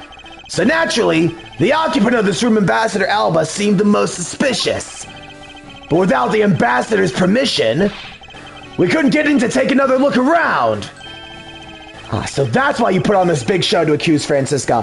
What a power play! Again, bro, Alba believed him. That was the thing. Lang played him so good, and he gave him permission to get back in here. That is so smart. And Lang's not done yet. He's not done yet.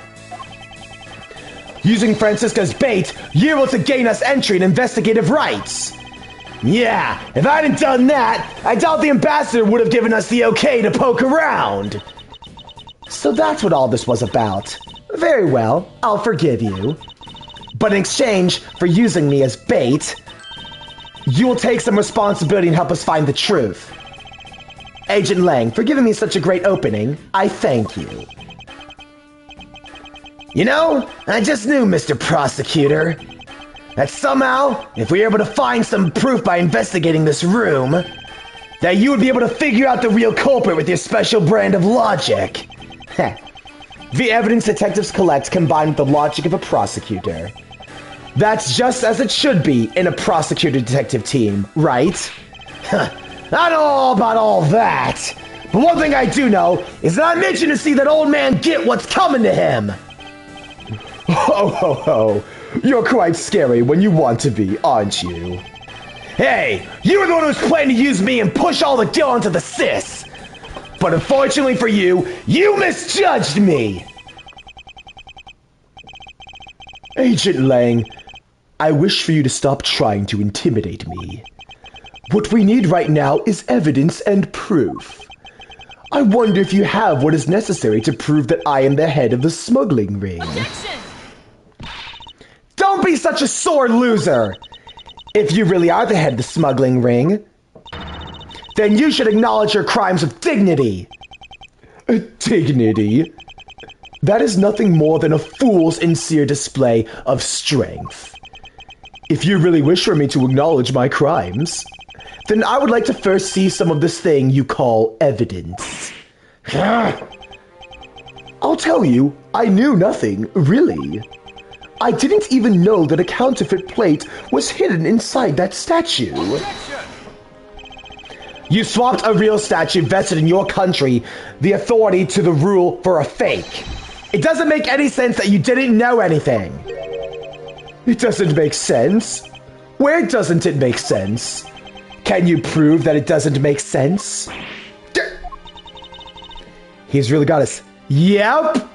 This guy is the leader of the smuggling ring.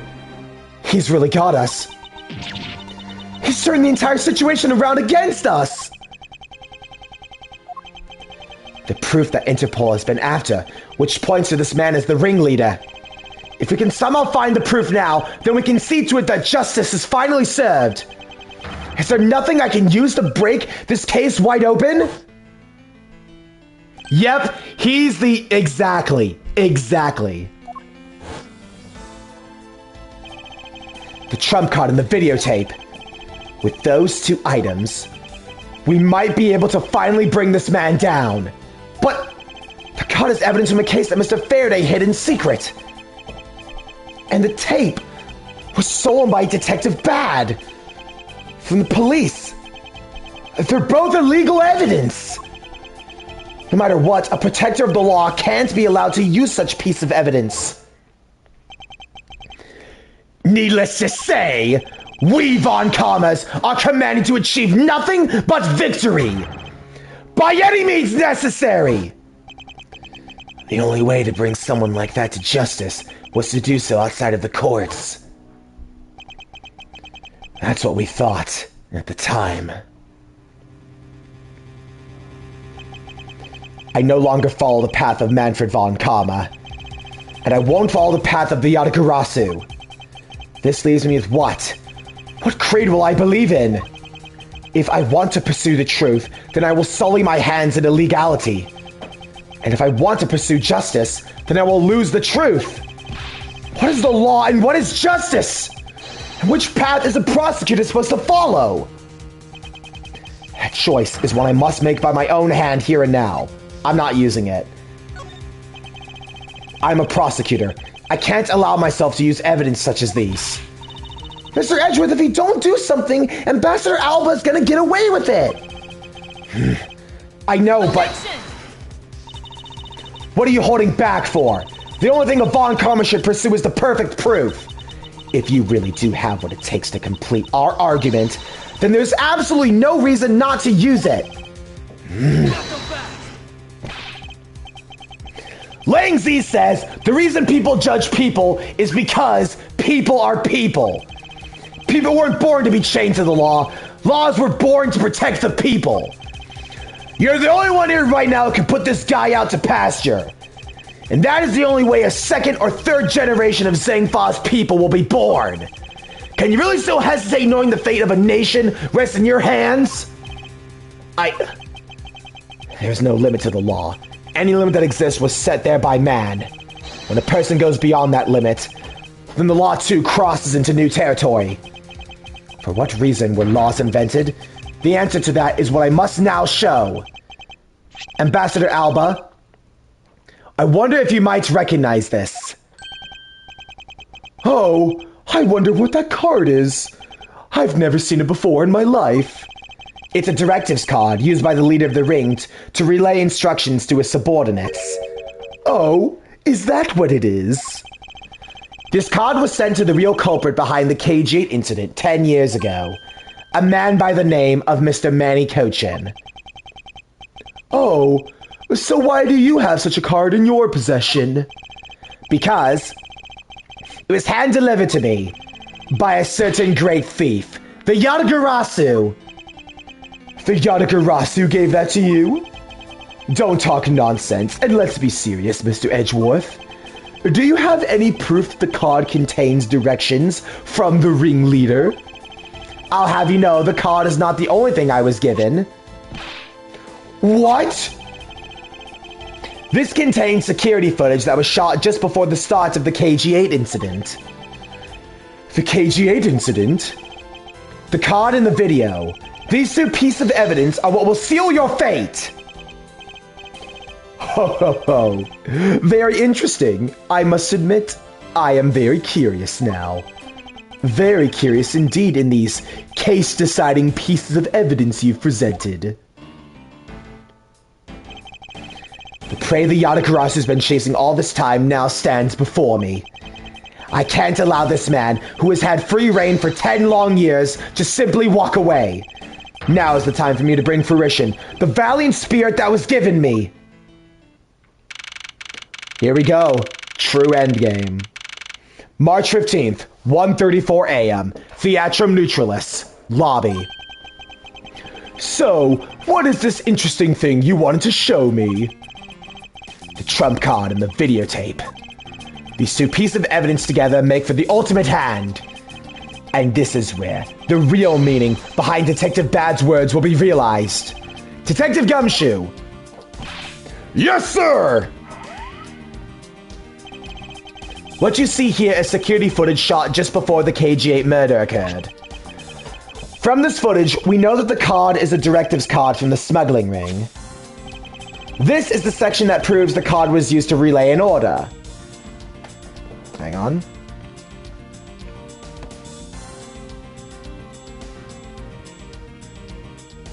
Highlight the right hand, his right. Take that! As you can see, Mr. Cochin is holding the card in his right hand. I see that. The killer is indeed holding a card with the exact same design on it. But that card and the one you have, just because they look the same doesn't mean that they are, does it now? Ah, but there is a very easy way for me to prove that they are in fact one and the same. All we have to do is simply take a look at this. This dark red blood. Yes, this is your proof. Proof the orders on this card were played out in that terrible tragedy. The blood belonged to the victim of the KG-8 incident. With a bit of DNA testing, we can very easily verify that as fact. If you have no objections, then I'd like for you to take a look at this next piece of footage. The car that passed by in front of the victim's apartment building. It was an official Kadofian government car. What? Detective Gumshoe, could you please magnify the footage? This area of the footage directly links the smuggling ring with Kadofia. Then we point to...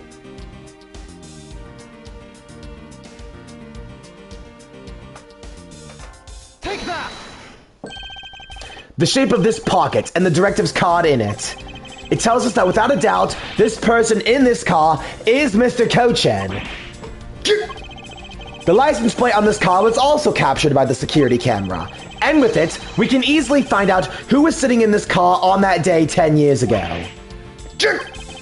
Which is why I can say with confidence that you were riding in this car on that day. Ah! Ha!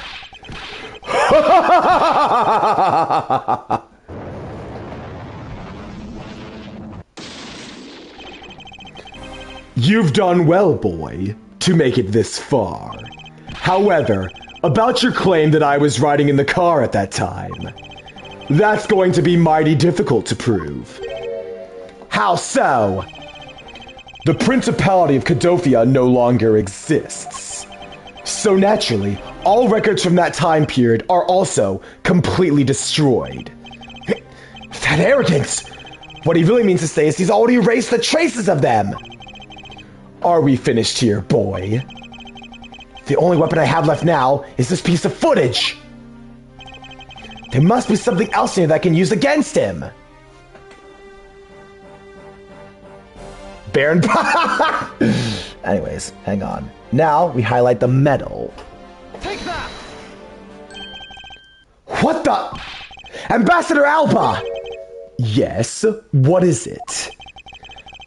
You were once an army man in the service of Kadofia, and it was you who made that many missions that participated in success of, correct?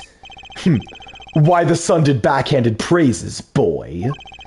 Although, to be sure, the brilliant medals on my breast were awarded to me during the era of Kadofia. But now, I am the only one who owns this particular medal. In that case, the only person who could be sitting in this car is you! How do you figure that? By the medal captured here in this footage. It's clearly the same exact medal as the one on your chest. What? This is how it will be, but I won't look back. For this is the path I have chosen.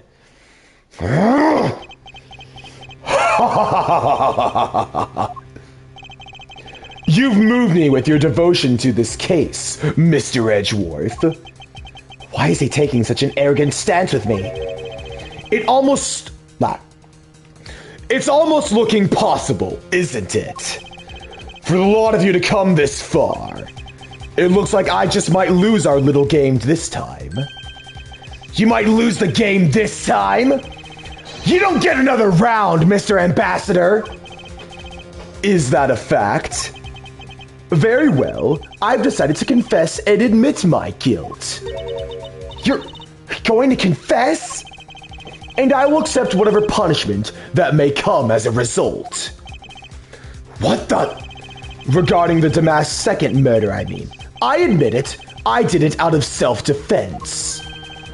You're claiming it was justified self-defense? Damas II attacked me, and I felt my life was in danger. If I hadn't done what I did, I might be the one you found dead instead of him. Ha ha ha! What a pathetic performance! I'm not giving you one. Wow, you really do know how to laugh at inappropriate times. If you wish to claim it was justified self-defense, then you will need some evidence. It was always the evidence with you, isn't it? But if that's what you require, I'll provide it. That man left a mark on me when he attacked. What? I don't particularly want to show it off, but this is proof that it was in self-defense. I'm an old man, and sometimes I don't pay enough attention when I should. But Damatsu didn't have a single weapon on his body! Hold on, it's nothing to get worked up over because I hid the weapon. You hid it? I'm sorry, but as you know, a murder is a murder, even if it is in self-defense. And I couldn't let it become public, seeing as how I am an ambassador. This is the weapon you seek, my special bonsai trimming shears. Ugh, it's covered in blood. He was trembling quite badly during our struggle. But that's when he grabbed the shears that were sitting in my office and attacked. So you see, it was an act of self-defense. Is he right, Mr. Edgeworth? Since he has both the wound and the weapon that caused it, it's enough to declare it so. No way! Oh, which reminds me, I guess there's still one more accusation I need to resolve. Smuggling and counterfeiting? Unfortunately, all of that is my secretary's doing. I had no knowledge it was going on. Stop spewing nonsense! You're trying to throw my investigation under the bus in your desperation! If you want to get real honest, everything in this case can be connected to you! The murder of Damas II was done in self-defense? In my trials, no man escapes this crime alive! Perhaps so, if you were my opponent in court. However, there's one very important fact I think you may have forgotten. And what is that? Ah! Ah! Ah! That's what you mean! Extraterritorial... That's right. This embassy sits on what is effectively Alabastian soil. So any trial that is to be held will be held in Alabast. Therefore, the crime I just admitted to will never be tried in your courts. Agent Lang, what is Interpol's stance on this? Yep, this is how he gets away with it! Agents investigate, that's our job. The judgment of people have confessed to the crime. That's the court's job. And I've already confessed to all of my crimes, Agent Lang. Furthermore, by the very nature of my position, I have full extraterritorial rights. These rights are effective even on your country's soil. Therefore, no matter where a crime may take place, I will never stand trial in one of your courts. That arrogance and your expression! That's nothing like the face of someone who's ready to accept the consequences. Don't tell me you have your own country's judicial system eating right out of your hands! These crimes you all speak so seriously of. To me, this has all been nothing more than a game. You may chase me out of this embassy with your accusations, but it's no big deal. Albest has numerous other embassies in other countries around the world. All you would accomplish is you would change the backdrop of our little game. These 2 layers of protection that extraterritoriality provides to him. This is why he's one of those who cannot be brought to court. You see now, don't you? I live in a whole different world than you. Now, if you'll excuse me, I need to go to fetch your eviction papers. Is there nothing we can do?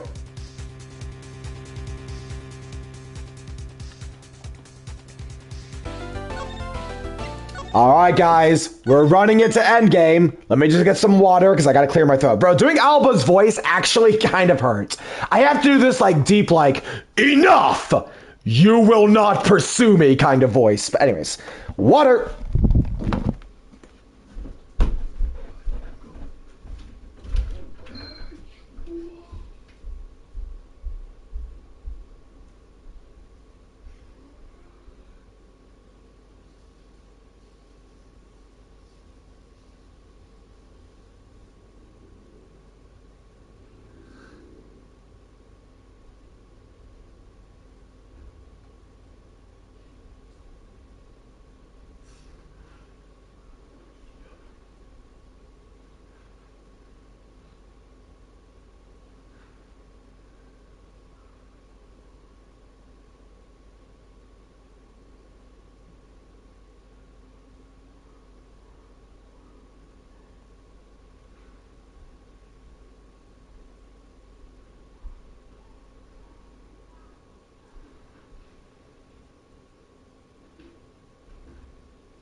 Backies! Alright! Endgame! Scroll down a little bit.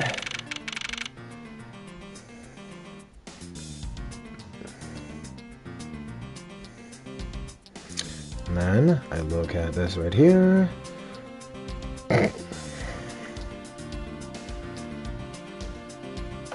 Okay.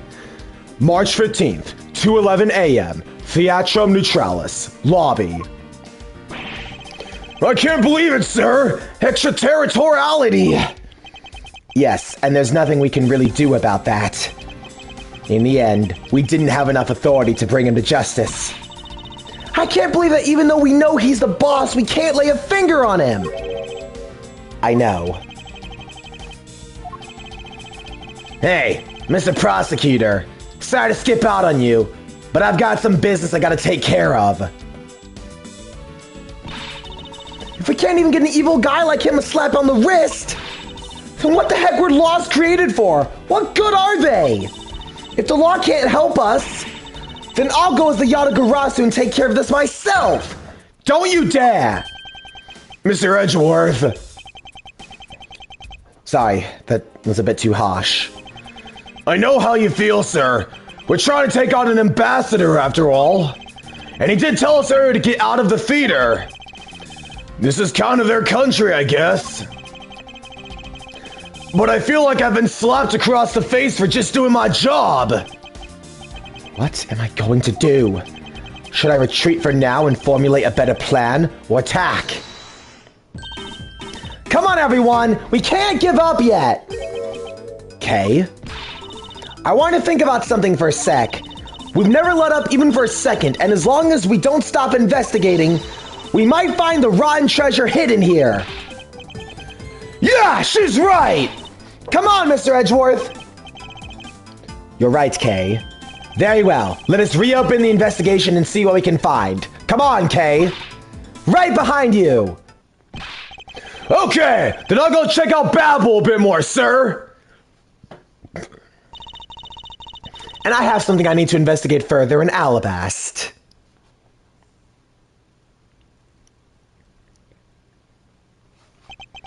Now then, before I gather any more information, I should do a bit of housekeeping. Begin investigation. Theatrum Neutralis, lobby. Ambassador Alba seemed agitated over something. I wonder why. There are two special circumstances that surround the ambassador. First, the embassy itself has extraterritorial rights. If something happens on Albastian soil, we are unable to legally prosecute him. Cool. It sounds like Jesus Christ, Kay. Cool. Sounds like embassy is the perfect place to steal whatever you want. And murder Damas II, run a smuggling operation and make counterfeit bills, apparently. But I thought all the counterfeiting was done by Mr. Cochin and Babel. Yes, he apparently used the embassy's coupon printing press to do it. But it's the same story over there anyway. Babel also has extraterritorial rights. Which brings me to my next point. The ambassador's extraterritorial rights. Those rights are effective even in our own country. Really? No matter what happens, he can never be tried in our courts. He retains some very special rights indeed. Basically, no matter what wrongs he may commit, we can't bring him to trial here. So I guess we really don't stand a chance, do we? We might stand a chance if we can somehow nullify either one of his special rights. Okay, so first thing we're going to be doing here is examine the picture on the left side. This was taken just before the two ambassadors gave their bouquets to the stale This was taken just before the two ambassadors gave their bouquets. The pronunciation. This was taken just before the two ambassadors gave their bouquets to the Steel Samurai. Wait, is it just my imagination? Or is there something at this picture that I've seen before? I won't rest until I've inspected every suspicious-looking nook and cranny. It appears to be a bouquet of Persian cyclamens. I've never heard that. Sorry. It appears to be a bouquet of Persian cyclamens and roses. Wow, you even know the exact species? I never would have figured you for an expert on flowers. It's all because of those flowers that old lady sends me every month. Just look at me, I sound like I'm some sort of botanist. So, what exactly is this yellow flower here? That one? I'm not sure. What? You don't know? As far as I can recall, I've never seen a flower like this before. But I feel as though I've seen the shape somewhere before, though. Now we deduce this because look here. Okay, and then we present...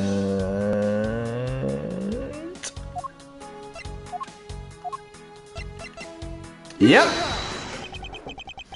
Babel's national symbol is the butterfly, and Albest's is the flower. It would appear that someone is employing the old hide a tree in the forest trick. What are you mumbling to yourself about?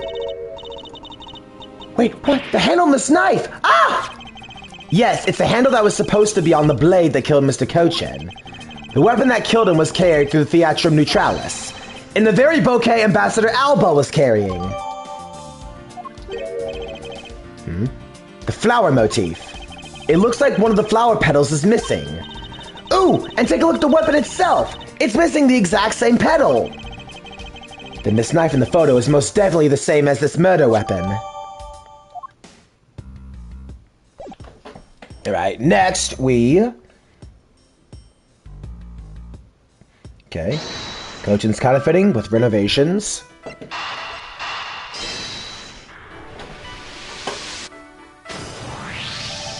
We know the counterfeit bills were printed using the embassy's press, but the necessary materials such as the Babelese ink and paper must have been hidden in a secure location. But what do you think would have happened if the renovation had begun? Well, we probably had to find a better hiding place or get rid of it all. Right, so we can assume that the renovation was the cause of the plate and bills disposal, and the reason Mr. Cochin was killed as the ringleader of the smuggling operation. Based on what we know, who do you think was the one with the most to gain? Quercus Alba.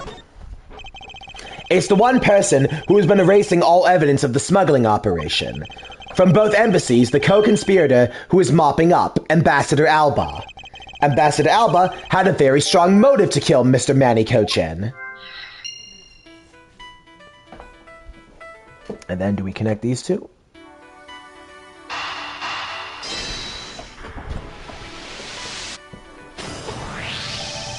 The cause of Ambassador Alba's agitation, the rotten treasure we may find, and the motive for killing Mr. Cochin, Miss Yu said it herself that she didn't kill anyone tonight.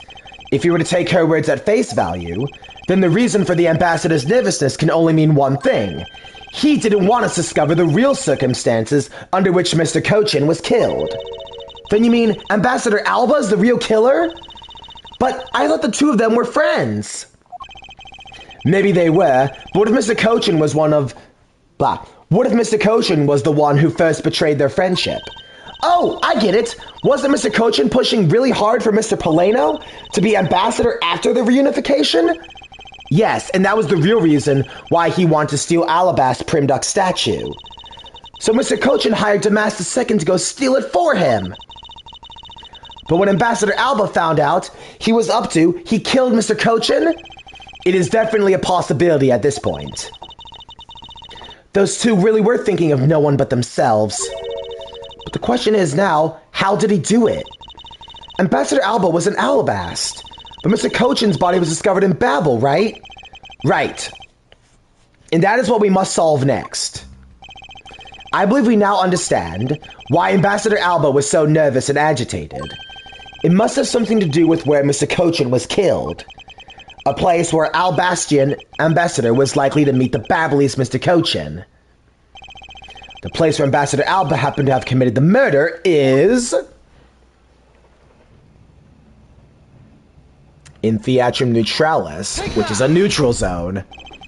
The only place that makes sense is here at Theatrum Neutralis. What? Here? The Goodwill event was being held here today, correct? The only place that both of them would have been here is here. But if that's the case, then that changes everything. This theater isn't actually Albestian land. So that wipes out one of those extraterritorial rights he has. It makes logical sense, in which case it is a reason for us to investigate further. So what should we check out? Let's see.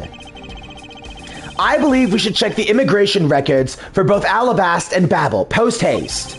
Babel's records should be easy to obtain, however, the problem will be Alabast. I wonder if they would allow us to see their records despite the order to vacate. I'm already one step ahead of you, Miles Edgeworth. Francisca, I have here the security footage from both Alabast and Babel. You would do well to take a look at its contents. You move fast. Avant Karma strives to be perfect in every way. It's not in my nature to keep on retreating like this. I took the liberty of looking over the Babel investigation reports as well. From now on, you will make no excuse to back down or say we can't solve this case. I'm sorry about earlier. We won't be beaten, because my cute little subordinate is going to try his very best, isn't he? Hasn't she patronized me enough already for a lifetime? So this video contains footage from Alabast Immigration Screening Area. I really hope there's something in here that we can use.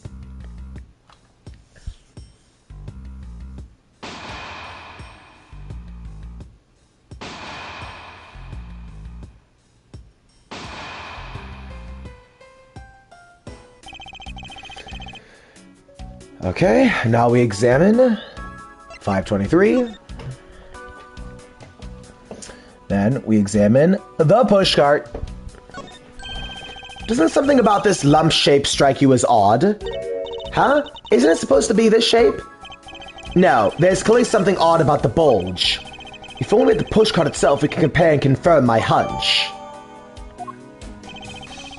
Next, let's check for footage from Babel's security camera. I hope it shows us something good. Phooey, there wasn't a single sign of suspicious person or anything. That right there is the contradiction. Huh? Did I miss something? You didn't miss anything, because there was nothing to miss. However, what is missing is the image of Mr. Cochin entering his own country. But wasn't his body found in Babel? It would appear that the true face of our final puzzle has finally revealed itself.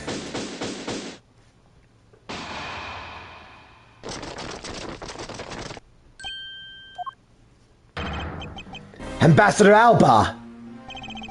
I thought I asked you and your group to vacate the premises, Mr. Edgeworth. Actually, I thought I should let you know that this theater sits on my country's soil. You've had your fun, and I've enjoyed our little game. I dare say you've even achieved a new high score. However, once you've recorded a score, that same game can never be replayed again. Do you understand what I'm saying to you? Your game is done, and it's game over. No! Where do you think you're going at this time of night? After admitting to my crime, I was overcome with regret. So I am heading to the airport now to return home. I'm afraid I can't let you do that. There are still too many issues that need to be discussed with you. You can't stop me, Mr. Edgeworth, and you know it. Ah! Please, may I have a little bit of your time, Ambassador Alba? Ambassador Palino! Even just a teeny tiny bit with me. The already strained relationship between our countries is a precarious situation, you know. Very well, if you insist. I will play just one more round with them and see what they want. Not that they'll get any further. Ambassador Palino. Mr. Edgeworth, all I wish for is the normalization of relationships between our two countries. But there's one person standing in the way of that dream. I believe in you. You'll do what is right. Thank you for your vote of confidence. Now then, what was it you wanted to ask me about? I do have a flight to catch, after all. So I'm afraid I'm going to have to limit you to just one question. That's more than enough, because I only have one question anyway.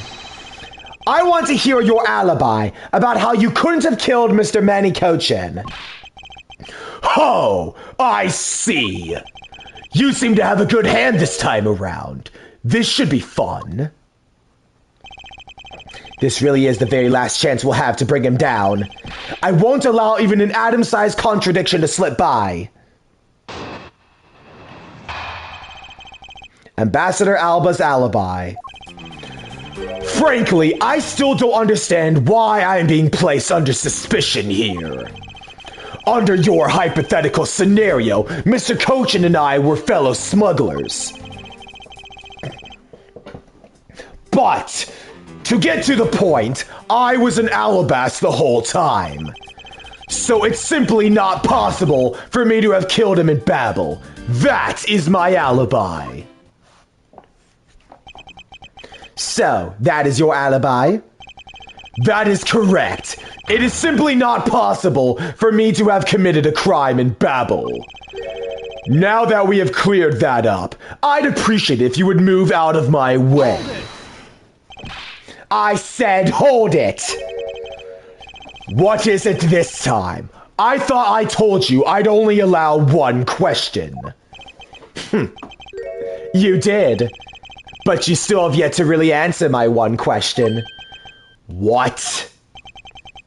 Until you tell us the truth, I will refuse to budge an inch from where I'm standing. Very well. I will play with you just a little longer. Miles Edgeworth, as my subordinate and as a representative of this country's prosecutors, you are forbidden to lose. Of course, that is something I've understood from the start. That guy's the one who ordered my father killed, isn't he? Yes, I believe so. The goal of the first Yatagarasi was the capture of the smuggling ring's leader. My father and Uncle Bad. Their legacy will live on through me! So that's why we've got to catch him, okay? We will, I promise. Now, Ambassador Alba, let's have it the truth now, shall we? No matter how many times you ask, my answer remains the same. All right. Press the statement under your hypothetical scenario. Hold it! It's not a hypothesis. Earlier, we proved it to be what happened. Well, let's leave that to one side for now. Because it doesn't change the fact that I have no motive. Oh, so you really had no reason to kill Mr. Kochin? If you want to suppose I had one, then why not? I'll indulge you. After all, this is nothing more than a silly game to me. Even if that's how you see things, I'd appreciate it if you wouldn't... Even if that's how you see things, I'd appreciate it if you wouldn't take... Fuck! Read slower. Even if that's how you see things, I'd appreciate it if you would take me seriously. Audio check. Fuck! Read slower. Even if that's how you see things, I'd appreciate it if you would take me seriously. Audio check. Fuck! Read slower.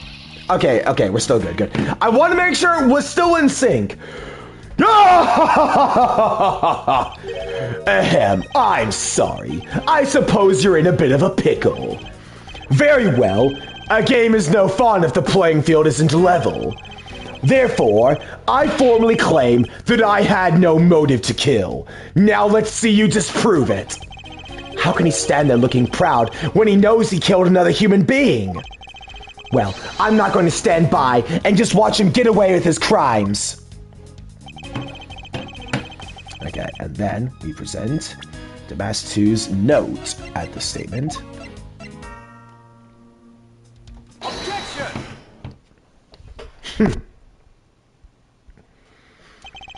If you want to know, I believe you did have a motive to kill. It was because Mr. Cochin had betrayed you. But you had your own reason too. Namely, you wanted to pin the smuggling all on him. Evil begets evil, and because you were trying to test each other, it turned into this mess. I don't believe this. You have a bad penchant for telling tales, Mr. Prosecutor. If you're not, then I suppose you have some proof to support your argument. I never use guesswork in moving my cases forward. It has been proven that this note was written by Mr. Cochin's hand. Shall we take a look at it? The contents of the note is a request calling for the theft of Alabast Primiduck statue. By killing him and pushing all of your guilt for the smuggling onto him, you walk away spotless. I believe you understand what I'm driving at.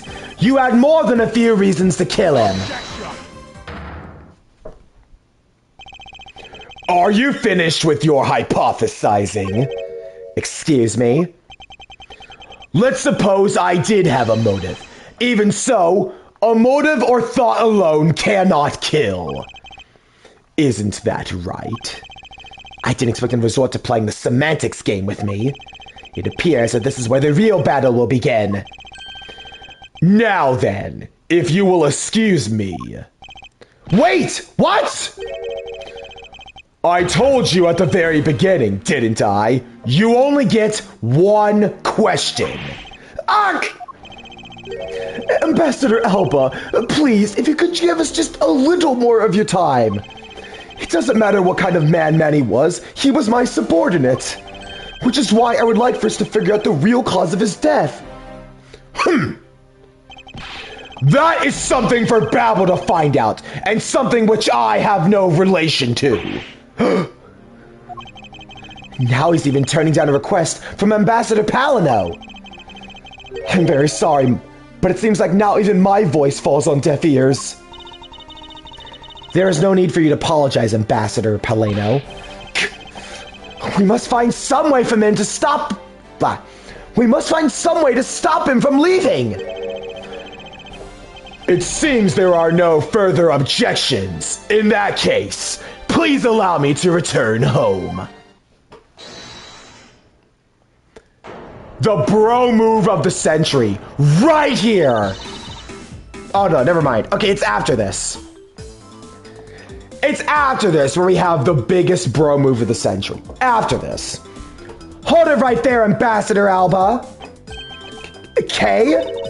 Like I said, Mr. Edgeworth, the Yatagarasu's legacy will live on through me.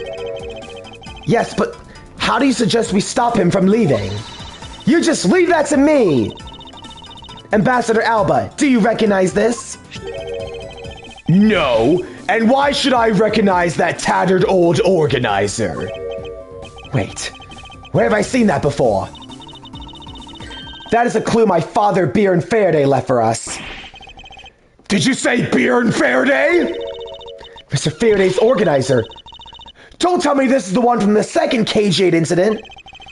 The one in which he wrote about the Yatagarasu's key? Yes, this organizer belonged to the prosecutor you had Miss Yu kill 7 years ago. I have no idea what you're talking about. You say like it was related to me. Inside this organizer, he wrote up every detail of every evil thing you did. What an amusing little girl you are. But that sort of trickery won't work on me. If you won't believe me, then take a look at this. And what is that toy there?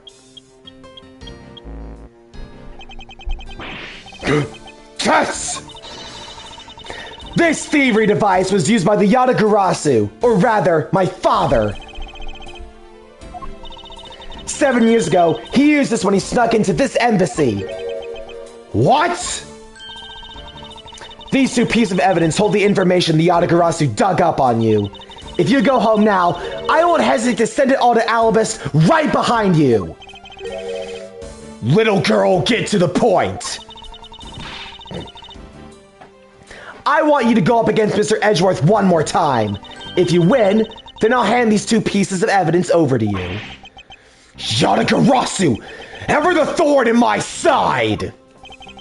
Okay, does that organizer really contain any information on his dirty dealings? It's nothing case-breaking, really. Ah, so then it was just a bluff. Even if it was, we still can't let all the info my father and Uncle Bad found go to waste. Plus, just the existence of Little Thief is troublesome enough for him. Those 2 pieces, aren't they keepsakes of your father? It's okay. I believe in Mr. Edgeworth. He'll come out on top in the end. Okay. When the going gets tough, someone's got to be there to put the wind back in your sails. After all this time, you're still quite the feisty one. I applaud your powerful nature. I refuse to lose this too. Ambassador Alba, you won't be returning home until you give us further testimony. How dare you all, barring a person like me!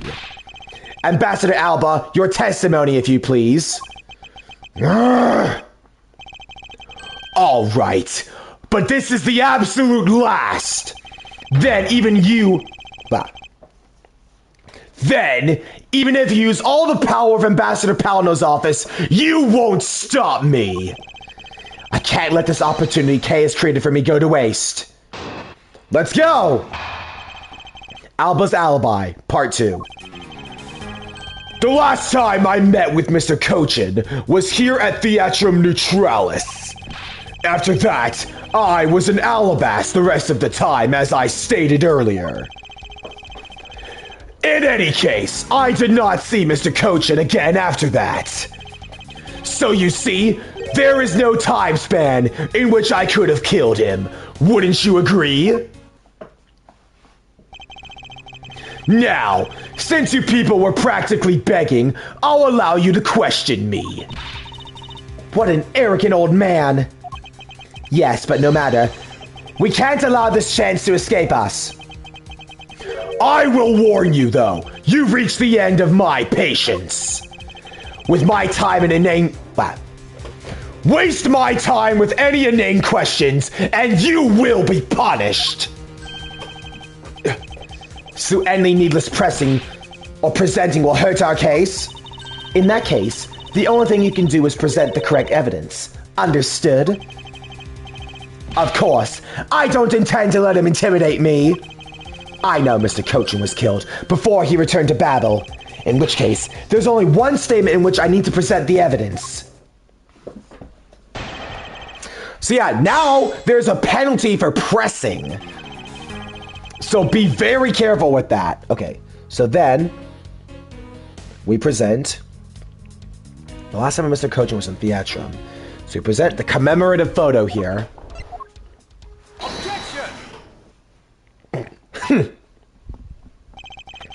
I'd like you to take a look at this picture. It's a rather nice picture, isn't it? It was to commemorate the restoration of relations between our nations. Oh, it's commemorative, all right. One that captures the proof I need to show that it was you who committed the murder. Come again? This is the knife that killed Mr. Cochin. I see you recognize it, as well you should, for it was you who brought it into this theater. You hid it among the flowers you were given to the Steel Samurai, meaning that you killed Mr. Manny Cochin here at the theater.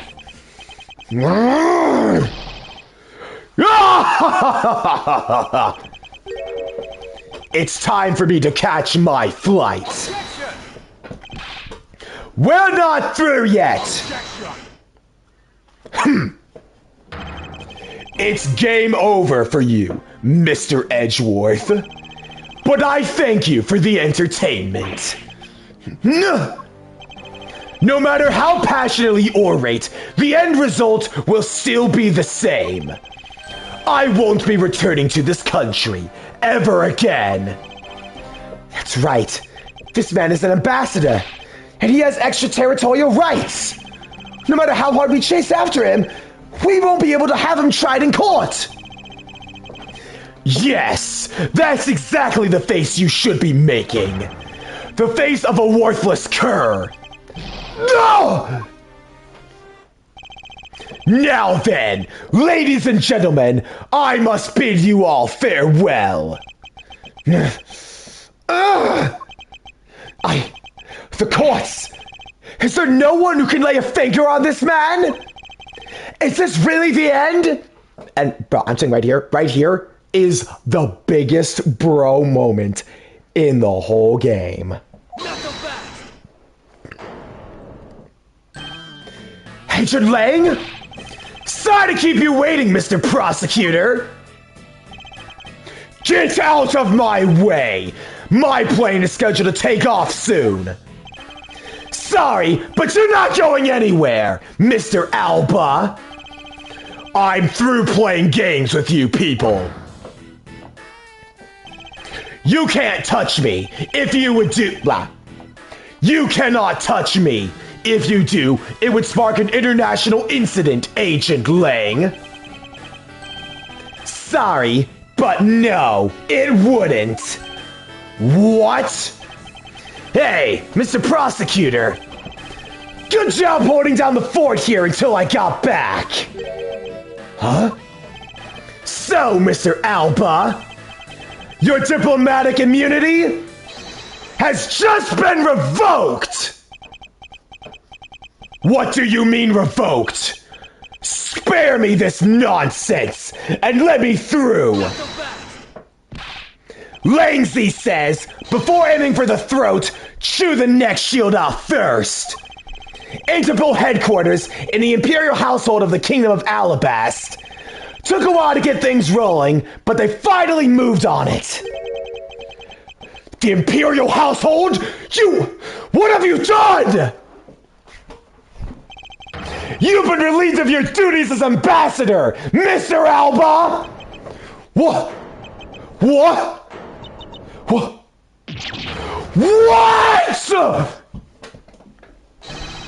Effective today, effective right now! And you have Mr. Prosecutor's videotape to thank for this! The video the Yatagarasu provided? You can't be arrested simply because you're an ambassador? In that case, I thought to strip you of that title. You underestimated me! A descendant of the founder of entertainment philosophy, Lang Z! 4,000 years of deeply entrenched connections and networks around the world. It's all paid off!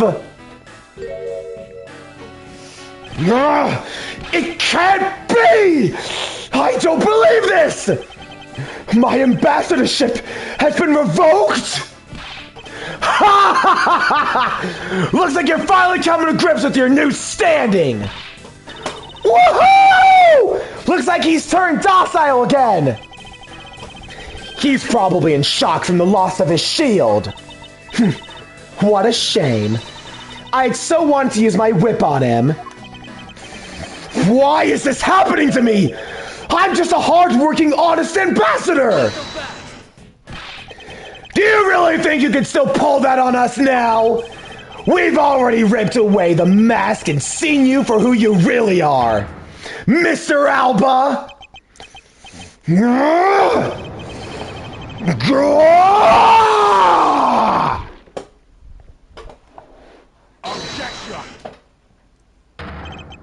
No!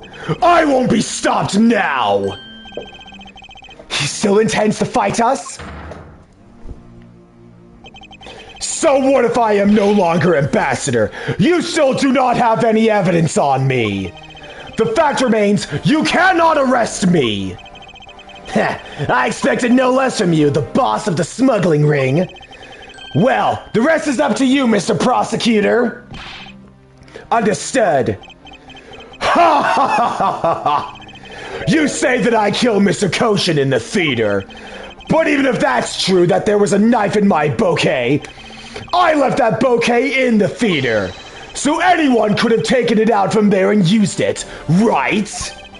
Besides, the claim he was killed here itself is odd. After all, wasn't his body discovered in Babel? Are you claiming that I carried his body all the way over there? Ha! Preposterous! I'll be the one to prove whether it's preposterous or not. Ex-Ambassador Alba, are you ready? Because this is no game. This is war! Alba's Alibi, Part 3. I killed Mr. Cochin in this I killed Mr. Cochin in this theater using a knife that was snuck in my bouquet. I left that bouquet in the theater. Anyone could have taken the knife from there. Besides, Mr. Cochin's body was discovered in Babel, right? There is no way for me to have transported his body from the theater to Babel. Look, don't you think you've had enough fun with me? You've already stolen my ambassadorship from me. Would you have me surrender too? You have no plans to return to this country, isn't that right? Did you know that a bunch of your subordinates are seeking asylum because of you? Ha ha ha ha! As if I care. Hey, Mr. Prosecutor, boot this guy out of the embassy and we can finally end everything!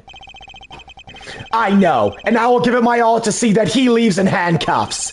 Without the title of ambassador, he is just another witness. Yes, just another witness. All right, what are we waiting for? Let's get this guy! And get him good! I wonder if they understand all I can do is present evidence to the testimony. Alright. Now. Excuse me. Bro, Lang! What a brawl! Seriously, this right here, I gained a whole lot of respect for Lang after he pulled that. Bro, he literally revoked his ambassadorship. I'm telling you, Lang is the reason we got this guy. Now the pushcart.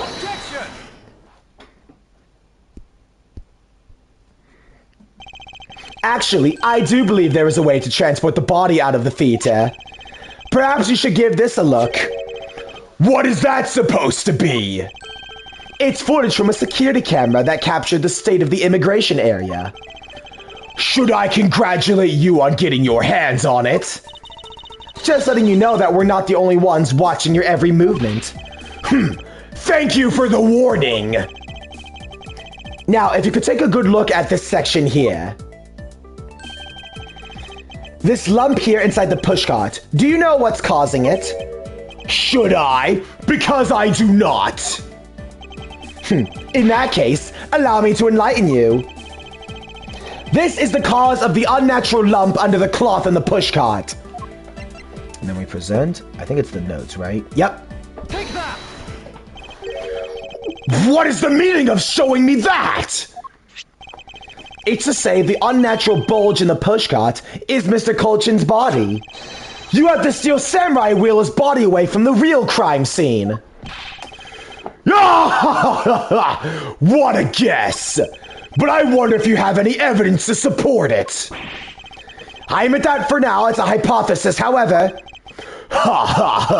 If you can't prove it, then I'm afraid I must be on my way. I don't have any more time to play with you people. Sorry I took so long, Mr. Edgeworth, sir! Gummy? Detective Gumshoe, is that the Steel Samurai's pushcart? Yes, sir! I found it in the open air stage area! So that's where you went. The detective spirit that Pops left with me! I thought I'd follow my gut and go with it, sir! So, Mr. Edgeworth, is this worth anything to the case?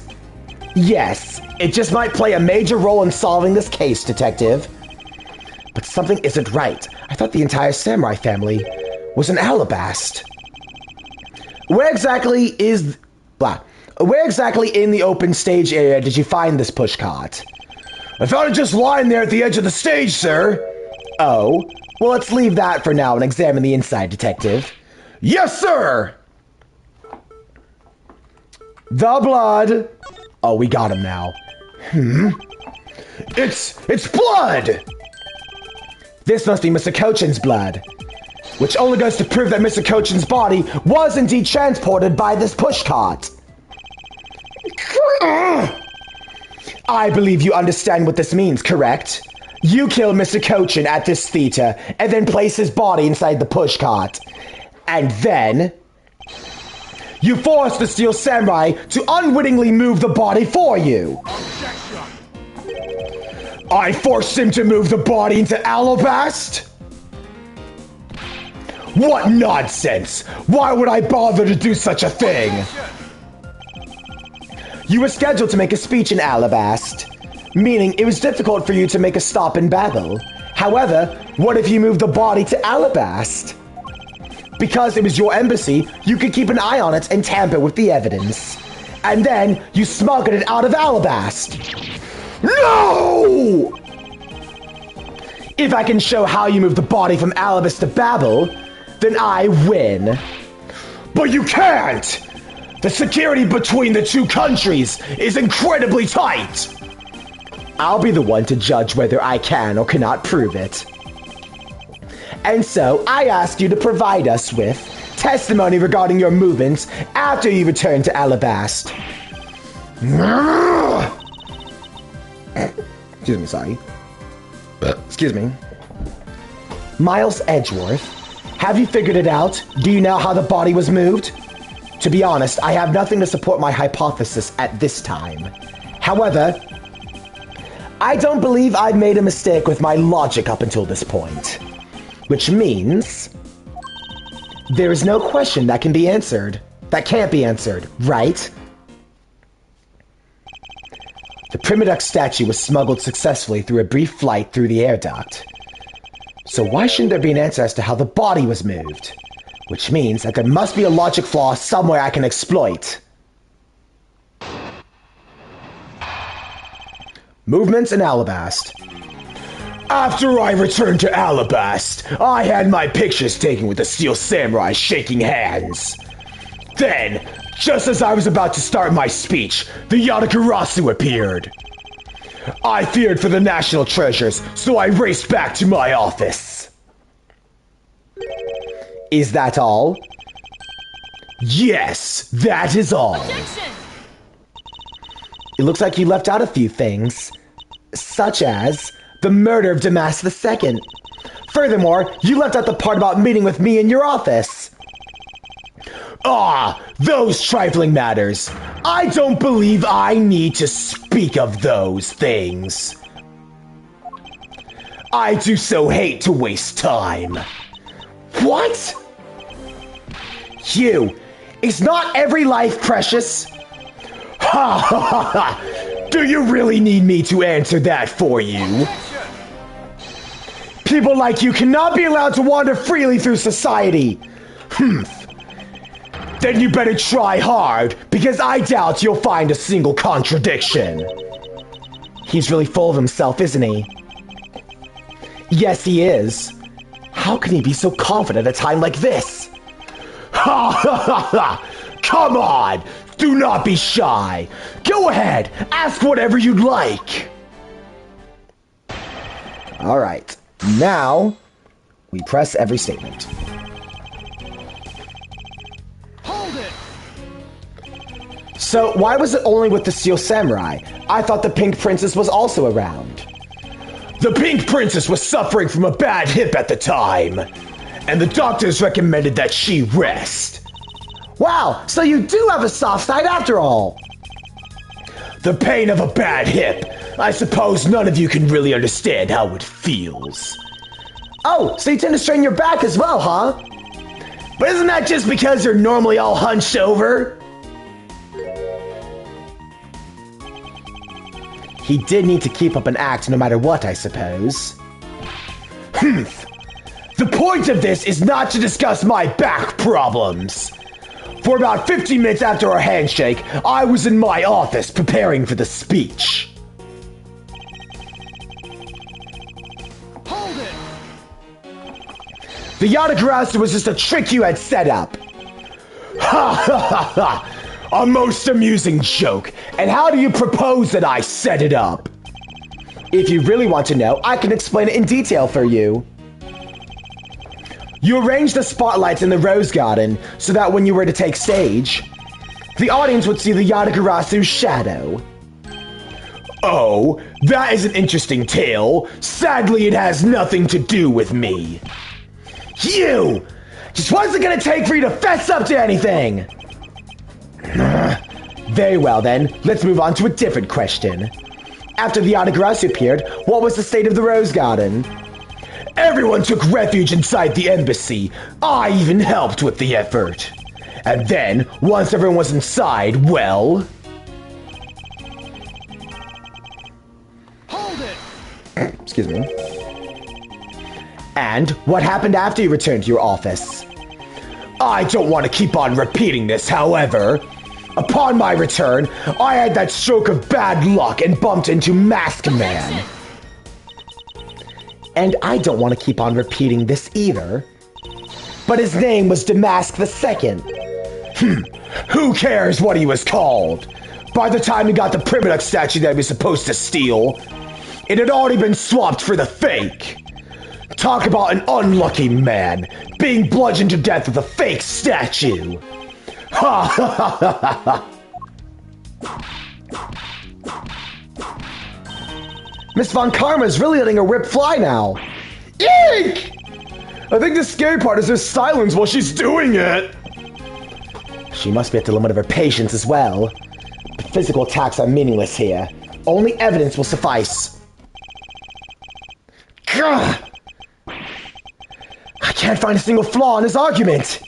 At this rate, I won't be able to prove that he is actually guilty of anything. Are we finished here? Miles Edgeworth, can you not come up with how the body was moved to Babel? Sir! Mr. Edgeworth! Even after proving so much? Is he gonna get away with it? Is this the end?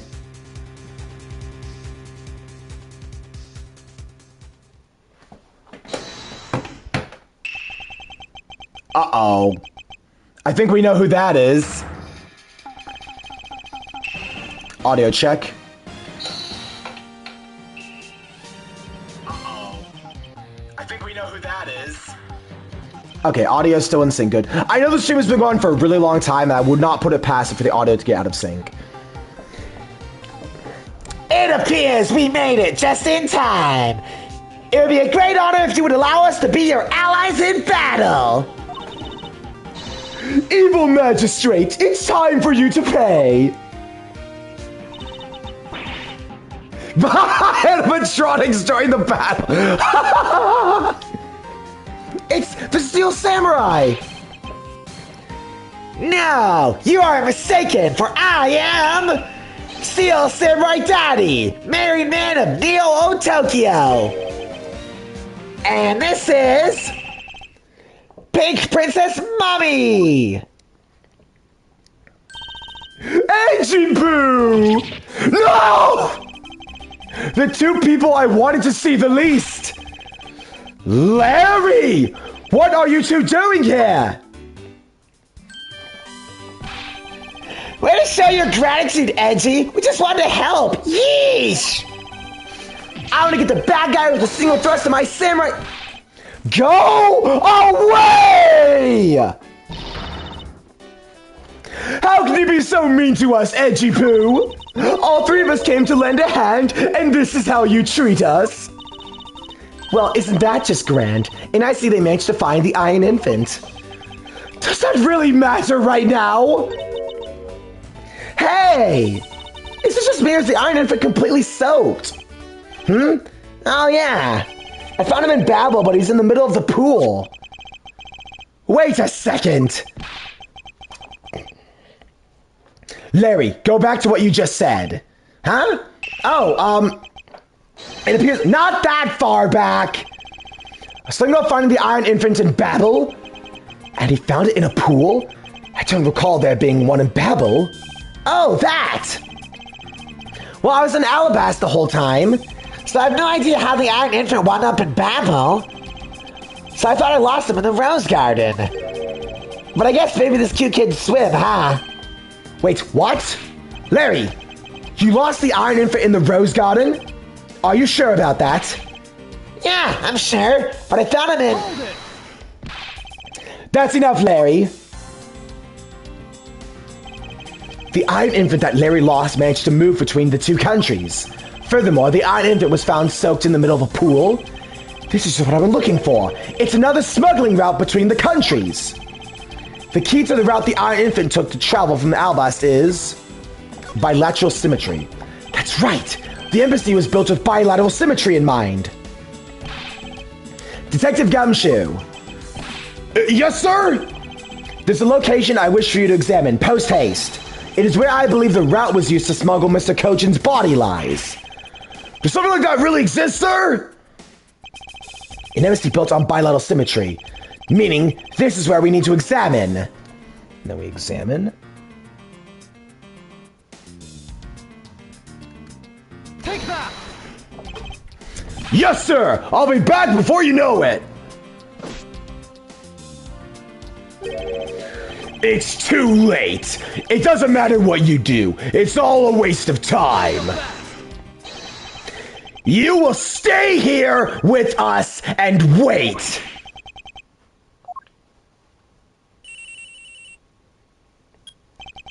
This is Edgeworth. Mr. Edgeworth, it's here, sir! There's a reservoir here, just like in the Rose Garden! Just as I suspected. What is it? The two sides of this embassy are mirror images of each other, which means there's also a pool at the corresponding location of the Babylese side. Mr. Cochin's body was moved into Babel through the pool in Alabast. Avoiding the topic with a vague answer like that is unbecoming of a prosecutor. If you don't mind, I'd like to see more physical proof, if you have any.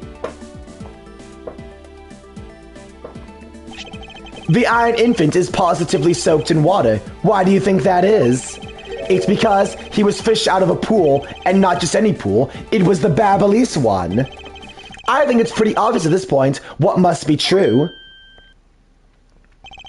The water reservoirs in the two courtyards are connected.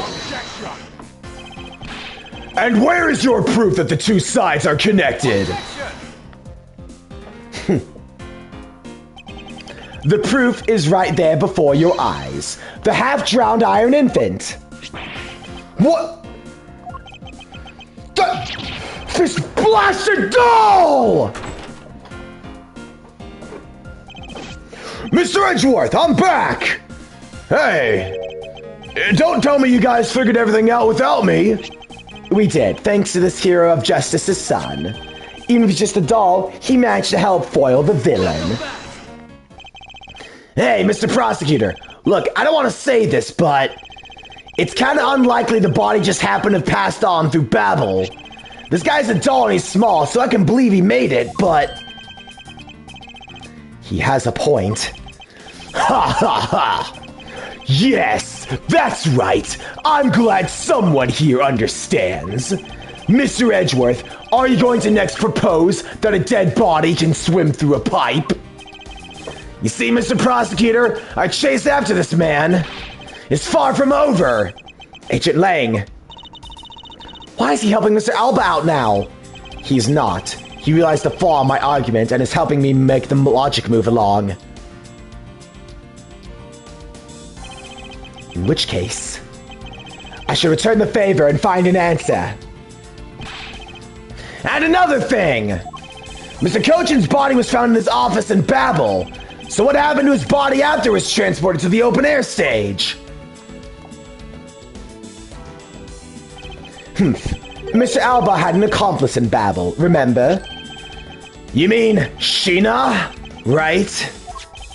With her there, you can see how it was possible to move her body up to the office.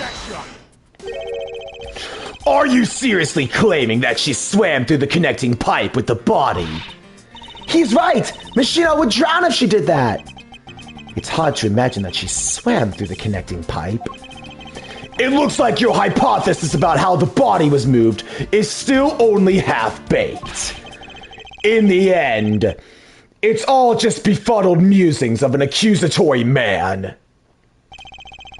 Now then, I believe you should give up and allow me passage. Because from the start, there was no feasible method of transporting the body. What?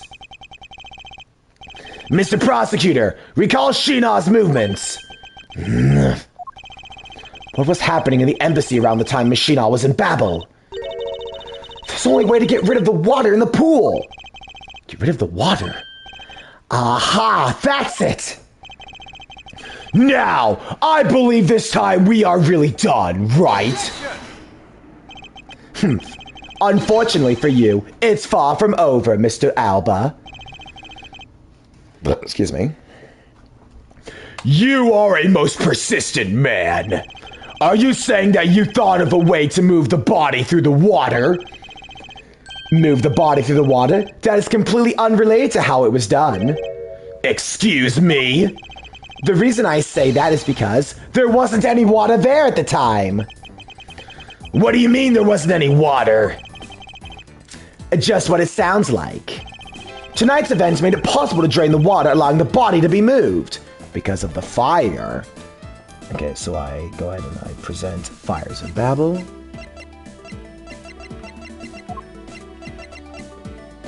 Take that! Tonight, the Yatagarasu set fire to a variety of locations in the Babalese embassy. In order to put the fires out, much of the reservoir's water was used. Of course, when the water was used, the reservoir's levels went down. If enough water was drained, the connecting pipe could be used to traverse the border. So what? The water level went down, the reservoirs were connected. Does any of this matter? You can't prove any of this. Pretending to be ignorant won't work with me. We both know what kind of situation we're in right now. Even in a game, there comes a critical game-changing movement. A moment in which you hit a wall that you must overcome in order to beat the game. I have not lost yet. I found the route you used to smuggle the body, and that route will lead to your defeat. Even if all the water is used by the firefighting effort, you still can't really call that a smuggling route. I know that. I should have figured you would have noticed. Hey, Mr. Alba, how deep are these pools anyways? I'll have you know these pools are extremely deep. And there are no ladders or footholds along the walls either. It'll be difficult for Sheena to hold onto the body and climb up out of the pool. Ladders or footholds along the walls? There is no need for such things. What do you mean? If one were to use a certain something, they could go up or down at the pool at will. Oh, looks like you've got an answer already. Well, what are you waiting for, Mr. Prosecutor? Enlighten us already. The way in which... Mitch! I freaking stumbled over my words again. The way in which Miss Sheena and the body were moved up to the ground level. If there was a way to control the water level, that could be the way the body was moved. This was used so the body and Miss Sheena could move up and whatever. Take that! Mr. Alba used the fountain spouts in a manner of speaking. He used the fountain spouts? How so? The water level in the pools could be controlled by opening and closing the water spouts. Miss Sheena and the body were lifted upwards by their buoyancy in the water. The fire on the Babalese side and the fire effort. These were set in motion all for the sake of smuggling Mr. Cochin's body. Shall I show you where the final destination of my train of logic leads? First, Mr. Alba closed the fountain spouts in advance in preparation of things to come. Then, he took the pushcart that was brought to the Rose Garden. and pushed it in along with the Iron Infant and Mr. Cochin's body into the pool. At this time, Miss Sheena was busy conveniently starting the fire in Babel. So she made for the open-air stage's pool to wait for the firefighting effort to begin. When the firefighters used the water in that pool, the water level went down. And by the time the fire was put out, the pipe between the two pools was exposed. This is when she pushed the pushcart from Alabast into Babel. Once that was accomplished, Mr. Alba simply opened the fountain spouts once more.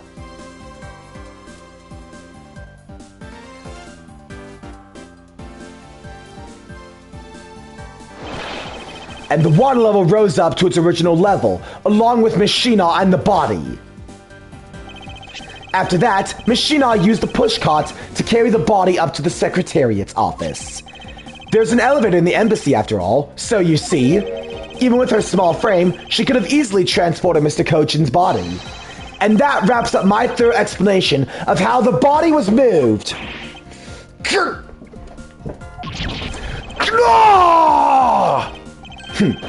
Well, ex-Ambassador Alba, what do you think? Not so untouchable without your precious extraterritorial rights to protect you, are you? I knew you could do it, Mr. Edgeworth. Way to fight back! You accuse me of moving the body across country lines. But when you get down to the nitty-gritty, you don't have what it takes to indict me. The nitty-gritty? What kind of...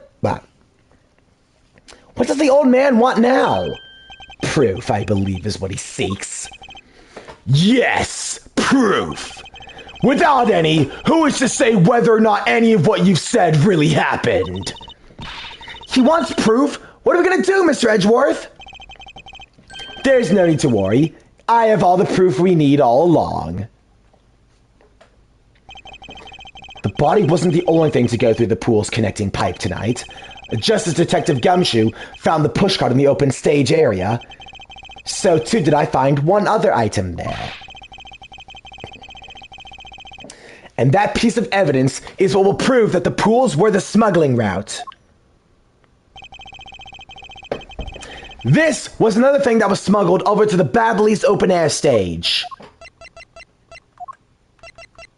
Take that! And what exactly is this? You have no idea, do you? This little piece that I found on the Babbley's side will be your undoing. A guitar pick? Would you care to explain how that is going to do me in, as it were? Much to your chagrin, perhaps, but this is not a guitar pick. What? This is something I found at the open air stage, which transported with the body. I naturally assumed that you would recognize it, since you took a photo with it after all. But since you don't, allow me to show you what this fragment from the stage area belongs to. The Albastian knife. Take that! Let's take a good look at the murder weapon that was used to kill Mr. Manny Cochin. On the handle of this knife, there is a beautifully blooming flower. However, it would appear that it's missing a single petal. Now, let's see what happens when we try to fit this pick into that open slot. It perfectly fits!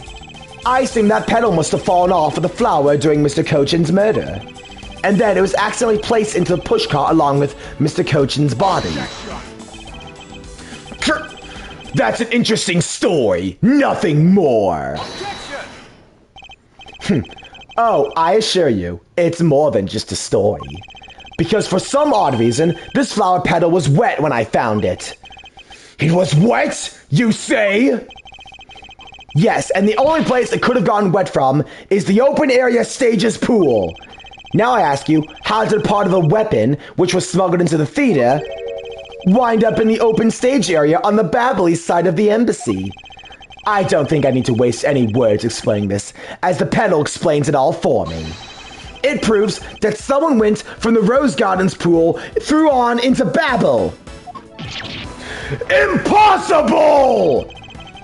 The people of Zangfa have been waiting to see you face to face, Mr. Alba.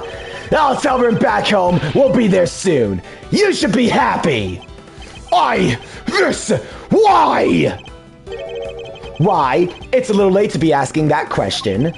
You should have known from the very beginning. When you took your first life, no matter how you may plot or how you may try to cover it all up, you can never hide from your crime and what you've done. Because we're here to see to it that justice is served to people like you. You can't call what you're given a perfect argument. You know, I don't think this guy is ever going to admit his wrongdoings, Mr. Edgeworth. Because he values himself above all else. People who can't be negotiated with, or people who refuse to admit when they've lost. I don't believe those kind of people really exist, because everyone breaks eventually. You're right. In that case, I have no choice but to use all the evidence I have. I'll use it all until he breaks under the weight of his crimes. Mr. Alba, I request that you testify once more. This really will be the end of the line. Okay, this is a good time for me to make another water break, because oh my god, my throat. But hey, I'm doing this for you guys.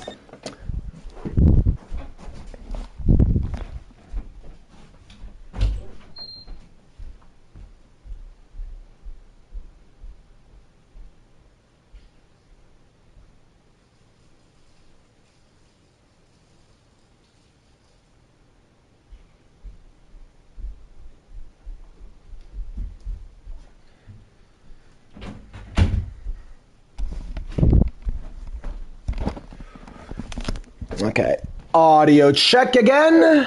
Audio check again. Da da da da da da da. Okay, audio check again. Audio check again. Da da da da da da da. Okay, audio is fine and dandy. March 15th, 3:33 a.m. Theatrum Neutralis, lobby. Mr. Alba, I request you testify once more. As if there is anything else for me to testify about. I still haven't fully proven it was Mr. Alba who'd murdered Mr. Kochen. Well, I would like to hear about your movements before the murder occurred. I wonder if you could tell us about what you did here at Theatrum Neutralis. Very well, I suppose I could tell you about that. Ha ha ha. Because about all I did was watch the Steel Samurai show. Elaborating even that alone is good enough for me. The only way for me to place this man under arrest is to pinpoint the exact location of where the murder took place, for that is the key to this investigation. Steel Samurai show. I watched from the last row. The stage was well lit, but it was dark out in the audience. I swear I was in the audience, but it's hard to prove that, I suppose. I do remember the content of the show very well, though. Is that proof enough for you? Those moving scenes were seared into this old man's heart. I'll never forget them. So, you were in the theater proper watching the Steel Samurai stage show, were you? Of course I was. I have great fondness for the Steel Samurai. Yeah, I was pretty cool up there, wasn't I? You're not the one that was cool. It's the Steel Samurai who is cool. Yeah, and the Steel Samurai special finishing move today was really something, huh? Hey, Edgy, who is she? Who's this super cute girl? She's been standing here this whole time and only now he notices her? Her name is Kay Faraday and she's helping me in my investigation. Sorry I didn't introduce myself earlier, but better late than never. Yes, okay, I'm Larry Butts. Silence in the peanut gallery. There is no time for such trivialities at a time like this. Mr. Prosecutor, this is the final battle. You got that? I know. This is the end. For that man right there. Now that's the kind of thing I like to hear. I think I'll give trusting you a try, Mr. Prosecutor. Or rather, Mr. Edgeworth. He earned his respect. Again, little things like this. This is why I really like Shilong Lang. Bro, Lang is literally what Francisca should have been. I'm just gonna come out and say that. I'll leave this critical battle up to you, Edgeworth. Have no fear. I will finish the job. This really is the end game. The time has come to expose every last one of Mr. Alba's lies. Okay, now, the first thing we do is press the statement, I do remember the contents of the show very well. Dun dun, dun dun dun dun. Here, let's take a moment to jam out to this music for a second.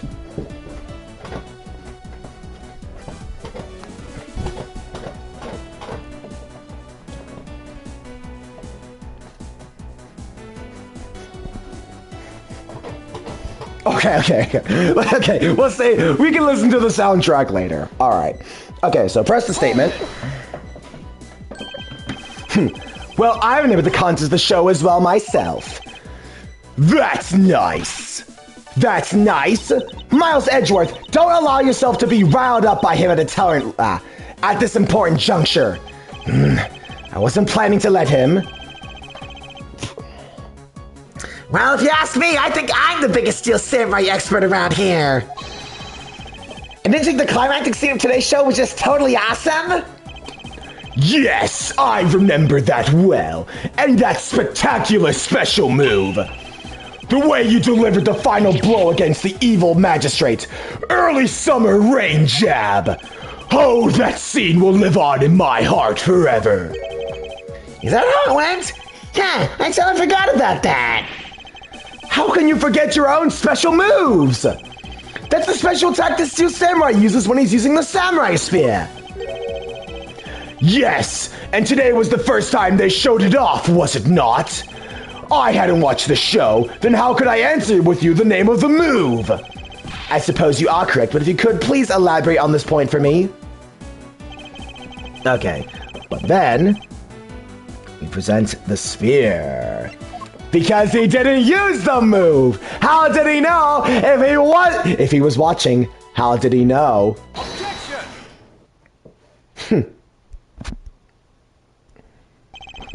The special move today was the early summer rain jab. Is that your final answer? You little irritating gnat! Do you really think you can trip me up by asking the same question over and over? That was not my intention. Your testimony is more than sufficient. However, I believe it would be wise for you to take a look at this. The Samurai Spear. What about it? This spear actually never made it on stage today. Excuse me? Unfortunately for you, tonight's Steel Samurai happened to be a goof of a young man with an abundance of useless hot-bloodedness. Yeah? Having said that, said useless man bent the spear during his rehearsal this evening. Kay, do you remember what the Steel Samurai special move was tonight? It was the Steel Samurai Sushi Slash! Correct, because he couldn't use the spear, a last-minute change was made. Had you really been watching the show, you would have known that was the move used. Quercus Alba! You didn't watch even a single minute of the Steel Samurai stage show tonight, did you?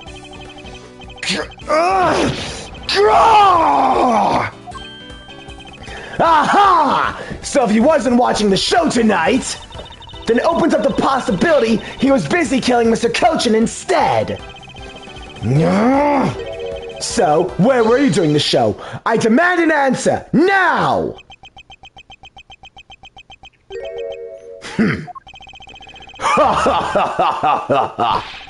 Just what is so funny? You're so sloppy, and You're so sloppy, and so are your conclusions. I still insist I watch the show, or most of it in any case. What do you mean by most of it? Ah, you see, during the show, I left my seat for a spell to visit the bathroom. I assumed that's when that dramatic scene played out on stage. That is the lousiest excuse I've ever heard in my life, pal! Ugh, just because he got the name of the move wrong. We can't really use that as proof you didn't watch the show at all. As a fan of the Steel Samurai, I had wanted to watch the entire show, honest! As a Steel Samurai fan, for someone who wasn't even in his seat for the climax of the show, you have no right to call yourself a Steel Samurai fan, ever!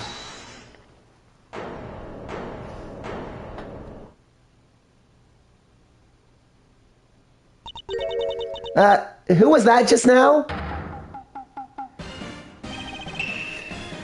It's going to be I, young lady! Larry! What are you doing interrupting me like that? Angie, please! Hold for a second, I'm begging ya! You may never actually accept this old man as a Steel Samurai fan, but I totally think he's a Steel Samurai maniac. What exactly is a Steel Samaniac, pal? I believe you meant to say a Steel Samurai maniac. Yeah, and trust me, I know a real fan when I see one because I'm the Steel Samurai. I will never acknowledge you as the true Steel Samurai. God, I'm not able to say this with a straight face. We're back to this again. What are you getting so worked up over, Mr. Edgeworth? It appears the real Steel Samurai recognizes me as a fan. As well as he should, for I am a fan. It's not as though I missed the entire show. It was a most amazing show, filled with the spirit of the young and the young at heart. The sarcasm dripping from his long wooden nose couldn't run any thicker. Getting the name of the move wrong only proves that he didn't watch the last scene. What I really need here is something more definitive. Something that links Mr. Alba directly to the murder of Mr. Manny Cochin. You know what, Gramps? You're really something else! I am honored to receive such praise from the Steel Samurai, but what is it for? Well, I was just wondering how you found out about the early summer rain jab. That move was a bit of a secret only a small portion of the staff knew about. Wait, it was a secret? Larry, what did you just say? Huh? Did I say something stupid again? Did you say that early summer rain jab was actually a secret? Well, maybe I should have said secret. It's more like we only decided the name of the move right before the start of the show. Right before? Yeah, the stage director was going nuts because we were supposed to debut the move. About 5 minutes before the show, we threw it up on the dressing room's whiteboard. Early summer rain jab. That's kind of how we decided the name of the move. But by that time, I already bent the sphere, so I guess the whole thing was kind of pointless. All of you Steel Samurai actors are the same. The director has my complete sympathy. Long story short, because we changed the move to the sushi slash, we gotta pretend the early summer rain jab didn't exist at all. I mean, it'd be bad if someone find out we changed the move, so we made it a secret. So basically, a gag order was issued for publicity's sake. It almost makes the early summer rain jab... Oh, whoops. It almost makes the early summer rain jab sound like lost art. Yeah, which is why I think most of the staff haven't even heard of the move. Hold those lips of yours still! Hey, what the heck, old man? I've done nothing but listen. From what I can tell, it's all very unrelated to the case. It's also very tedious and pointless exercise in wasting time, much like a kid's show. Mr. Alba, I believe the one who should be quiet now is you. How dare you! I suspect you've already noticed. Exactly the very severe implications are in this man's testimony. Ha! So you're trying to bully me, huh? There are no implications to be read in behind-the-scenes story of a kid's show. Don't even think about trying to slither your way out of this, Quirkus Alba. You were the one who said it yourself that the name of the move was Early Summer Rain Jab, but that name was only decided upon right before the show was about to start. So, just what are you driving at? That the name of the move you told us was never used in the show or said aloud. Now then, would you care to tell us about how you found out the name of that move? Because I can only think of one way you could have known. Quercus Alba, this is the only way you could have known the name of the move. You saw it. You knew the name because you saw it. You saw it on the dressing room's whiteboard. The staff members knew you were keeping it a secret, so you couldn't have simply gone up to a staff member and asked, which means the only other option left is that you saw it on the whiteboard. So that means Mr. Alba was in there at some point, right? What's the big deal, sir? I don't see what that means. There's another piece of evidence that has a great deal to do with the dressing room, so we can't afford to let this slide. This is related to both the dressing room and Mr. Kochen's murder. Then we point to the pushcart. Take that! The pushcart was used to move the body was right there in the dressing room. During the show, the pushcart awaited its turn to be pushed on stage in the dressing room. And it was finally pushed there along with the eyed infant in the last scene of the show. And then, right at the show it ended, it went to Alabas along with the Steel Samurai. Which means that the only time the killer could have placed the body inside the pushcart was when the pushcart was in the dressing room backstage. So basically, the killer had to be someone who was in the dressing room during the show. Precisely. Gah! Oh, but wait! What if, and this is just a what if the murder took place right in the dressing room? What do you mean, Kay? I have to admit she brings up a valid possibility. During the show, the dressing room was supposed to be devoid of people. Slipping undetected into a private dressing room would be as simple as pie. The killer must have come up with the idea to move the body with the pushcart then, too. Correct. Thus, making the theater's dressing room the ideal location for the murder of Manny Kochen. Quercus Alba, during the show, you went down to the dressing room, and I want to know why. Yes. Yes, I was there. I went into the dressing room. I knew it! I'm placing you under arrest right now, pal! You got that? Arrest! Not so fast! What is it now? Don't I deserve a chance to explain myself? Explain? What is there to explain? I believe I told you earlier I went to the bathroom. Well, I got lost when I did. I wanted to ask for directions, but when I opened the dressing room door, no one was inside. And that's when I saw the name of the move on the whiteboard. You punk! Still trying to get out of this? Do you really think you can get away at this point? Mr. Edgeworth, isn't there anything you can stop him? I don't have enough evidence on hand to do anything. I don't have the airtight evidence I need to put this man away for good. But if that's what I need, then perhaps... Agent Lang, I believe an investigation of the dressing room in question is in order. It's possible we may find new evidence there. Yeah, if Mr. Edgeworth pokes around in there, I'm sure he'll find some new facts, pal. Ooh, and if we use Little Thief, we may even learn something from a recreation. We don't need to do any of that. What? Wolfie? How could you? I'm not saying this to be mean. It's just that we've already searched there. My men really are something else. And they found nothing? There's only one thing I can say to you, sis. And it's they found nothing. That's it. I guess you're right. If they found something, they would have reported it to us. Ha ha ha ha! They couldn't find anything because there was nothing there to find. And if there's no info to feed into Little Thief, then I can't do much to help either. Is this the end? The murder took place in this theater, which is not protected under extraterritorial rights. And the fact that it was Mr. Alba himself who committed the murder